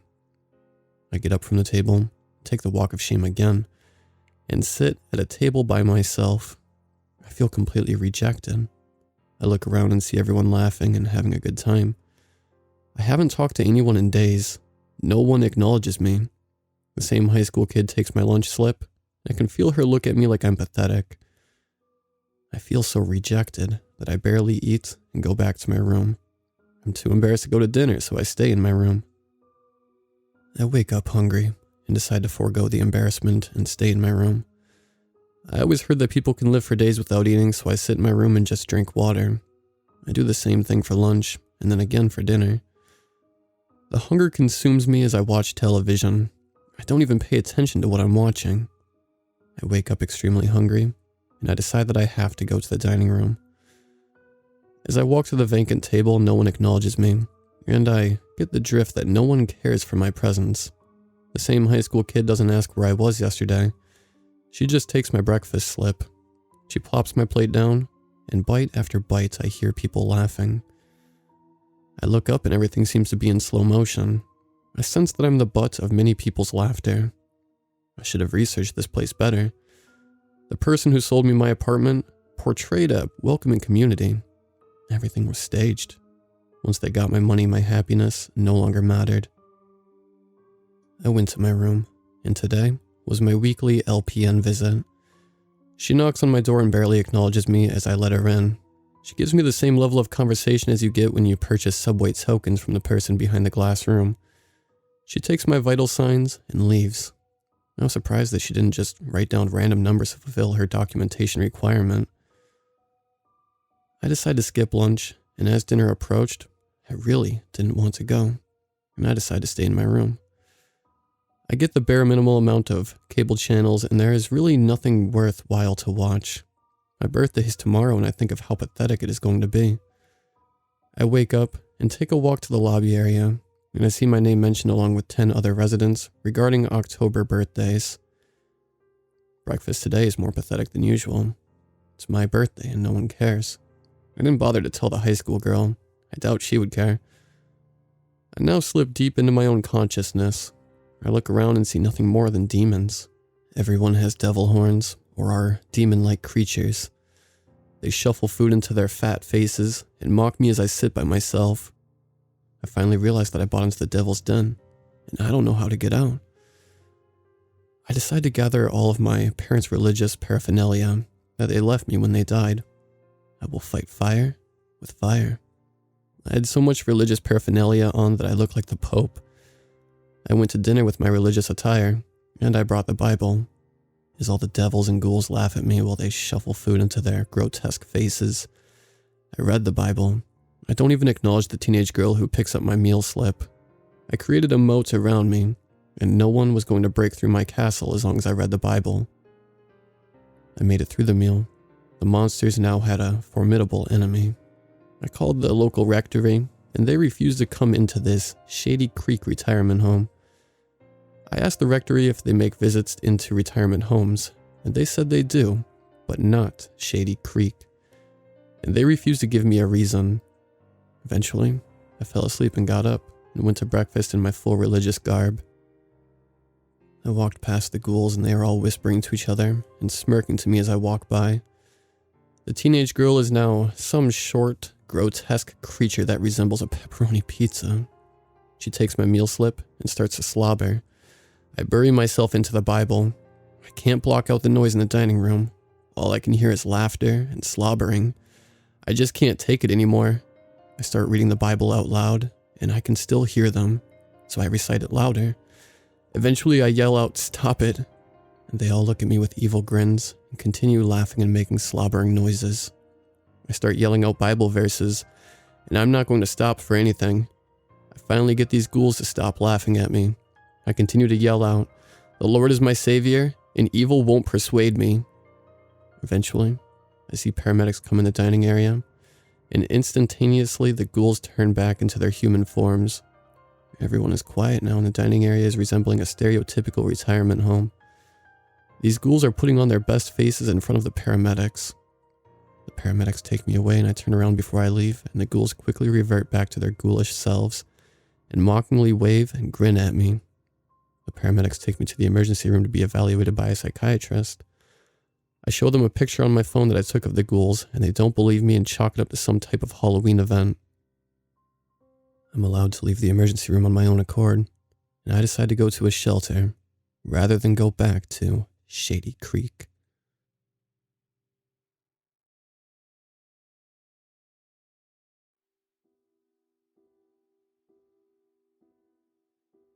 If you are my age, a 90s baby in his early 30s, then you should remember how it was for music lovers before the advent of smartphones and live streaming services.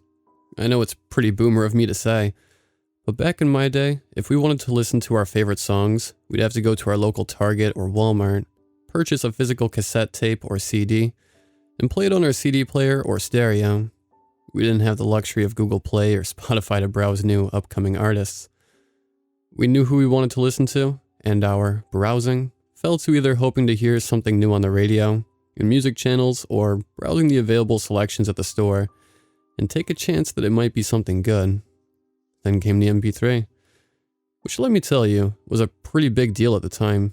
No more skipping tracks because either we were walking too fast and our CD player was getting bumped around, or the CD itself was scratched to all hell. No more having to switch out CD after CD to hear a variety of tracks, even with a mixtape. I remember wanting an MP3 player so bad, but my family wasn't able to afford one. At the time, they were the new hot item, so they were pretty pricey for the average consumer. However, as luck would have it, one day I stumbled across a discarded small, black cardboard box on my way to school one day. I didn't usually pick up random objects on the ground, but something compelled me to examine it. I picked it up and opened it to find, to my absolute surprise and delight, an almost new-looking MP3 player. I looked all around to see if anyone was nearby and pocketed it. This was like a dream come true for me at the time. After I got home from school that day, I went to my room and opened it up. There weren't any instructions or anything, just the MP3 player itself. It didn't have a charger or any headphones. I looked to see if maybe there was a battery compartment, but there was none, which even then I thought was weird. Once I was done looking it over, I popped in the headphones from my CD player to check out what songs the previous owner had loaded on it. In total, there were 10 untitled tracks, all by the same artist, some unnamed female pianist I'd never heard before. I was very much an alternative rock kid, but I'd also appreciated the beauty of classical music, so I sat and checked out each song. The artist had the most beautiful voice I'd ever heard before, and I found myself lying in the bed, entranced by her sound. I had never felt so good as the sound of her voice relaxed me. I felt too relaxed that eventually her voice would lull me to sleep. I remember fading into a beautiful slumber and dreaming of a beautiful woman. She had long raven black hair and wore a long white dress. She was singing to me, and I felt myself being drawn into her. I felt so completely at peace and was so entranced by her that when I made my way into her arms, I never wanted to leave. I woke up the next morning feeling a strange euphoria. I'd never felt so good before. It then occurred to me that the MP3 player was still playing all of the songs on a loop. I smiled and just kept my headphones on as I got ready for the day. What did not occur to me was the fact that the MP3 player had been playing all night, running on, I guess, some sort of battery. A battery that never died. All that was going on in my head was the feeling of falling absolutely in love with this mysterious singer. Looking back, I don't think I took those headphones off once. Not for bed, not in the shower, not even at school. The weirdest part of it was that no one questioned where I got the MP3 player, or even why I was constantly wearing the headphones. It was like nobody even realized I was wearing them at all. Another odd thing was that even though the music was still constantly playing, it never interfered with concentrating on homework or conversations I'd be having. Every night was the same dream of that same woman. As time went on, I began to notice that I was becoming weaker. Despite getting a good night's sleep every night and feeling 100% refreshed every morning, I became less and less active during the day. Growing concerned one day, I decided to ask my mom if she'd ever heard of the woman on the MP3 player. My mom was into the whole singer-songwriter genre, so I figured if anyone knew this woman, it would be her. When I initially asked her about her, she finally realized I'd had the headphones on. "Wait, how long have you been listening to your CD player?" she asked. "I didn't even realize you had your headphones on. Weird." "Actually, Mom," I started, as I pulled out the MP3 player. "Where did you get that?" she asked, shocked that I had such an expensive item in my possession. "Well, I found it a couple weeks ago," I answered. "It was just laying outside in its box." "And you decided to just take it?" she said, sounding disappointed. "It didn't occur to you that it might be someone else's property, property that they lost, property that you stole?"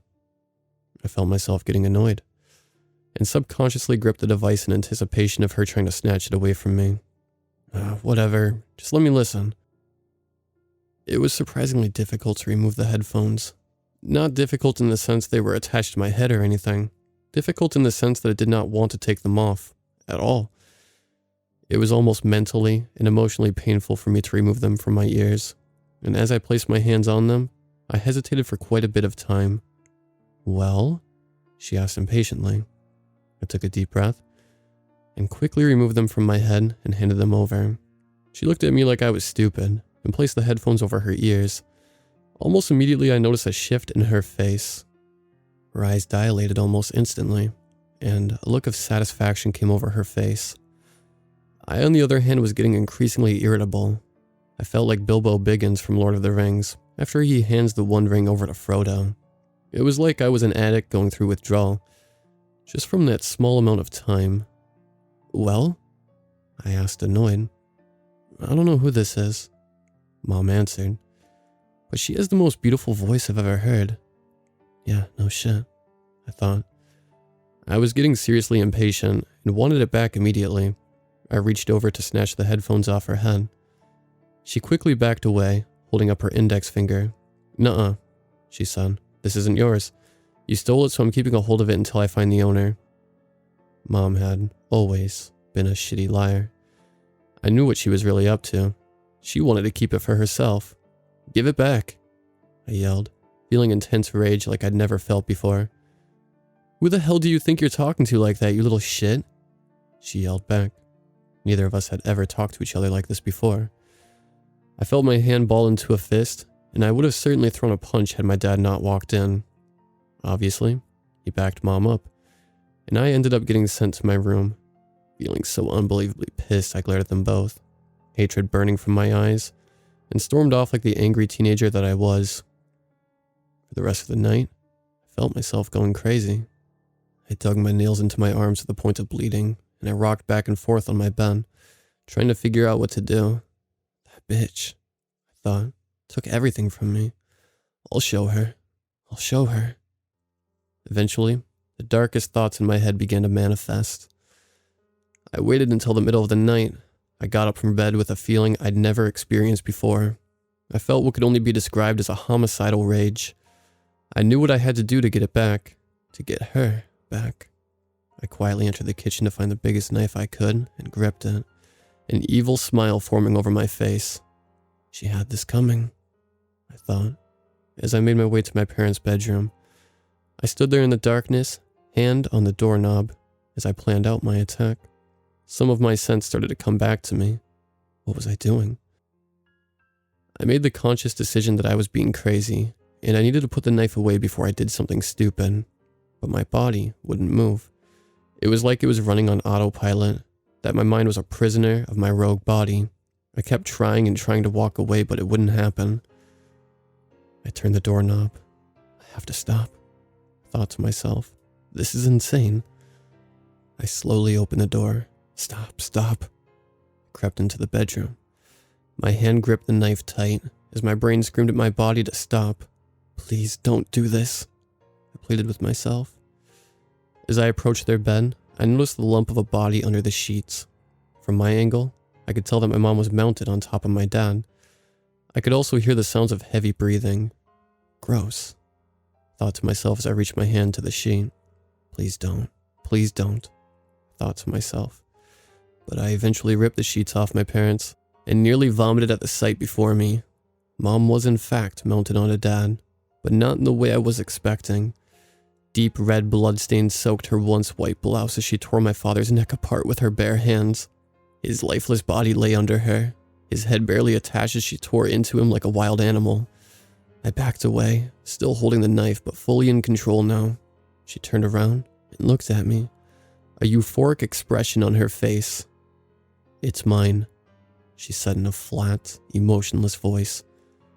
I thought I'd be nice and let him have a listen, but the son of a bitch wanted her all to himself. She was completely unrecognizable. Was this what had happened to me? Was this why I went absolutely insane? "You can't have it back," she continued as she rose from the bed, beginning to approach me. I could read the expression on her face, that same homicidal rage that I had felt earlier. I needed to get out of there, so I took off. She ran after me, screaming with rage. I had never been so scared in my life. I got to the stairs leading down when suddenly I felt her hands push against my back. I fell, tumbling violently down each step, breaking my arm and dropping the knife in the process. I screamed in pain and fear as I watched her slowly walk down the stairs, the headphones still attached securely to her head. It took everything I had to pick myself up, but before I could run off again, she leapt at me, tackling me to the floor and pinning me down. With one hand she gripped my throat, digging her nails into me. I could feel them tear through my skin as blood started to seep out.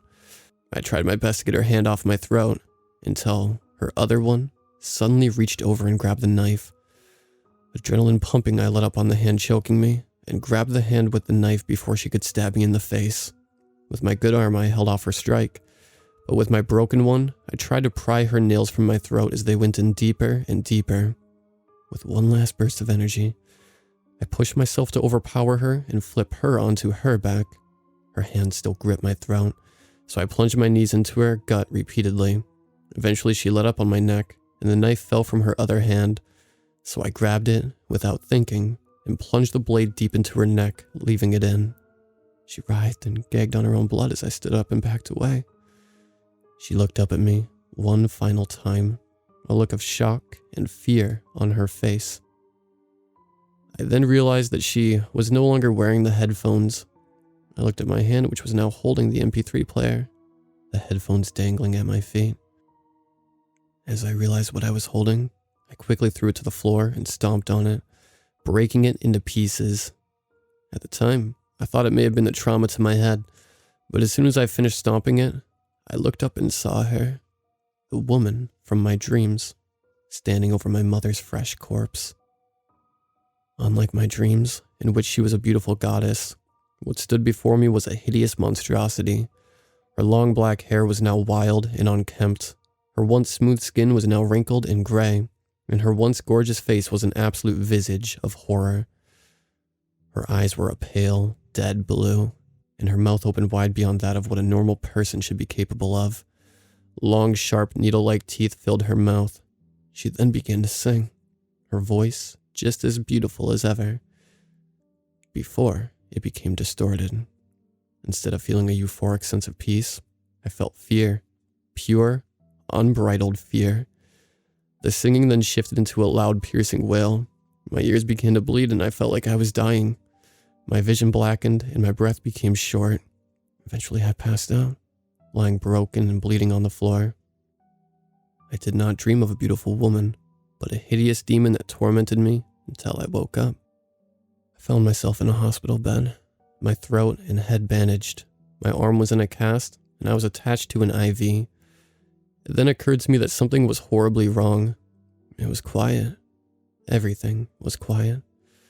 I tried to say something, but I couldn't speak at all, and the more I tried, the more I could taste blood. Tears in my eyes, I raised my hand on my unbroken arm and snapped my fingers. Nothing. There was absolute silence. I cried in pain as I continued to snap my fingers, but unable to hear anything. The last thing I ever heard was that horrible scream. I can no longer speak verbally. My mom damaged my throat beyond repair. It's honestly a miracle that I was even able to survive her attack. Luckily, one of our neighbors heard the sounds of screaming and called 911.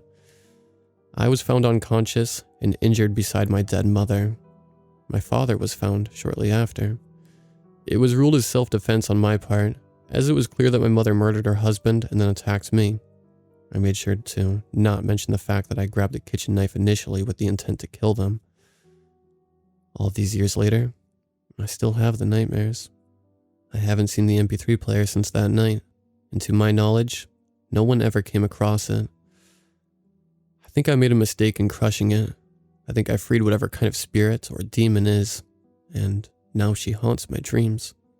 Every night she torments and violates me, all while singing in that beautiful voice of hers.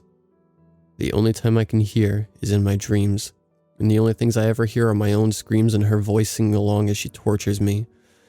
I'm so terrified to sleep that I find myself staying awake as long as I can, but I can never go too long without giving in. I don't know what became of the MP3 player, but heed my warning should you ever come across it. For your own sake, for your safety, and for your soul, don't listen to it. Don't take things that don't belong to you. And especially if you come across an old abandoned MP3 player or any kind of musical device, walk away.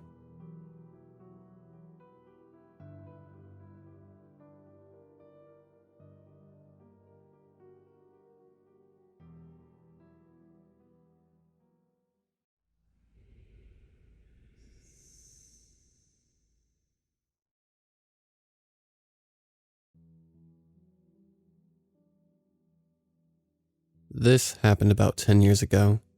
I'm just now posting this, because for the longest time I thought people wouldn't believe me. It was me and my two friends Noel and Cameron. We decided that it would be fun to go to a haunted house for the first time. At first, we had trouble finding where one was, since we lived in a small town. Within a few days, we actually found someone advertising how they had a haunted house, and they were passing out flyers to people while they were at the mall. The flyer itself just said something along the lines of, "Come to the haunted house if you dare." Noel and I were very excited about finally finding a haunted house. Cameron, on the other hand, was not impressed. "What's wrong, Cameron? I thought you'd be happy that we finally found one," Noel said. "Why doesn't the flyer say where the haunted house is at?" Cameron asked. We took a closer look at the flyer, and Cameron was right. It didn't say where it was at. It just had a phone number. We debated on whether we should call it or not. It was very suspicious that the flyer didn't just simply state the location where the haunted house was. We eventually decided that I was going to call. The person picked up on the first ring. Hello? Hey, were you passing out flyers about a haunted house at the mall today? Yeah? I was just wondering if you could tell me where the location of it is. It doesn't say on the flyer. Oh, my bad. It's at... Awesome, thanks. We'll be there. I'm looking forward to scare you to death. He hangs up the phone before he was able to hear me say what. Noel laughed as I had the phone on speaker. So him and Cameron were able to hear the entire conversation. I think he was just trying to scare you, dude. Noel's son. I don't know, man. Something about the way he said it was unsettling, says Cameron. It felt like the next few days got more and more ominous the closer to the day of the haunted house it became. Finally, the day came. Cameron picked up Noel and I. We put in the address, and the house was almost an hour away. We didn't think to check out how far it was, way up until the day of the haunted house. Do you guys still want to go? Asked Cameron. Of course, said Noel. I feel like there's no turning back, I said. We eventually found ourselves in a pretty decent looking neighborhood. It was about 5 in the evening. The house itself was rather eye-catching to say the least. It was a pretty big 2-story house. The first thing that grabbed my eye was how it seemed to look. The houses we passed looked like they were built pretty recently. They had bricks and looked like the people took good care of them. The haunted house, on the other hand, was the exact opposite. It was built with wood that looked like it was rotting and some of the windows were shattered. Who breaks their windows just for a haunted house? Cameron said. They must be really into it, Noel replied. We sat outside of the house, not sure what to do. The lights on the inside were flickering erratically. After about 10 minutes, we decided that we didn't drive an hour for nothing, and we hopped out of the car and headed towards the front door. The stairs to the front porch were also made of wood, and it squeaked every time one of us took a step. We got to the front door and paused. Remember the flickering lights? I quietly showed Noel and Cameron one of the windows that wasn't shattered. What was on the other side of the window was a person that sort of seemed like they were floating, but they weren't moving. Guys, what the fuck is that? It's probably a mannequin, Noel said. I shrugged and figured Noel was right, although that mannequin seemed pretty realistic. I tried pressing the doorbell. We didn't hear it go off, so we rung it again. It didn't work the second time, so I pounded on the door. There were some slow and heavy footsteps heading towards the door, but they stopped in front of it. There was silence. The door opened very slowly, creaking very loudly. The person who we were greeted with was tall and on the heavier side. He had a torn pair of jeans and was wearing a stained muscle shirt. I noticed that he had a scar on the left side of his face and a tattoo of a teardrop under his right eye. Are you guys here for business? If that's lingo for the haunted house, then yeah. Where does it start? I replied. He looks at us confused for a second, but quickly replied with, Oh, the haunted house. Here, come inside. It starts over here. He pointed to the room that we saw earlier with the mannequin. All three of us went into the room he pointed us to. It smelled rancid. We got a closer look at the mannequin, and it was the most realistic thing I've ever seen. It didn't have any color left, but it just looked like it had real skin on it. Cameron walked up and touched it. We all saw what we were witnessing wasn't a mannequin, but an actual person hanging. Cameron panicked and was trying to pull the corpse off the noose. This only caused the head to separate from the body, and the body split into two. We screamed, but we now had another problem on our hands. The man that was at the door earlier turned off the lights, and it was pitch black. We grabbed our phones to use as flashlights. We saw the man near the front door. I'm going to make all three of you end up on a noose like that one, he said, enraged. We ran in the opposite direction, trying to find a back door, but for some reason, the house didn't have one. Running in the dark with our flashlights, we head for the stairs. There was a trail of blood on the stairs, but it was the only path that would get us away from that man. We went into the closest room and locked the door. Unfortunately, the only way out at this point was through the window. This was one of the shattered windows that was mentioned earlier. We gotta jump, I said. Dude, that glass looks sharp as hell, replied Noel. The man knew where we were at. He started pounding on the door. I'll go first, Cameron said. Cameron didn't even try to remove the glass. He just went through it. And this caused him to get cut pretty bad. He also didn't properly land and he messed up one of his ankles. I went to jump next, but I made sure to remove the glass as fast as I could, all while this maniac is pounding at the door. The pounding stopped after I cleared the glass and I jumped and landed fine. As Noel was preparing to jump, we heard something very loud. It was a chainsaw, and it was chewing through the door. Noel spared no time and jumped. He landed fine too. Cameron wasn't in the condition to drive, so he passed Noel the keys and told him to drive. The tires screeched as we drove down the neighborhood. We ended up taking Cameron to the hospital, and they gave him a few stitches. They asked us how this happened, and we told them about what had just happened. Did you call the police? The nurse asked. We haven't had the chance to, I replied. It might be a good idea to, she said in a stern tone. We came to the conclusion that the house we went to was an abandoned house and not a haunted one. We are still flustered about the hanging corpse. There wasn't any blood after it got separated. Did that man drain the blood? I eventually asked Cameron. Dude, did you think pulling the person on the noose was a good idea? Noel asked Cameron. I don't know. In the moment, I thought they might have still been alive, Cameron said. I was mainly concerned with why did the crazy man want to hang us? Was he trying to start some sort of sick collection of people being hanged?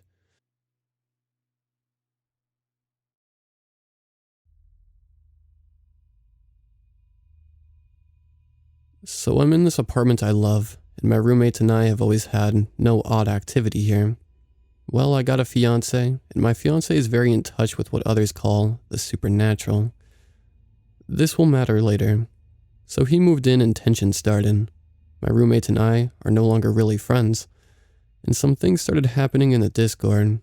You know, first like, I swear I turned off that light, or I closed the door and now it's open. My fiance, N, said he felt like it was a small girl who was mischievous and funny dubbed Junior. So yeah, small things like that. So one night my roommate's best friend was over, and they were watching a movie and suddenly my roommate's light turned off. My roommate's friend, let's call him M, ran into my room and asked if I had turned off the light. I said no. And M actually believes in what I and N believe. So we all began talking and roommate, C, began talking smack about Junior, and his light flicked on and off again. We were all like, you better stop. And C just rolled his eyes. Well, M went home and N and I went to bed. In the morning, I come out and C is on the couch sleeping. I asked him what the fuck he's doing on the couch, and he replied that he didn't feel safe in his room. I was like, well, you shouldn't have provoked her. He still doesn't believe, and I don't really care because I respect her.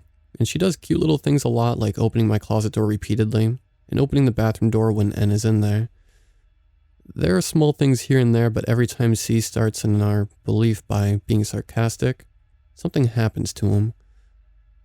Anyway, I know it's not super scary, but I don't disrespect things that are trying to be peaceful.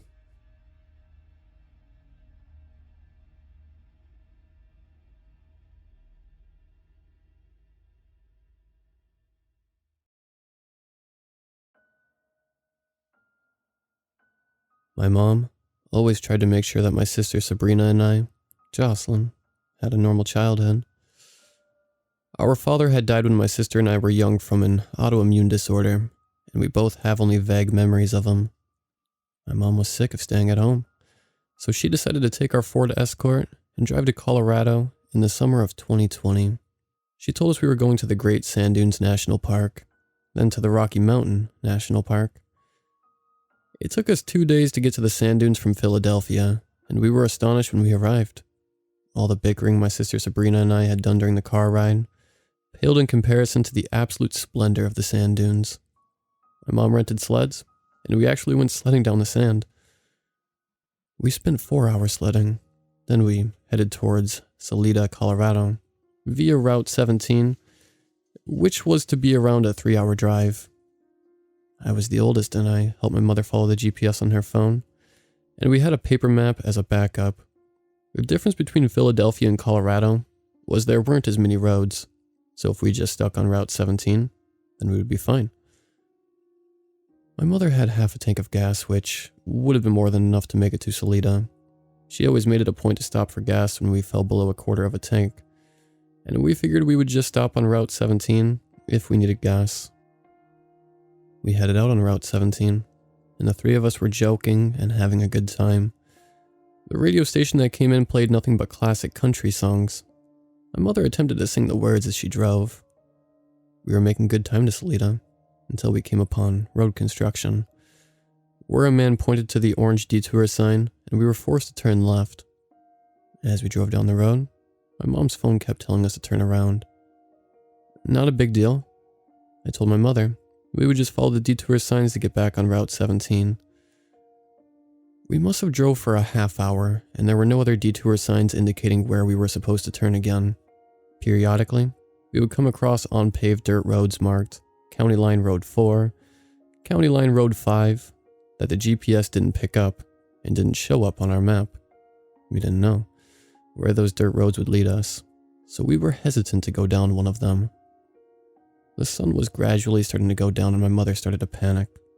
I had never experienced such nothingness. There were no stores, no road signs, just nothing. If you were on this unmarked road, then you lived here, and you knew where you were going.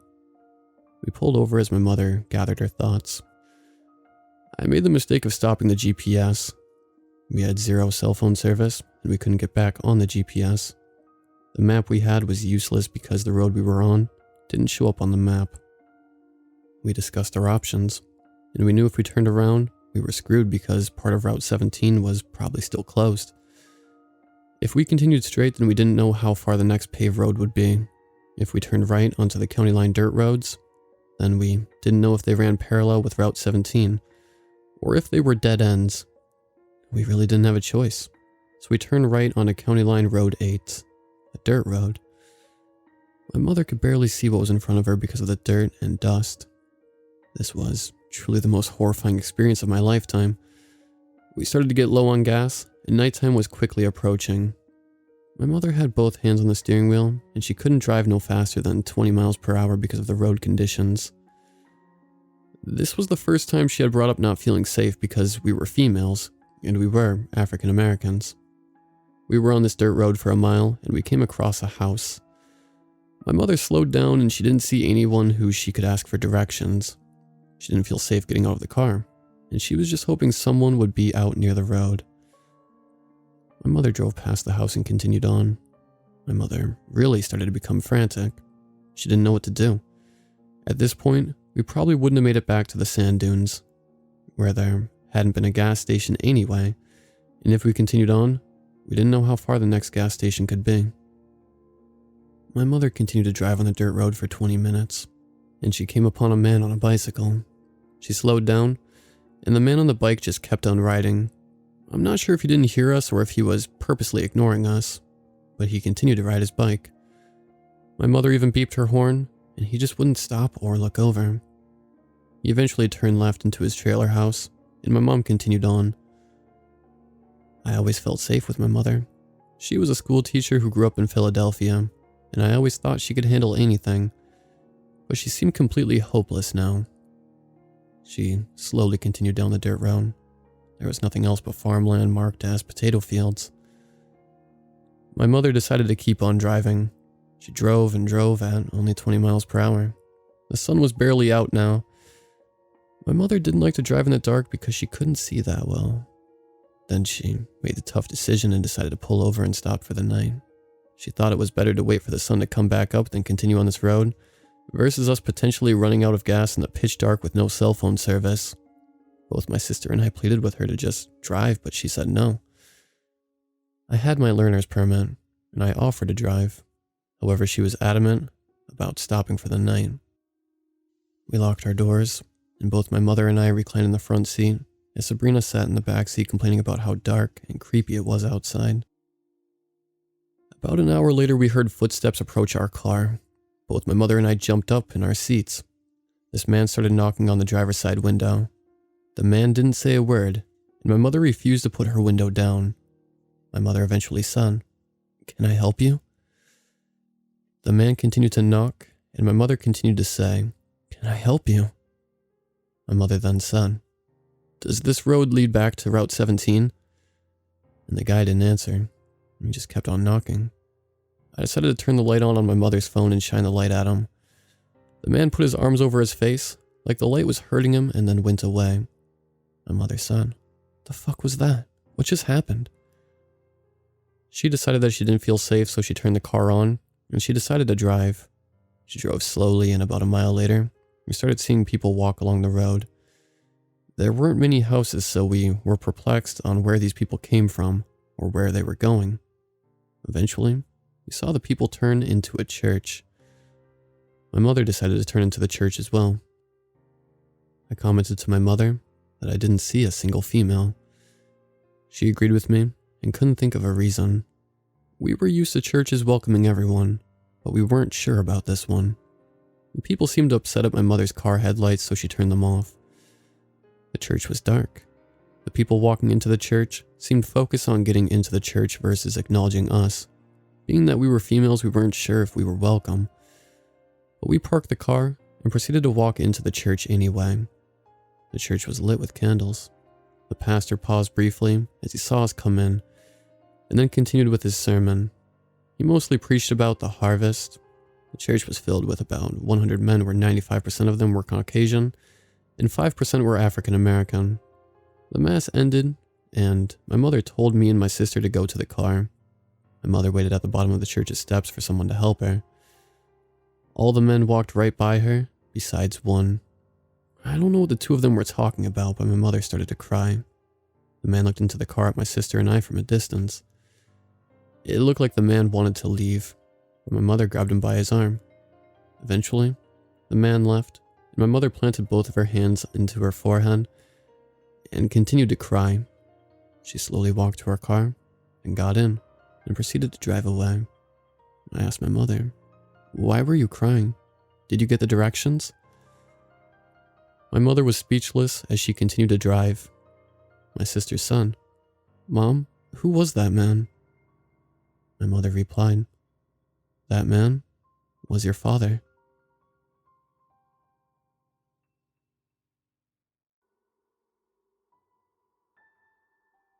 In our small town, there's a haunted house made out of an old hospital that many residents, including the owners, believe is haunted. When the hospital was made over 100 years ago, the place was originally owned by a dentist. He kept it for a while before selling it off to a doctor, turning it into a full hospital. A few years later, the doctor fell down the elevator shaft and died. Ever since then, weird paranormal things have happened there. Residents have reported ghosts, objects moving and sometimes slamming on their own, poltergeists screwing up people's cameras, and even making those old bulby TVs pop before the days of flat screens. So many different incidents have been reported that you'd have to do research on multiple websites or history books just to know it all. It probably doesn't help that the place was also a mental hospital for a short time. But now, the new owners have completed all of the preparations needed to turn this place into a haunted house. They repainted the outside, hired a construction crew to make sure everything was safe and up to code. They also hired employees. The employees consisted of actors, makeup artists, prop designers, tech guys, and even security guards. That's where I come in. I'm Shane Williams, one of the 5 security guards that work here whenever the place is open. Our job is to make sure no one tries to get into the place for free, cut in line, or harass any of the other employees. It's a simple job and the pay is good as well.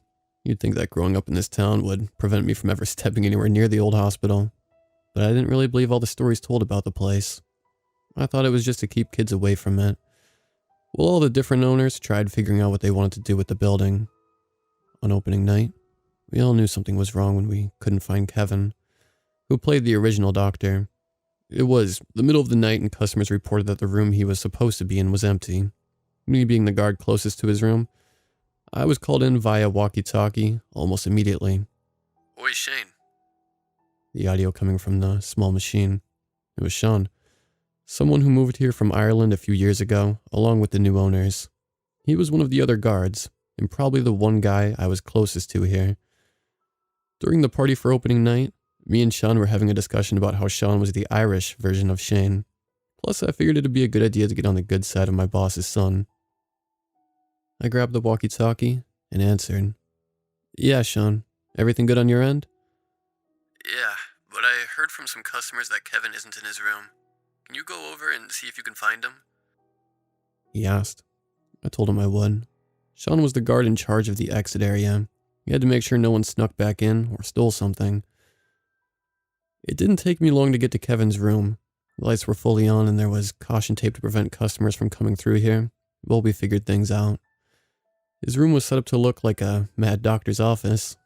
A hospital bed covered in fake blood covered surgery utensils on the desk. The doctor's room was also on the top floor, a detail the setup designers put in because of the way he died. So if Kevin wasn't up here, it had to be for a good reason. Hey, Kevin, I called out, trying to find him. Maybe he took a quick coffee break and forgot to tell us. I looked over, seeing the elevator door almost all the way open. The caution tape ripped open and dangling into the shaft. That's not right. The owner said that the doors were welded shut. The construction workers were supposed to make the shaft inaccessible. My curiosity got to the better of me, and I walked closer to it, seeing it was wider than I thought. I looked down into it. I saw Kevin. His body lay limp on the bottom floor of the elevator shaft, a pool of blood around his body, and his head in a position that made it look like his neck was snapped. Holy shit! I yelled as I jumped back, flinching from what I saw. I grabbed the walkie-talkie, calling Sean. Sean, send an ambulance. Call the cops. Kevin fell down the elevator shaft. I yelled into the small, fake phone, panting heavily and shaking. Nothing at this place normally scared me, since I knew it was all fake. But seeing Kevin's lifeless body down there, it was so undeniably real. There's no way that was done with stage makeup and paint. Soon enough, the haunted house was evacuated for the authorities. The medics took Kevin's body and put it in a body bag once he was confirmed to be dead. A police officer asked me a few questions. When he was done, he sighed and closed his notebook. This is going to be a hard case. Can't tell if it was suicide or a murder. The officer mumbled to himself. I heard what he said and gave him a puzzled look. I honestly thought it was a murder. That someone who didn't like Kevin found out he worked here, pried the door open, and pushed him to make it look like suicide. Why would Kevin commit suicide? I began asking the officer. If he wanted to kill himself, wouldn't it make sense to do it at home than to do it here? The officer sighed and shrugged. He could have been a method actor. Maybe he wanted to fall a little just to see what the doctor went through, but didn't realize he was too high before it was too late. He explained, causing me to shake my head. I didn't say anything else, though. I felt like nothing I would say would help the officer at all, since I only just met Kevin recently. Once the authorities left, I sat in the break room area with Sean, sipping on coffee and snacking on some cookies. I stared hard at the table, still not believing what I saw. Someone that I met, who seemed so gung-ho and excited about being a part of the whole thing, and finally putting his acting skills to use, where people will enjoy it, was dead. Sean patted me on the back. Even as he spoke soft, comforting words, I couldn't take my eyes off the downward direction, whether it be at the table, cup, or snacks. I didn't look in his direction. It was like knowing that I was the first one to see Kevin's dead body, formed a weight that wouldn't let me look up. Sean snapped his fingers in my face. Oi, Irish Shane to American Shane. You still here? He asked me before I even realized that none of his words were even processing through my brain. I cleared my throat and looked up at him. There was something oddly comforting about the Irishman's emerald eyes. Oh, yeah, sorry. What were you saying? I asked, wondering what it was that made him want to bring me back to reality. He sighed, putting a hand on my shoulder. Look, I heard your conversation with the cop lad earlier. Would it make you feel better if we look through the security footage? The cops didn't even bother, but we have full access, and maybe seeing what happened Might calm your nerves a bit, he explained, causing me to give him a confused look. Wait, the cops didn't look at the security tapes? Isn't that part of investigating the crime scene? I looked back at my coffee before sipping it, finishing the last of it. Before I knew it, he had grabbed my hand and started dragging me to the room where all the security cameras can be watched from. This was Jesse's spot. His job as a guard was to make sure that no one messed with the cameras, but he wasn't here tonight due to a chest cold. Jesus, Sean, give a man a warning next time, I shouted. Sean let go, chuckling to himself as he started looking for tonight's tape. As the cool air touched the skin of my hand, I realized just how warm his hands were. Part of me wanted to hold his hand again, but I shook it off. Gotta keep up with me, man. Anyways, have a seat. I got the tape ready to watch, he explained as I sat down. We pressed play, and we both watched the footage. Things looked normal until Kelly, the person playing Kevin's assistant, left to take a bathroom break. That's when things got weird. A few minutes after Kelly left, Kevin started cringing. He then screamed, begging for some entity to get out of his head. He banged his head on the table before grabbing a chair and throwing it towards the camera, knocking it out and making the visual of the footage blank. The last thing I heard from the tape was a descending scream and a loud thunk. I leaned back against the chair, way more confused than before. What the hell was that? Did Kevin just lose it suddenly and then jump down the elevator shaft? How did he get the shaft open? No one in our crew is strong enough to open it. Fucking ghosts, mumbled Sean, making me jump a bit and look over at him. I didn't say anything, waiting for him to elaborate. I raised a brow, hoping it would give him a clue. It's gotta be ghosts or some shit like that. This building is haunted, isn't it? Maybe the doctor's spirit or ghost got pissed that we were making fun of his death and wanted revenge, he explained. I sighed and shook my head. I know this place is haunted, but Kevin didn't do anything to deserve being possessed or whatever it is, I said as I stood up and checked the time on my phone. It was 3 a.m. I needed to head home. I walked with Sean out into the parking lot of the place. He patted my back once again when we got to our cars. Try not to worry about things too much, Shane. If we end up being open tomorrow night, you're gonna need some rest. I'll see you then, okay? I looked up at him, nodding and giving him a small smile. Yeah, I'll see you later, Sean. I got in my car, started the engine, waved Sean goodbye, and drove home.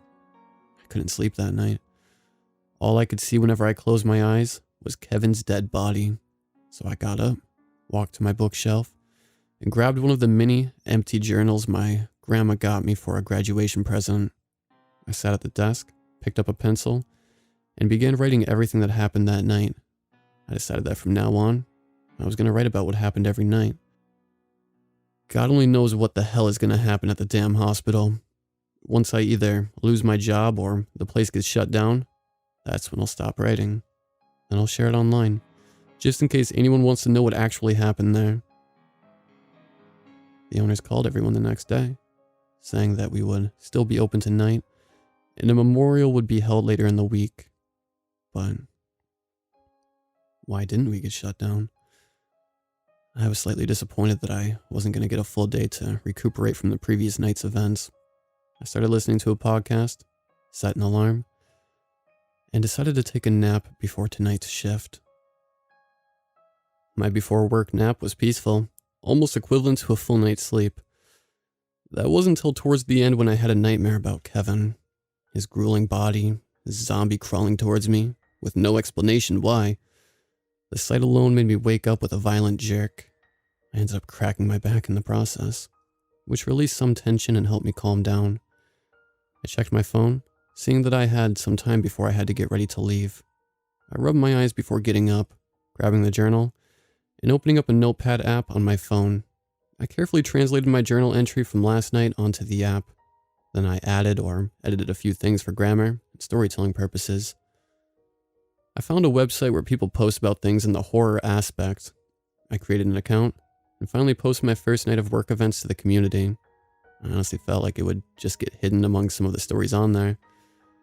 I read a few posts before getting up and getting ready for work. When I got to work, we had a quick staff meeting in the break room, discussing the situation at hand. Apparently, an article was posted on our town's website for the newspaper about Kevin's accident. Marley, Sean's dad, and one of my bosses told us his thoughts on it.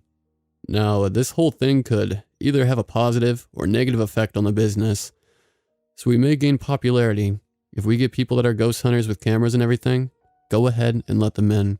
We could get more people that way. Maybe even people outside of the state, he explained before dismissing everyone. I wasn't sure how to feel about Kevin's death having a positive effect on things. The man just died last night. Shouldn't we all at least give him a little respect? I went to leave the room before Marley put his hand on my shoulder. I turned to face him. Yes, sir? I asked softly, wondering what he wanted. He smiled at me. I'm counting on you to let the right kind of people in this place, Shane. People with cameras or even full camera crews are allowed. But if you get a bad feeling about a specific group, do not let them in. We don't need people spreading negative rumors about our haunted house. He told me. I nodded, smiling.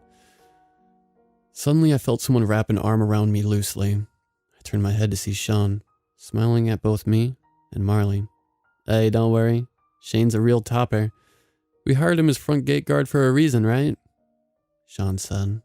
I was confused, until I had to remind myself that Sean and his parents use Irish slang a lot. I think if I remember correctly, topper is a term for a good, hard-working person, or something like that. Marley nodded before leaving the room. Checked my phone. We had a half an hour before showtime. Kevin's room was locked up, so we don't have to worry about anyone else going in there. I left the room, making my way to the front where my post was. Sean was right behind me. I guess he wanted to walk with me and then go around the building to get to his post. I didn't see Mark at the meeting, Sean said to himself. Mark was another one of the security guards. His post was in the fairy tale section. Each section had a theme, based on different stories and other things. His job was to make sure that the actors didn't walk into anything, since the lighting and their costumes limit their vision. I shrugged. He could either be in his post already or running late. I suggested to him as we continued to walk. Not that big of a deal, right? I asked. Well, it wouldn't be, if it wasn't for the fact that things went to shit when Kevin wasn't where he was supposed to be, he explained. I sighed, nodding in agreement. Suddenly, something jumped out of one of the rooms in the hallway screaming at us. I jumped and stepped back a bit. God, what the fuck? I shouted at what looked to be a haunted deer head. Whoever was controlling it started laughing, taking off the mask and pointing at me. The person turned out to be Naomi. She's the actress for the human and animal taxidermy room. You look like you were gonna fucking piss yourself, she teased before continuing her laughter. It was then that I realized Sean was laughing too. No one here knows this, but I've never actually been in a haunted house, trail, or corn maze before. So because of my lack in experience for this specific Halloween activity, I would always be more jumpy than usual in the building. Even inside of Halloween stores, I always have an overwhelming feeling of terror. The constant fear of being attacked or jumped at. It's worse now after seeing Kevin's dead body, which is probably why I find the break room to be so calming.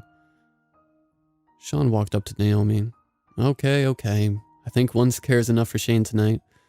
After all, he was the one that found Kevin last night, he explained to her. She looked up at him, then looked back at me. Oh my God. I'm so sorry, I didn't know, she said, walking up to me. I rubbed the back of my neck. It's okay, Naomi, I said softly. Sean didn't have to do that. I wasn't going to get all butthurt over a friendly scare, but I still appreciated it. Don't worry about it.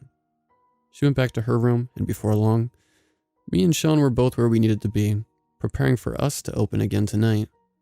The first group of customers was a group of teenagers. All of them were crudely dressed up as different versions of the Doctor. More specifically, Kevin's version. His picture was in our ad posters for the establishment that we put around town. The news probably used it when they told Kevin's story. I was a bit upset and tempted to turn them away, but I couldn't deny them over something like this. It'd be different if they were dressed up as someone more offensive.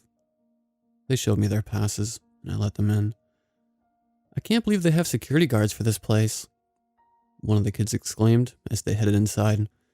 Guess they hired them after what happened to that Kevin guy. I sighed, their comment slightly annoying me. But I ignored it. For the majority of the night, we had our normal crowd, kids, teens, and young adults dressed in casual clothing, some excited, some terrified.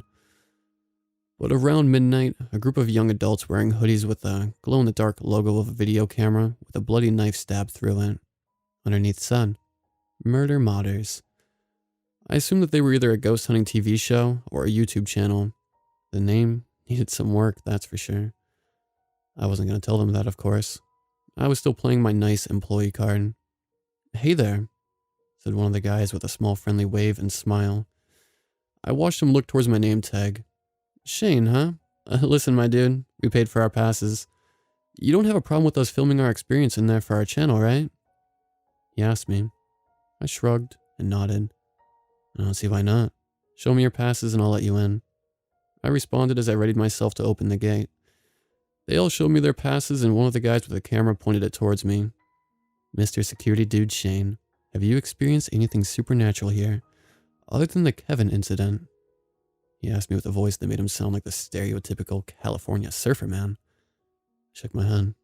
Not really, but there are multiple people in costumes, multiple rooms with a variety of different props and decorations. So maybe some stuff has happened, and no one's noticed because everyone has assumed it's part of the show. I explained with a soft smirk. I didn't want to give these guys a reason to take their passes back and ask for a refund. The camera guy gave me a thumbs up before going inside with the rest of his murder modder buddies. About half an hour later, I got a call from my pager. Just a shorter way of saying walkie-talkie. Hey Shane. Mark asked as he called in through it. I picked it up ready to answer. Yeah, what's up, Mark? Brock isn't in here. He left for a smoke break and hasn't come back since. Can you look for him while I cover your post? I sighed, hoping like hell this wasn't going to be a repeat of last night's events. But I'll only be looking for him on the first floor or basement area, so I shouldn't be finding Brock on the bottom of the shaft. After checking the outdoor designated smoke areas, the break room, and the Red Riding Hood room, I started heading downstairs and into the basement. Brock? I called out as I turned the lights on and walked around the room. Come on, buddy. I gotta get back to work, and so do you. We don't get paid to play hide and seek. I walked to the center point of the room, looking around. Suddenly, I heard a loud crash. A sound of metal hitting against another object. Then the lights went out. Panic began surging through my body as I reached for my flashlight. When I found it and flicked it on, I saw Brock in front of me. He was wearing his werewolf costume. I sighed, relieved. Oh, thank God. It's just you fucking with me, I said before he pushed me down. As I fell, I let go of the flashlight. Both me and the object hit the ground. The light at a bad angle to where I could barely see anything. Brock stomped towards me, holding something I've never seen before. It looked like a metal toothbrush, but with a circle at the end, slowly spinning with blood-covered pins on it. Before I could even process what was happening, the wolfman kneeled next to me, rolling the metal object against my hand. I screamed in agony, feeling the pin stab into and out of my skin within a matter of seconds. I couldn't believe how much pain the small tool could cause. Marshals, he shouted in a gravelly, muffled voice before pulling out another metal tool out of his pocket, rolling both of them on my hands at the same time. I yelled and kicked him in the knee, causing him to fall back. I shakily grabbed my pager, pushing the call button. I wasn't trying to find someone specific, but I needed help. I knew that if Brock kept using those damn things on me, I wasn't going to be able to get out of the basement. Everyone, this is Shane. I'm in the basement and need help. Brock's lost it and he's attacking me. I was able to get through before Brock slapped it out of my hand and punched me so hard, I almost blacked out as I fell back onto a hospital gurney. When I tried to get up, I realized that the mad wolfman had me strapped in. Marshals. Kill Meg. Revenge. He yelled before crawling on top of me and aiming the tool towards my eyes. I slammed them shut. Brock, don't do this. Come on, man, it's me, Shane. I begged as I waited for me to become blind or even worse. Suddenly, I felt Brock's weight lift off from me. I shot my eyes open and saw that Sean had knocked Brock onto the ground. I breathed heavily. I wanted to thank Sean, but I couldn't get the words out. He ran up to me and checked on me. "Shit, Shane, you're bleeding. I should have punched fucko in the damn gob," he said as I watched him look at my hand wounds. It was only then that I realized just how badly I was bleeding. The bottom half of my hands, as well as my fingers, were covered in it. I could feel the loss of blood affecting me, as my eyes lolled to the floor, like how they normally do when I'm drunk. Sean seemed to notice. "Shane, look at me. Stay with me, mate," he begged. I slowly looked at him and into his eyes. I giggled a bit. "You have really pretty eyes," I mumbled. The lights must have gone back on because, despite my somewhat blurred vision, I could see better. Sean let out a nervous chuckle, blushing softly. "Nah, jackass. You're just saying that because of the blood loss," he said before looking behind him. Brock was standing now, except this time, he was standing and his mask was off. It didn't even look like Brock. Instead of the red hair and chin strip for facial hair, he now had black hair and scruffy stubble. He also had a rusty scalpel in his hand. "Marshals be damned. Gregory dead. Meg avenged," he shouted before stabbing himself in the heart with a scalpel. He collapsed onto the floor. "Jesus Christ. Fucking hell," Sean mumbled. I felt myself fall off the gurney before blacking out.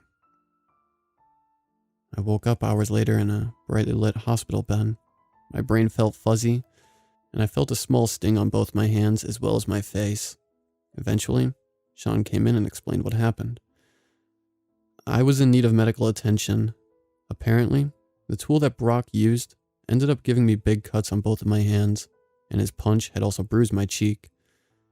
Sean had brought me here, knowing I wasn't okay. As for Brock, the person in the wolf costume wasn't him. His body was disguised as a prop in the zombie room, and the person that attacked me was Zach Domino. Apparently, Zach and Brock's family had a history, and at one point during the mental hospital era of the building, Brock's great-grandfather was a doctor that liked to torture his patients with medical tools. His name was Gregory Marshall.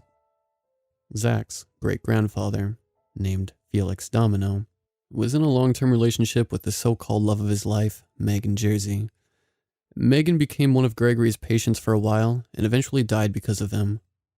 Zach had walked into the haunted house at one point tonight, and Sean thinks that maybe because both of them were in the building, Felix's ghost or spirit or whatever possessed Zach and killed Brock as an act of revenge and continued his rampage until he felt himself losing control of Zach's body.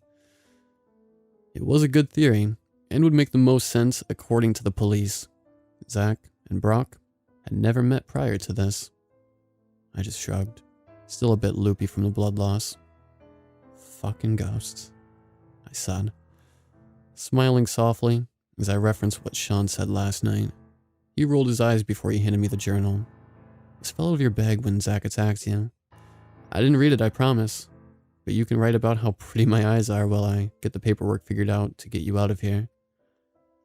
He teased with a wink before heading out of the room. I blushed. Did I really say that? Damn blood loss. I picked up the journal and began writing about tonight. I figured if I wrote now, it would make it easier for me to type up and post later. I checked my phone, seeing that once again, the police didn't shut down the place. It didn't make sense to me. A murder and possessed suicide happened, and we aren't even closing for a day.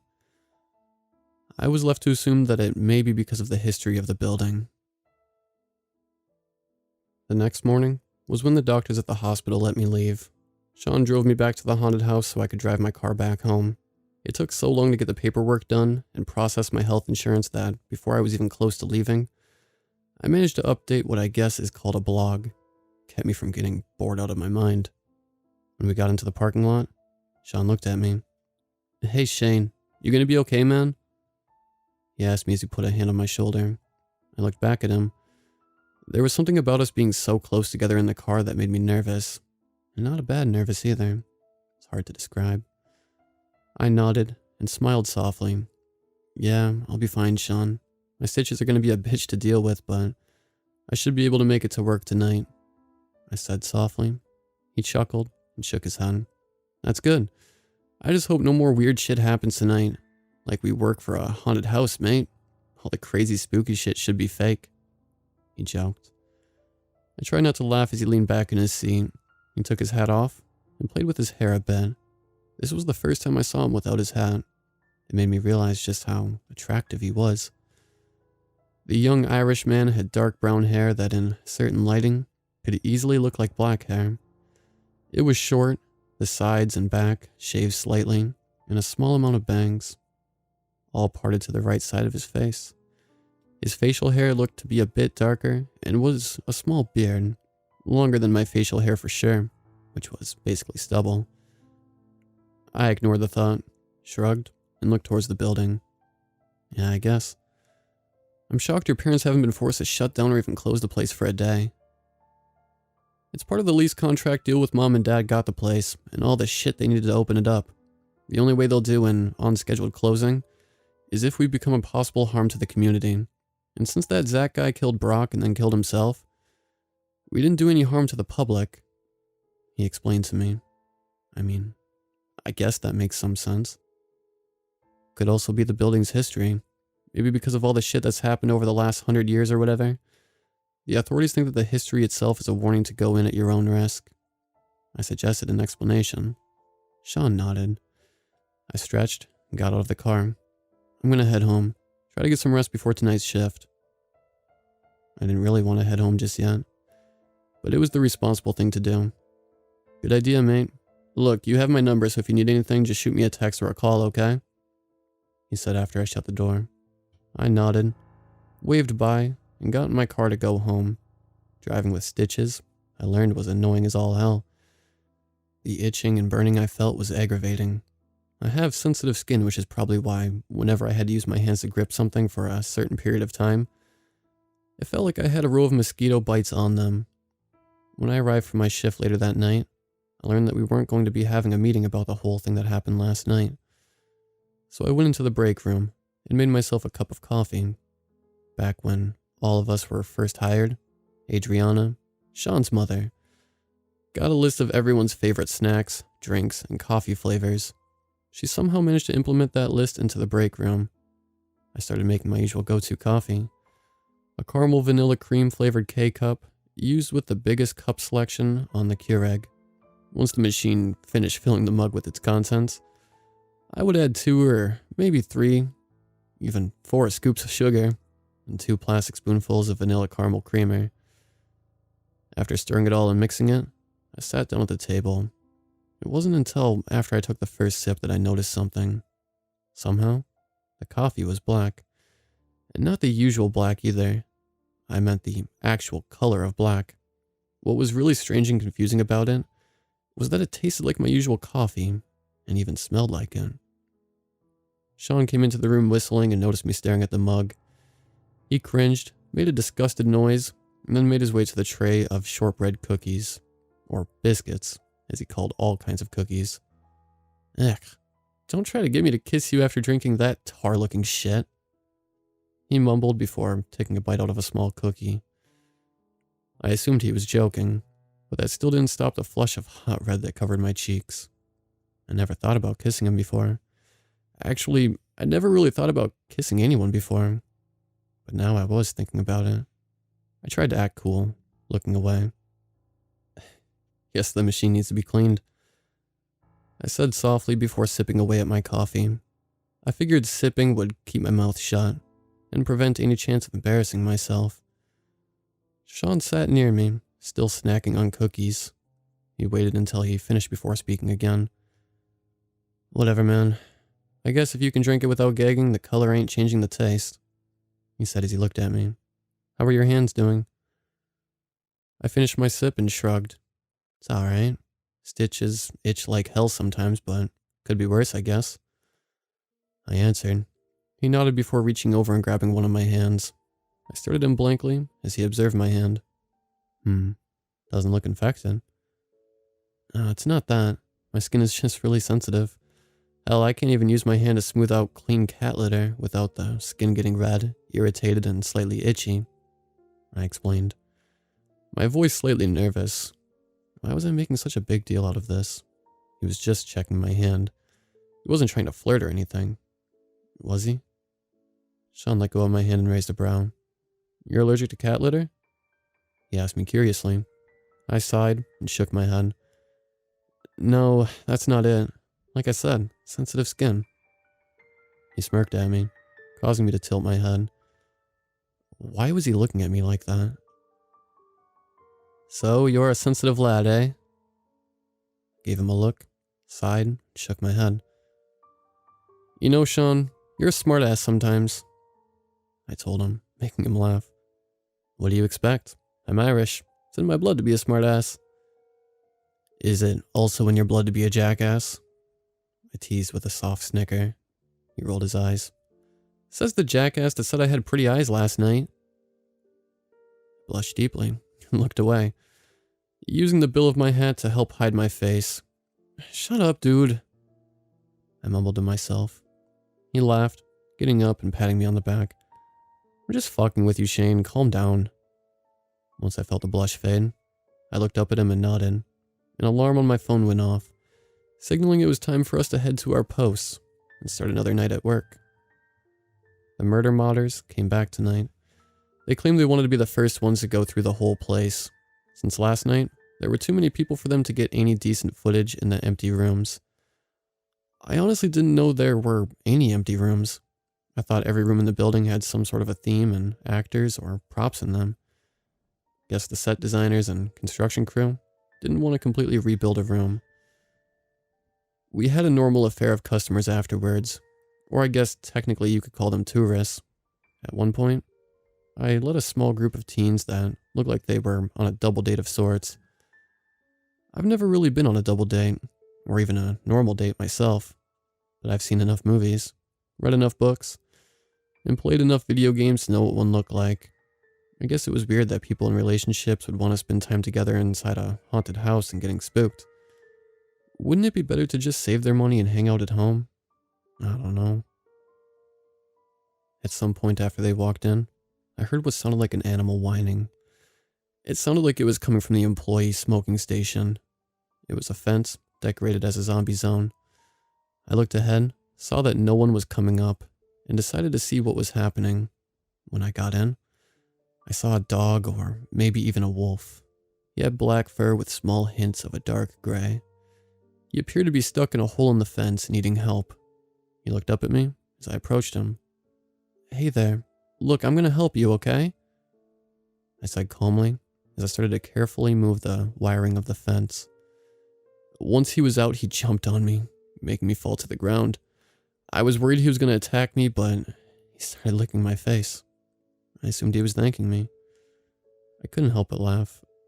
You're welcome. He got off me, and I stood up. He didn't have a collar or any sign of an owner. I gave him a quick head pat before heading back to my post. When I got there, I saw that he was following me. Do you want to go home with me? I asked him curiously. I've wanted a dog of my own, but with all the things happening at work, I haven't had time to look into it. He barked happily, which I took for a yes. I smiled at him. I walked over to my car, pulling out a gray and black bandana with paw prints. It was something I had from the dog I had back when I lived with my parents. I tied it around the black dog's neck. He looked happy, wagging his tail rapidly. How about I call you Shadow? I asked him. He barked and nuzzled my hand. I went back to my post and Shadow stayed with me as I worked. He didn't attack any tourists and behaved well. I would give him pets and messed around with him whenever things went down. Kept me company and it felt nice.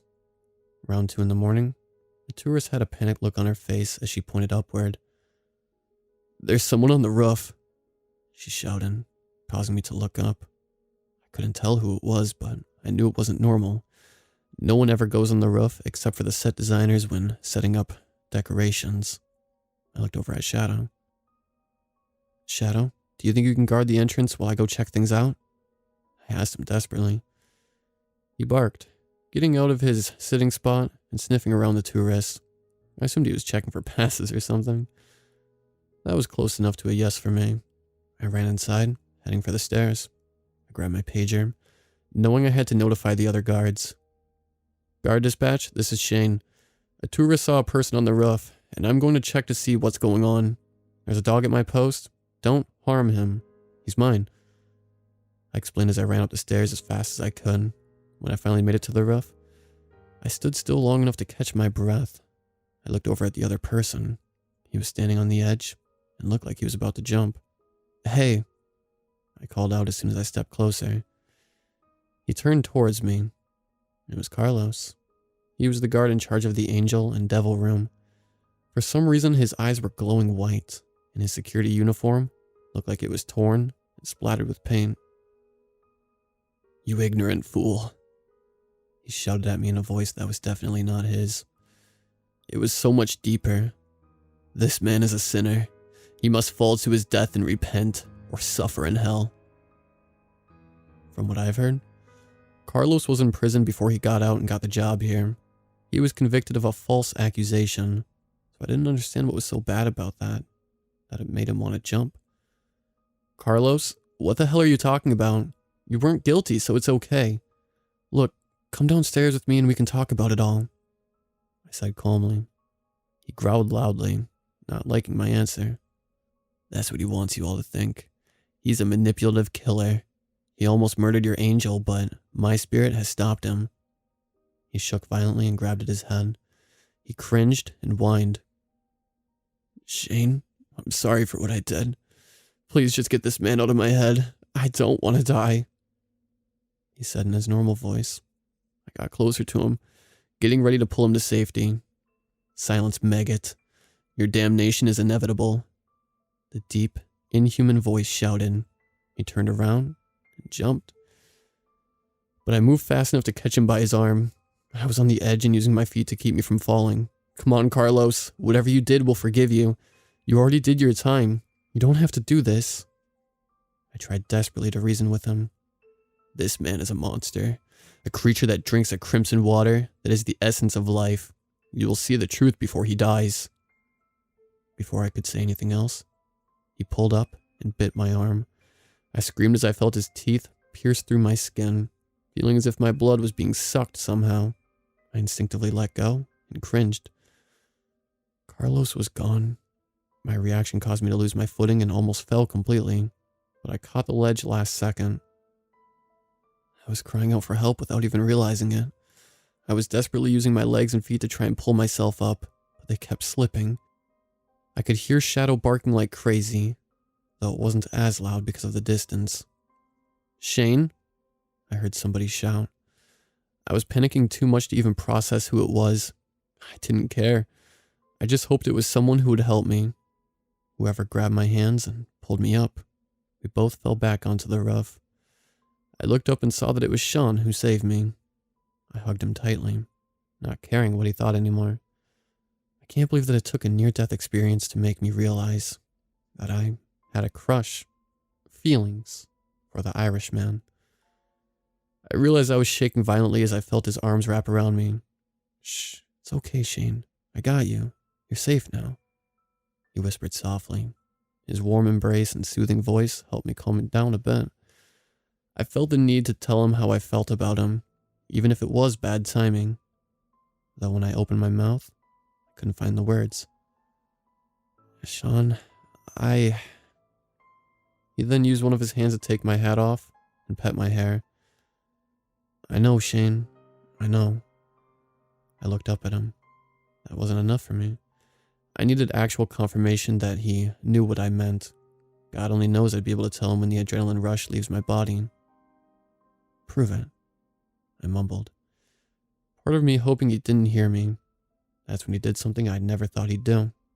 He took his hand, putting it on my cheek and making me look at him. And then, he gave me a small kiss on the lips. I tried to kiss back, failing and kissing his neck by accident. I blushed deeply and hid my face. Sorry, I mumbled, embarrassed about what I did. He just smiled and kissed my forehead. Sean took me and Shadow home that night.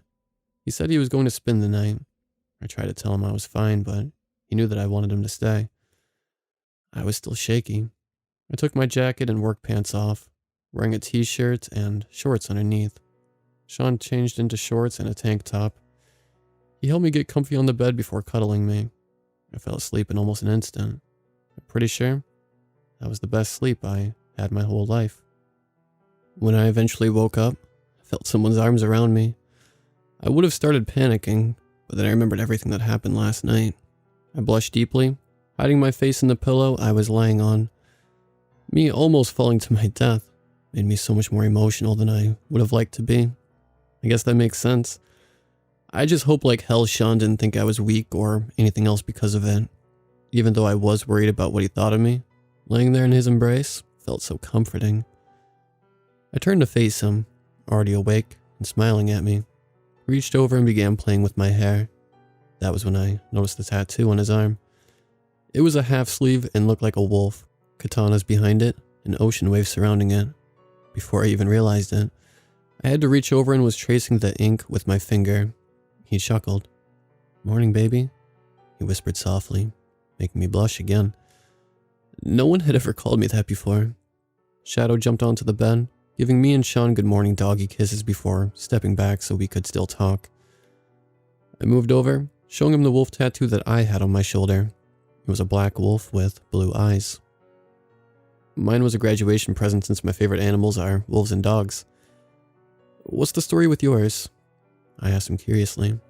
The smile on his face slightly faded. He sat up, facing away from me, and took his tank top off. At first, I blushed, knowing he was completely shirtless now. But then I saw angel wings tattooed onto his back. They were big enough to be almost the size of actual wings. "Whoa," I whispered softly. He nodded and turned back to face me. A few years ago, before we even came to this state, I had a friend named Angel. We were close and best friends. Almost more, but then a fire happened at the apartment complex we were living in. When we started to leave to get to safety, the floor above us started to break. We were almost in the hallway when the supports gave out. Angel pushed me out of the way, but ended up falling and getting crushed by the furniture in the room above us. He explained. I reached over and hugged him, wanting to comfort him. "Damn, I'm sorry," I whispered softly. He leaned against me with a light sigh. "So I got these tattoos in honor of him. He loved wolves and surfing, and collected swords." He looked over at me and chuckled. "You kinda remind me of him," he said before playing with my hair again. I looked over and noticed the scar from where Carlos bit me last night. "Carlos is a vampire," I thought out loud. Sean nodded and laid back with me. There was an old vampire hunter priest spirit that possessed him. After he weakened his body with the fall, he stabbed himself with a thick stick. I sighed and nuzzled my head against him. "Can we go one night at work without something crazy happening?" He laughed. But then your blog would be so boring." My eyes widened. I wasn't expecting him to mention the blog. "You know about my blog?" I asked him curiously. He nodded and put my phone in my hands. "Your phone was getting blown up about it. I had to put it in silent mode. I didn't snoop, but I did find it on my phone. You're kind of popular there." Kissed my forehead.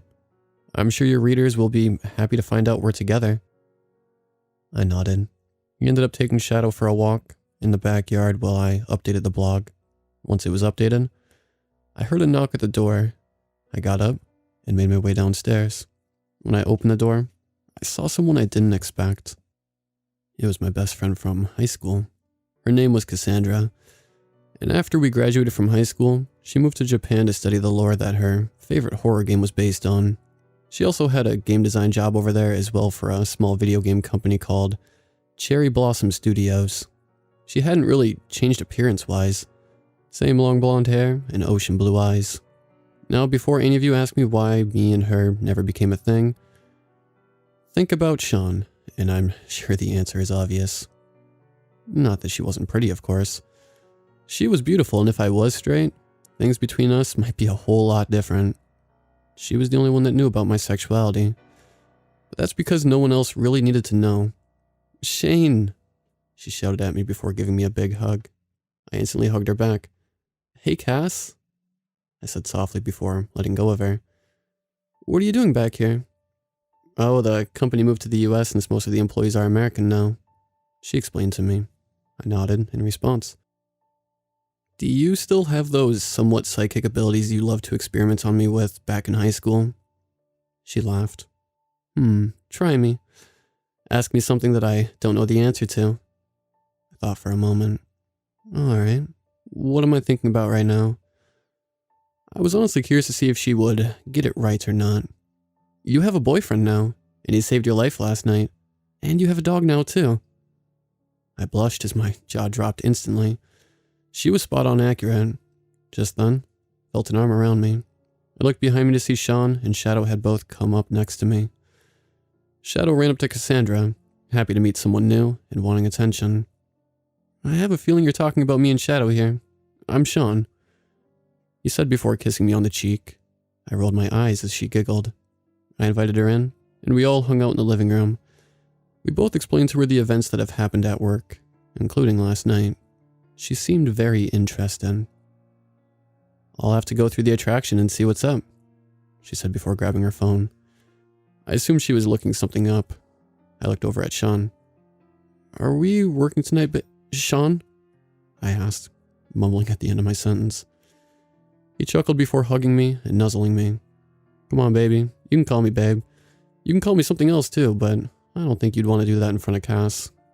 He teased with a wink. I growled, hid my face in his chest, and slapped his arm.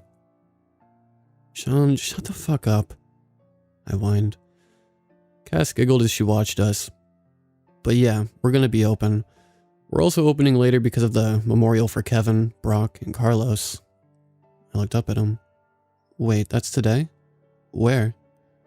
In the break room.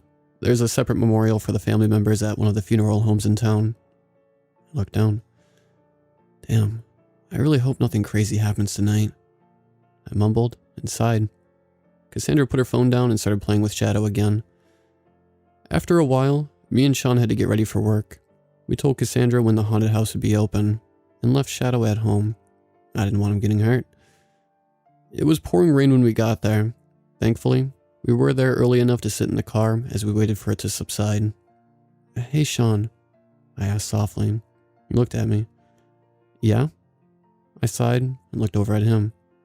What do you like about me? Like, what made you decide to make a move on me last night? I really wanted to know what he thought of me. He smiled and leaned closer to me. Your personality.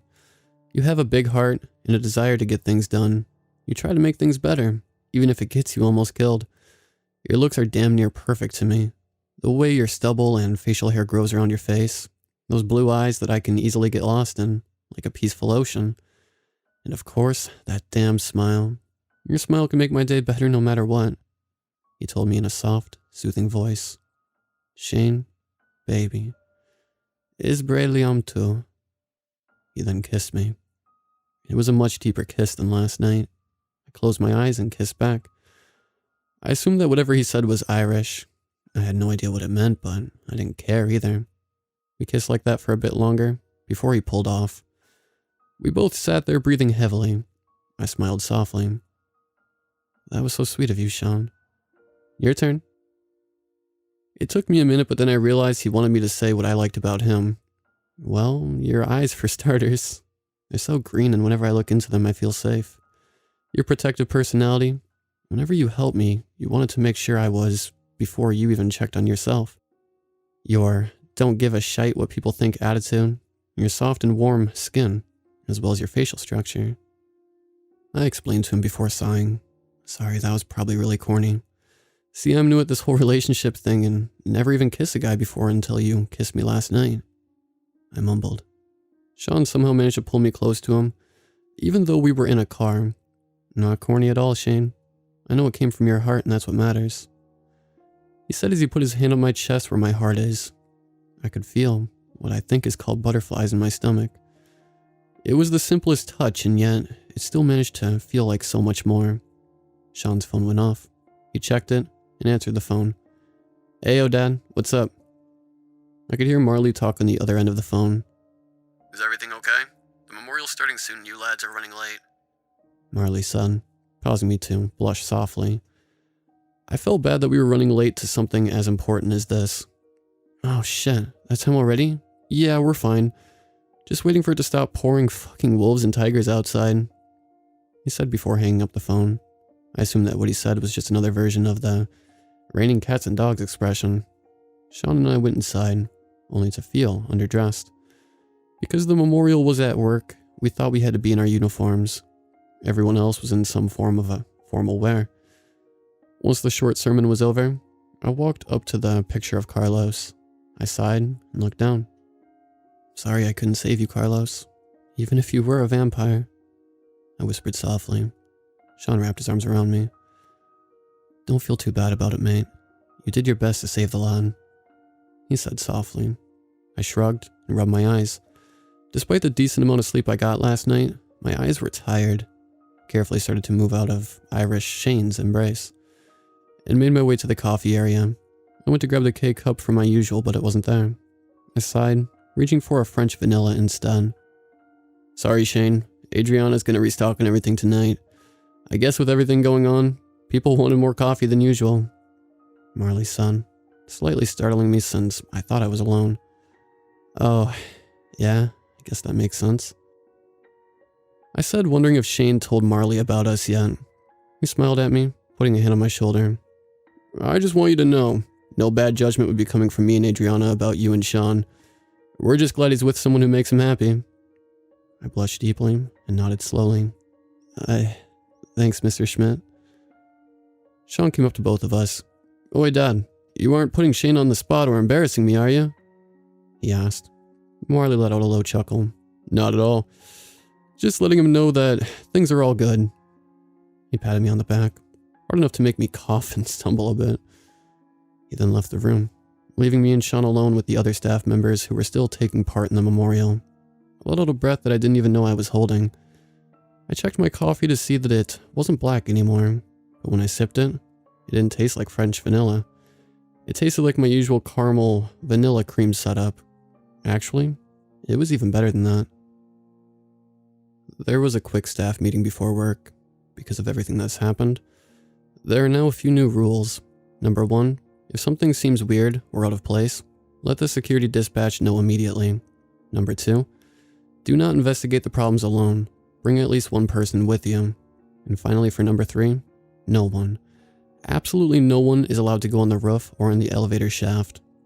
While me and Sean went to get to our post, I got shoulder bumped by our head of security. Fucking Nathan Ramirez. Nate, for short. He thinks he's somehow higher up than Marley, and is very cocky about it. You may have noticed that me talking about this specific coworker is more aggressive than how I talked about the others. That's because Nate bullied and beat the shit out of me in high school. The guy is the literal embodiment of steroids and testosterone on crack. I'm not one to hold grudges, but the man was still to this day an asshole. He dumped the entire jug full of fruit punch at the opening night party for work. Ice cubes and all. Nice going, Will Nuts. You and your Irish boyfriend made us get new rules. He spat before bumping into me. Sean growled, ready to pounce on the guy just to defend me. I put my hand in front of him so he wouldn't go after him just yet. Not my fault we've been attacked, I said, trying my best to defuse the situation at hand. Yeah, but if you would have stayed in your post, none of this shit would have happened. Always gotta be the hero, don't you? Isn't that how you got your ankle busted in high school? Protecting Cass? Maybe you were just acting straight so no one knew you were gay. Leave her out of this, asshole. I yelled at him. Suddenly, I felt like I was unable to control myself. I felt this huge urge to bite and claw Nathan. Sean could tell I was uneasy. He grabbed my arm. Shane, don't let him get to you, he said, trying to calm me down. Now you're gonna let your pretty Irish sugar daddy take care of you? Nate teased with a smirk. I saw him pull something out of his pocket. His last comment finally sent me into a fury of anger that I never felt before in my life. Before I knew it, I was on top of the guy, pushing him into the ground with a supernatural strength. I was shouting unintelligible things at him. I saw him move, and then felt something stab into my skin. I felt a fiery, burning pain spread across my entire body within a matter of seconds. I cringed and howled. Suddenly, I blacked out. When I woke up, I was still on top of Nathan, but now, his jacket and shirt were torn, the shreds bloody claw and bite marks all over his body. I so desperately tried to say something, but all the noises that came out sounded like barks and whines. "Shane, baby, look at me," I heard Sean say softly. I turned to face him and stood up. That's when I realized I was shorter than normal, and I knew something was wrong. Not just with what just happened. Something was wrong with me. Sean sighed and sat on the floor. "Shane, I gotta tell you something. Something you need to know about you and me." Sean carefully led me back to his car so he could talk to me without having to worry about anyone butting in on us. He helped me into the passenger seat. This was when I finally noticed what was wrong. I wasn't human. My hands were replaced with paws. I looked up at Sean, desperately in need of an explanation. "You and I are both werewolves, Shane. Somehow, that Nathan bastard figured it out. He must have put something in your coffee while you were talking to Dad. That, combined with the anger you were feeling, and the syringe of wolfsbane he put into your back, triggered you into transforming. I'll help you get back into your normal form," he explained as he reached out and scratched the back of one of my ears. It felt good, calming even. Somehow, that helped me change back to normal. I was worried that I was going to be naked because of everything I've seen in movies and TV shows. Thankfully, I was wrong. "Jesus, Sean, you could have told me about the whole werewolf thing earlier." I told him, snapping slightly. I stretched, the whole thing making my body feel pretty weird. "You were already going through so much shit. I didn't want to make it worse. For fuck's sakes, man.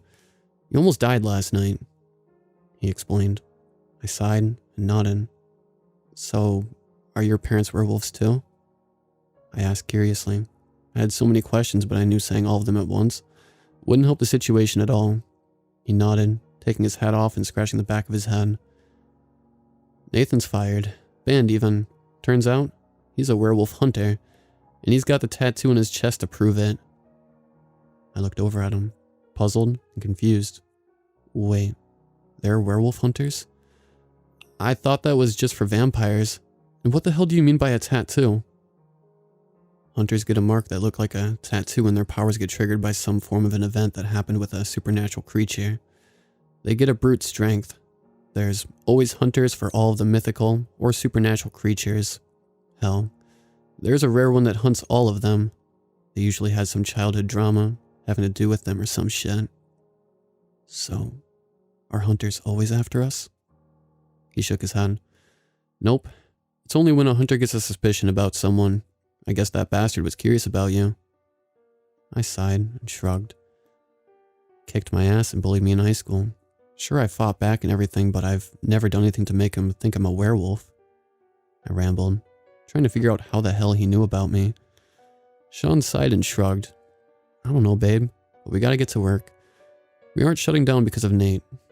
I nodded as we both got out of the car and got ready for the night shift. Later in the night, I got a weird feedback into my pager. The noise was mainly static, but I could hear a voice mumbling something about a water pump and a basement. The voice sounded like Johnny, another security guard. I sighed. I knew I shouldn't go and check to see what's up, but I stood in place, fighting the urge to leave. That was until another feedback came through. "Shane, come on, man. I need your help. There's something weird going on down here. This shit usually happens to you, so, I need your expertise. Dude, you gotta get to the basement. Please." Johnny pleaded through the pager. I picked it up and called back. "Look, you gotta report it to dispatch and get approval before I do anything. It's a new rule," I explained. I really just wanted the rest of my night to be normal. Jesus, I'm ready for Halloween season to be over so I can go on vacation. "I can't. Fucking Nathan got fired." He whined. I rolled my eyes. "Fine, I'll be there soon." I mumbled before putting the pager back into the utility clip for it and heading to the basement. When I got there, I immediately knew something was off. The used to be dull gray and chipped painted walls were now black. The room was illuminated with a black light, and weird scratchy writings were painted in white and red. In the middle of the room was a makeshift pentagram, and it would look like 3 plushies on different parts of the pentagram.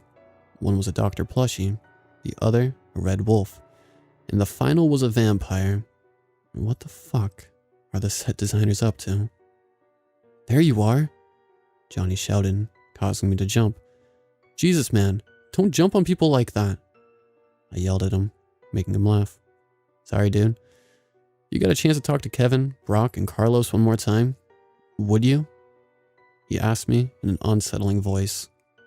I guess. Why? So you can say you're sorry for what you did, of course. I stared at him hard. I didn't do anything, though. He laughed again. That's what you want people to think, but I know you killed them. It only makes sense. You were the only one there when the situations happened, and good old Sean covers you for it. How sweet, but you must be doing something for him in order for him to let you murder so many people at his own parents' business. I blinked a few times. What in the actual hell are you talking about? He pushed me to the center of the pentagram, pushed in what I'm guessing was a small cookie in my mouth, forcing me to eat it. Just do it. Admit and apologize and things will go back to normal. I turned to face him, but he was gone, and the room had turned pitch black but was somehow illuminated so I could see my hands and feet still. When I turned around again, I saw them, Kevin, Brock, and Carlos, all wearing what I saw them in before they died. They looked different, slightly holographic, like one of those calls in the Star Wars movies. What the fuck? I yelled in both confusion and fear. Carlos stepped towards me. Shh. Shane, it's okay. We aren't gonna hurt you. We know it wasn't you that killed us. I'm sorry Johnny is being such an ass. He hit his head when he fell down the stairs. He explained to me. I stepped back. Okay, hold on. I knew what killed Brock and Carlos, but what the hell happened to Kevin? I asked curiously. Kevin shrugged. I think the doctor possessed me or something. It made my head pound, man. Felt like shit. I nodded before hearing a loud bang. I jumped, shooting my head in the direction of the noise. The others screamed behind me. Shane, you gotta leave this realm before he gets here. Brock yelled. Before who? I asked. I didn't get an answer. My eyes closed on their own, and I was laying on the floor. I felt someone shaking me. Shane, come on, wake up. It was Sean's voice. I opened my eyes. What the hell just happened? I asked. After a while, I found out that Johnny gave me a cookie laced with LSD, which caused me to trip out and eventually pass out.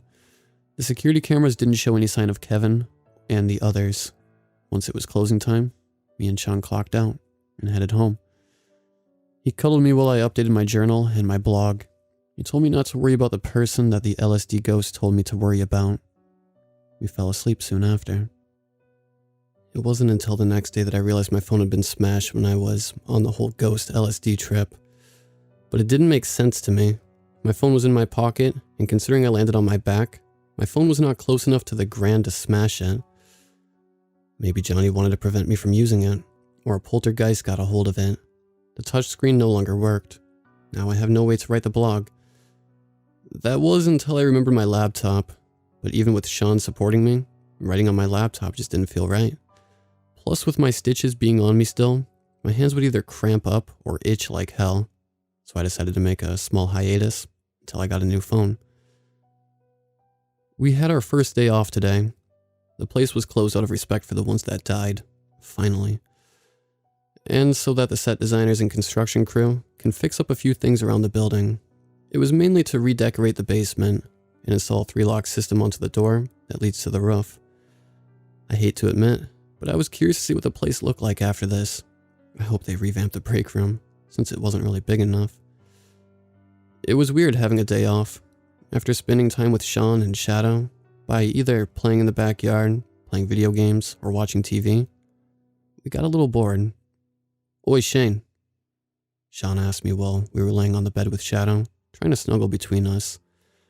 I looked over at him. Yeah? I asked as I gave Shadow ear scratches, since it seemed like he wanted attention. What's your favorite color? Well, that was kind of a random question, but I didn't mind answering it either. Blue. Why? I asked curiously. Mine's green. Let's dye our hair, he said excitedly. I know a decent salon in town that does a pretty good job, and it won't cost an arm and a leg either, Plus, we can get our hair trimmed up too, so we won't have to get it cut again for a while. I've never dyed my hair before, but with nothing else to do, I decided why not. We made sure Shadow had enough food and water, and a way to go outside so he'd be taken care of while we were gone. The car ride was fairly short since it was in town after all. When we got there, 2 of the ladies working there were all ready to help us instantly. Business was slow for them because of the stuff happening with the haunted house. When we told them we worked there, they were oddly intrigued, wanting us to give them all the details and everything. When Sean told them about the night he saved me from falling off the roof, and the kiss we had afterwards, they basically fangirled, saying that we belonged together.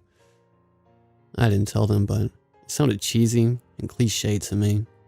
When we were done and I looked in the mirror, I couldn't believe how good I looked with black and blue hair. The way the stylist shaved my sides, it was so clean. Sean hugged me from behind. "Look at the handsome blue boy," Sean said, before growling and kissing my cheek. The stylist awed us, and I was a blushing mess. When we left, Sean got a text from his parents, telling us to check the haunted house since rumors were going around that the building was on fire. We drove there as soon as possible. The weird thing was, the building had looked completely fine. We went inside, and there were no fires or alarms going off. I could have sworn I smelled smoke, though, and felt warmer than usual in the building. One of the set designers wanted me to see a new room they called the Crazed Butcher Shop. When I walked in, I could smell bleach and raw meat. I looked behind me. The set designer was gone. I was by myself. At least I thought I was. Suddenly, a loud chop noise filled the room, making me turn my head in the direction of it. I saw someone in a black and white butcher's costume, with bloody bandages wrapped around the majority of the face. He was a big and beefy guy, wearing a gas mask that only covered the lower half of his face. He was breathing loudly and heavily as he chopped up chunks of meat. Then he pulled out a bottle of bleach and poured the whole thing onto the pile of chopped meat. The combination made a loud sizzling and crackling noise, and it made the room smell so bad that I had to fall over in case I got sick. None of this made sense.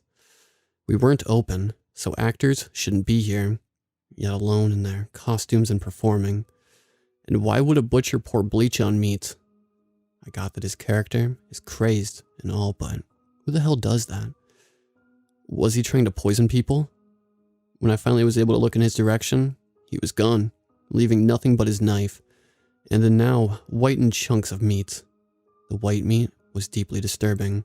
I'd never seen bleached meat before, but let me assure you I would be fine if I never saw it again. It looked so alien and gross. Having no idea where the butcher went, and knowing I was on the 3rd floor, I used my wolf form to get the hell out of there as quickly as possible. I ran into Sean in the parking lot, changing back and hugging him in an instant. "Whoa there, Blue Wolfer. What's going on?" he asked worriedly. I took a moment to catch my breath before answering. "The guy in the butcher's room, he was chopping and bleaching meat. Then he vanished and I didn't know what to do, so I left." He held my hand, leading me to the main room for security to check the footage. Being back in this room was so weird. It had only been a few days since we walked in here to try to figure out Kevin's death, but that felt so long ago. Sean and I are not exactly the same as we were, that's for sure.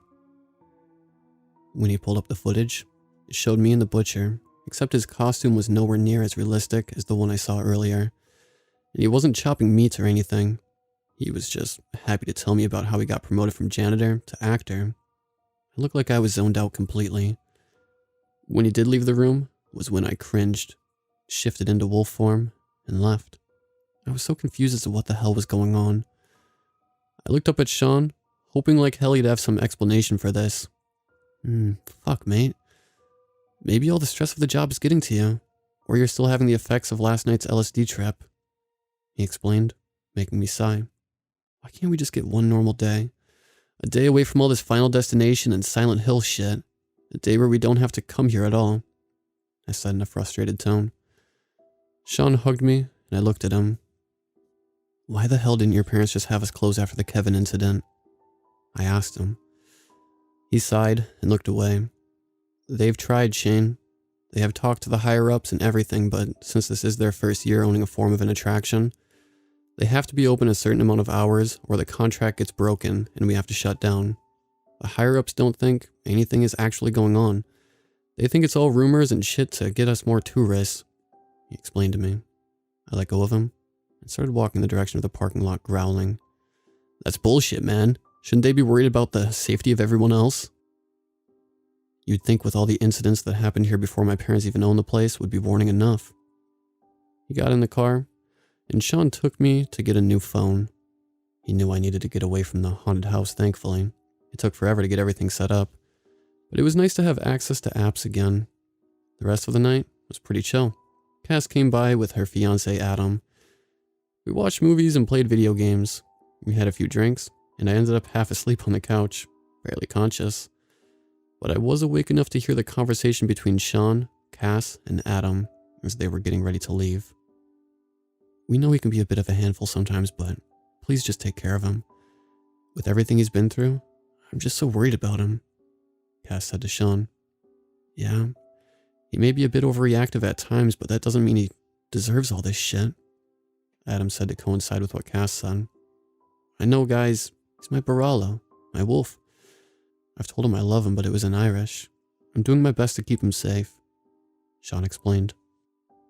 Well, Cass started saying in a more serious tone, Shane doesn't have contact with his parents anymore, so if you hurt him, not only will Adam and I come after you, but so will my parents. Sean let out a nervous laugh. They all said their goodbyes and left. Sean picked me up and carried me to bed, allowing myself to fully pass out.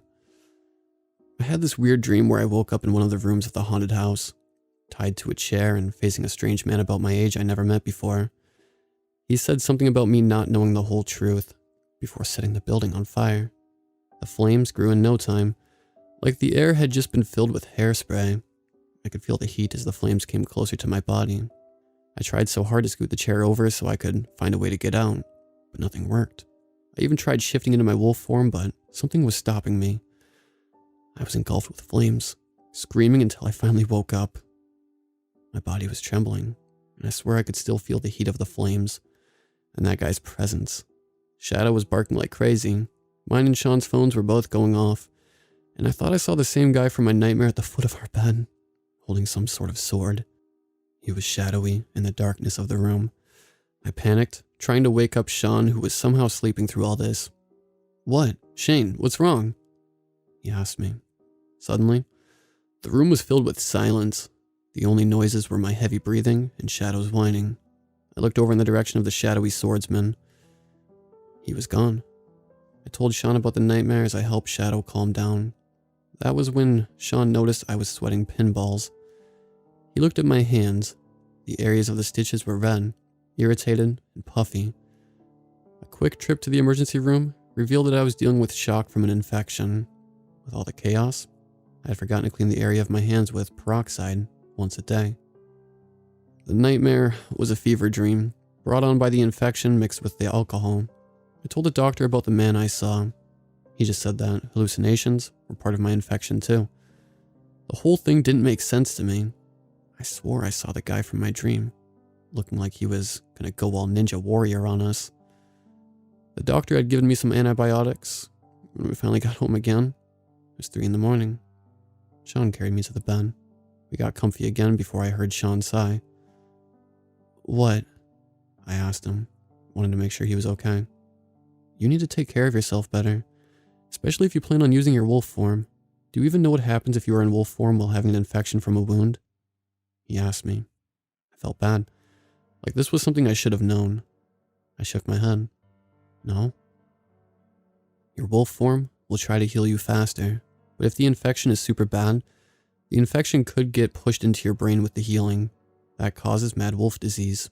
And if you don't get rid of mad wolf disease, you go feral. A feral werewolf can no longer shift and is stuck in wolf form. A loved one can help you snap out of mad wolf disease, but the more far you've gone, the less likely you'll be able to be saved. He explained all this to me, and I hugged him. Sean, I'm so sorry, I had no idea. I've only been a werewolf for a few days now. It's not like I have some fucking handbook on this shit. I rambled as he held me. Shane, it's okay. I just don't want to lose you, and if that happens to you, and I can't bring you back, I would only have myself to blame. I promise, Sean.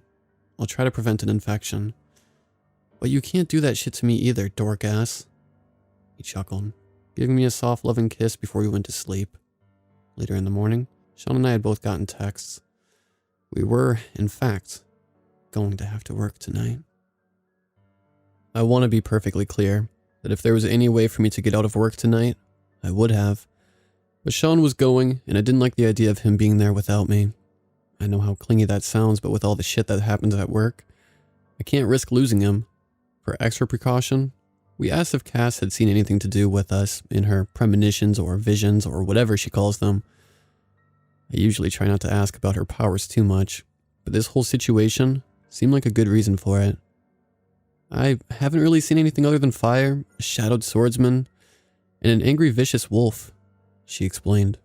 It's hard to get an accurate read on things when I've never even stepped foot on the property, yet alone inside the building. Sean nodded, and I sighed. Everything but the wolf is what I saw in my nightmare last night, so it's nothing new. Maybe the wolf was me because of the infection, I suggested. Sean looked towards Adam for additional opinion, but he was focusing on playing what sounded like Smash Bros. On his Nintendo Switch. Adam was never really one to ask questions or even get involved with Cassandra's powers, which I guess is a good thing because if he tried to take advantage of it, I'd kick his ass in a heartbeat, or at least try to. He's almost a foot taller than me, and I'm sure has a bit more muscle than me as well, but now that I have Sean, I guess I'd have backup. Shadow was trying to keep out of the way during this, only asking for attention here and there before going for a squeaky toy. I swear at one point I saw him watch Adam play on the Switch. How about this? Sean started to suggest. We head to work early and bring Cass with us. Give her a full tour of the building so she can get an accurate reading or whatever. Before me and Cass could say anything, Adam put the Switch down and stood up. That's not going to happen. With all the shit that you guys have dealt with there, she's not getting herself into that mess, especially a few weeks before our wedding. He said in a serious tone that I'm honestly not used to.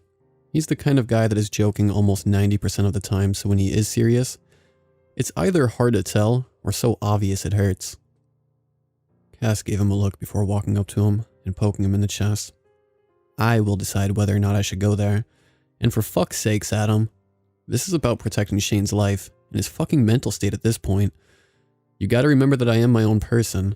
I get that you want to protect me, but there's a big difference between being protective and controlling. Cass stated, causing my jaw to drop. She rarely ever does something like this.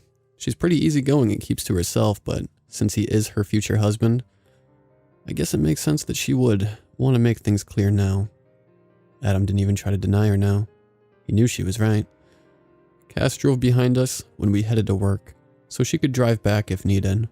When we got there, she said she didn't think that her being here would help her to do anything, but she was still willing to try. Alright, let's check out the break room. I want to see what they did to it. I told them as we walked in. Sean snickered, making me look at him. What? I swear, baby, for an American Shane, you're addicted to coffee. He said before him, and Cass laughed. I rolled my eyes.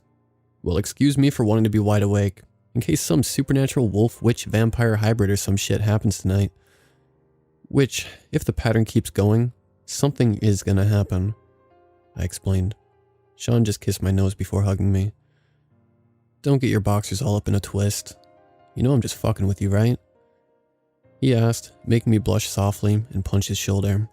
Sometimes I think his Irish slang, sayings, and whatnot are weird and don't make sense. Yeah, I know, now fuck off. I started making my way to the break room while Sean and Cass giggled. The redesign of the whole room was pretty cool. They used the room next to it to make it bigger. The pale yellow walls were now a purple with hints of blue. There were LED lights along the crowning of the ceiling, and there was a radio playing. I guess they wanted to make sure it had a more relaxed vibe than before, and man did it work. They made more additions to the coffee area, which of course made me happy. I can add caramel syrup and whipped cream to my coffee now. Honestly, that made me feel a bit better about tonight. I sipped on my coffee while making Sean and Cass hot cocoa. When that was done, we headed to the basement. It looked like it was now mainly used for storage. Boxes with flashlights, extra costumes, etc. Basically, if anyone that worked here lost something they needed to do their job, they could come back down here to get it. We let Cass finish her hot cocoa before asking her for her final verdict on if anything would happen tonight. She thought for a moment and looked around. Something's blocking me off.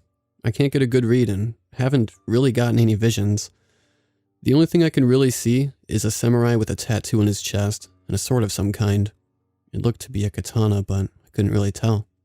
She explained to us. Me and Sean looked at each other. That's gotta be a new character they added to the haunted house.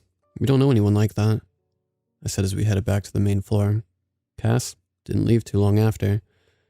I gave her a pack of cookies and cream Hershey bars to give to Adam to make up for her coming here, just in case he was still upset about it. Sean and I got ready for our shifts, and we were given something as an extra precaution in case anyone tried anything funny. Stun guns. I put it in the holster that I usually keep my spare flashlight in, since I wouldn't be needing it. Brian, the new head of security since Nate got fired, explained to us how they work and everything so we don't hurt ourselves. Once again, the beginning of the night started normal. We had an extra amount of people because the town's rumors were only getting worse about the place. But with everything that's happened, I guess I shouldn't be surprised. Things actually went pretty smoothly.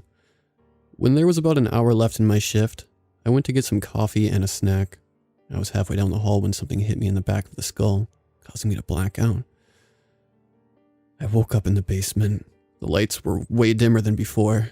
I tried moving, but my hands were tied behind a beam. When I wiggled my hands to try to find a loose end, my skin burned, making me cry out in pain. I then heard maniacal laughter, making me look in the direction of it. I saw a shirtless man in black rugged pants and boots. His hair dyed a bright red, and he was holding a long sword. I saw the tattoo on his chest. Shit, this isn't good. It's the guy from Cassandra's vision, and my nightmare. My eyes looked around, and that's when I saw Sean was tied up to a beam as well. Sean? I shouted in a desperate attempt to get his attention. Shit. This is exactly what I was afraid of happening. Me getting hurt by weird things was something I was used to. But the possible love of my life, no fucking way. I can't lose him. Sean looked over at me. His eyes were wide, but he looked to be somewhat relieved. Shane, thank fuck, I thought you were dead. He exclaimed before the man with the sword sliced a crate open to get our attention. Would you two shut the hell up for one goddamn second? The man shouted. Sean looked over at him. Mind telling me who the fuck you are, mate? And why you got us down here? The man smirked, making me just now notice the mask on his face that was only covering the upper half. You don't recognize me, Sean? Has it really been that long? He snickered before taking off his mask. I'm a bit hurt. Sean's eyes widened so much, I honestly thought they were going to pop out of his head. His jaw dropped. Angel? He stuttered, seemingly confused. I looked at both of them, then back at Angel. Wait, I thought you said he died in a fire. I asked, trying to wrap my head around the situation. Angel cackled. So he has told you about me. But I got a feeling he hasn't told you all the details. So Sean, why don't you tell your little wolf boyfriend exactly what happened that day? Angel said before pulling my ropes tighter and making me cry out. I already did. You fucking fell with one of the beams and it crushed you. You died. Angel huffed, once again pulling my restraints, and now putting the blade of the katana so close to my throat, I swear I felt it slightly pierce through my skin. Tell him the truth, or I'll slice his head clean off, he threatened, making Sean bark. Okay. After the beam crushed Angel, I saw the tattoo form on his chest through his shirt, and I had to get out of there because of the fire, but he never reached out to me. The news even said you were fucking dead. The wolf hunter let go and put his sword down. But if you would have told me before we even stepped foot in that building that you were a werewolf, things would have been different. We were trying to figure out who killed my parents since you said there was no way that it was a wild animal attack, but you fucking lied. You killed them. Sean was crying now. I've never seen him cry before, and I gotta say, part of it broke me to see him like that. I'm sorry, Angel, but your parents killed my little sister the moment she shifted for the first time. They were gonna kill my whole family. I honestly had no idea what to say as I witnessed what was going on. Sean never told me that he had a sister. Angel was growling. He poured gasoline all over the boxes before lighting a match and setting the trail ablaze. It's too fucking late, asshole. You should have explained yourself years ago. You were my best friend and we almost became lovers. But now, your pathetic ass boyfriend, and I are gonna all die here, along with the spirits of this cursed building. There's no way you can escape with the wolfsbane soaked ropes. Angel yelled before stabbing Sean in the shoulder with the sword. He cried out, and I watched steam leave his wound, his skin making a slight sizzle noise, like you hear when something is on a grill. Sean? I cried out, my voice shaky as I started crying. I was scared, way more scared than I have been this entire week. I didn't want Sean to die. I looked at Angel, but I knew I had to at least try to distract him long enough for Sean to compose himself. Hey, off-brand anime character, I called out, causing him to walk towards me. Leave the Irishman alone. You feel replaced because of me, don't you? I can smell it from here. You're so jealous and insecure that you want us both dead, but you're afraid to admit it. So you use your parents' death as an excuse to kill us without sounding so petty. I'm the pathetic one? I think it's pathetic you wasted so much of your life just for this. It's pathetic that you want to use your wolf hunter powers just for an act of revenge. There's probably werewolves out there abusing their powers for some sick-ass reason, but you decide to use them on us, dickbag. Get your own house in order before trying to fix others, you damn psychopath. Angel screamed, getting ready to stab me with the sword. I'll cut your tongue and all your limbs off, you blue-haired freak. He shouted with a maddened look in his eyes. Suddenly, Sean shifted into wolf form and attacked him. I couldn't really see what happened, but when Angel's scream stopped, I assumed that he was dead. The flame was close enough to my hands that I was able to use it to rip out of the ropes. It hurt like hell, but it needed to be done. My wrists had rope burn scars from the wolf's bane. I looked over at Sean. Sean, we gotta get out of here. The building's gonna be unstable soon. He turned towards me, and I could see blood dripping from his mouth as well as the wound on his shoulder. He slowly started walking towards me, growling viciously. I backed up until I couldn't anymore. Sean, calm down. It's me, Shane, I said softly, trying to calm him down. The katana must have had wolfsbane in it, because he looked like he had mad wolf disease. He jumped after me and I used my stun gun to knock him out. And it also made him turn back to normal. Damn it. I shifted into my wolf form and carried Sean up and outside of the building as quickly as I could. I looked at the park next door and saw Marley and Adriana. I brought Sean to them before turning back to normal. I was covered in ash and blood, my hands stinging. I must have stepped through the fire at some point. I looked over at the building. It looked like we had just gotten out in the nick of time. The whole thing was on fire. I looked over at Sean, who was still knocked out. Adriana wrapped bandages on his shoulder as I explained what happened. I started to panic when I realized Sean wasn't moving this whole time. No. Sean, wake up, damn it. I yelled as I started to shake him awake. Nothing. He didn't move. I rested my head on his chest. I didn't hear a single heartbeat. I hugged him tightly, beginning to cry for the second time that night. Sean, come on, please wake up. I can't lose you. I need you and love you so much. I yelled before kissing him. No response. I cried into his chest. The best person in my life, aside from Cass, was gone. It was all because of this stupid, fucking haunted house. I quit. I cried out, not caring if we were gonna be open anymore. That's when I felt an arm around me. Oi, American Shane. I heard Sean's voice and looked up at him. He was smirking. Have I told you that werewolves can regenerate over time? I punched him playfully before hugging him again. Don't you ever fucking scare me like that again. I yelled as Marley, Adriana, and everyone else clapped and laughed, happy that things were fine. Marley had taken Sean and I to a specific doctor that specializes in taking care of supernatural creatures. While we were getting looked at, Marley explained why they moved to America. After Vanessa died, even if Angel's parents were dead, we didn't feel safe anymore. At the time, my uncle had informed me that many hunters were trying to wipe Ireland clean of any supernatural creatures. Ironic, since hunters are a form of supernatural creatures themselves. After a while of living here, we heard the hospital was on sale. We bought it, and wanted to turn it into a haunted house. We knew the history with the building, but wanted to try to bring some positivity into a town with it. Shed some light over the darkness, if you will, but the person we signed the contract with was strict, saying that if we closed down for any reason he didn't deem as good, we'd get shut down, fined, and exposed that we are werewolves. He explained. I nodded slowly as I listened. It honestly explained why we never closed down fully. We got word from a local firefighter that the building was burned to the point of full-on reconstruction. The cursed building that had existed and witnessed so many things over the past 100 or maybe even 200 years was gone. I was glad, till I realized I was out of a job. The next day, Sean began to move in with me. I asked what we were going to do money-wise, and he smiled. There's a school about an hour away that needs security guards. They won't be open until sometime after the new year, but we should still apply. Until then, I got a savings account that hasn't been touched in over a year.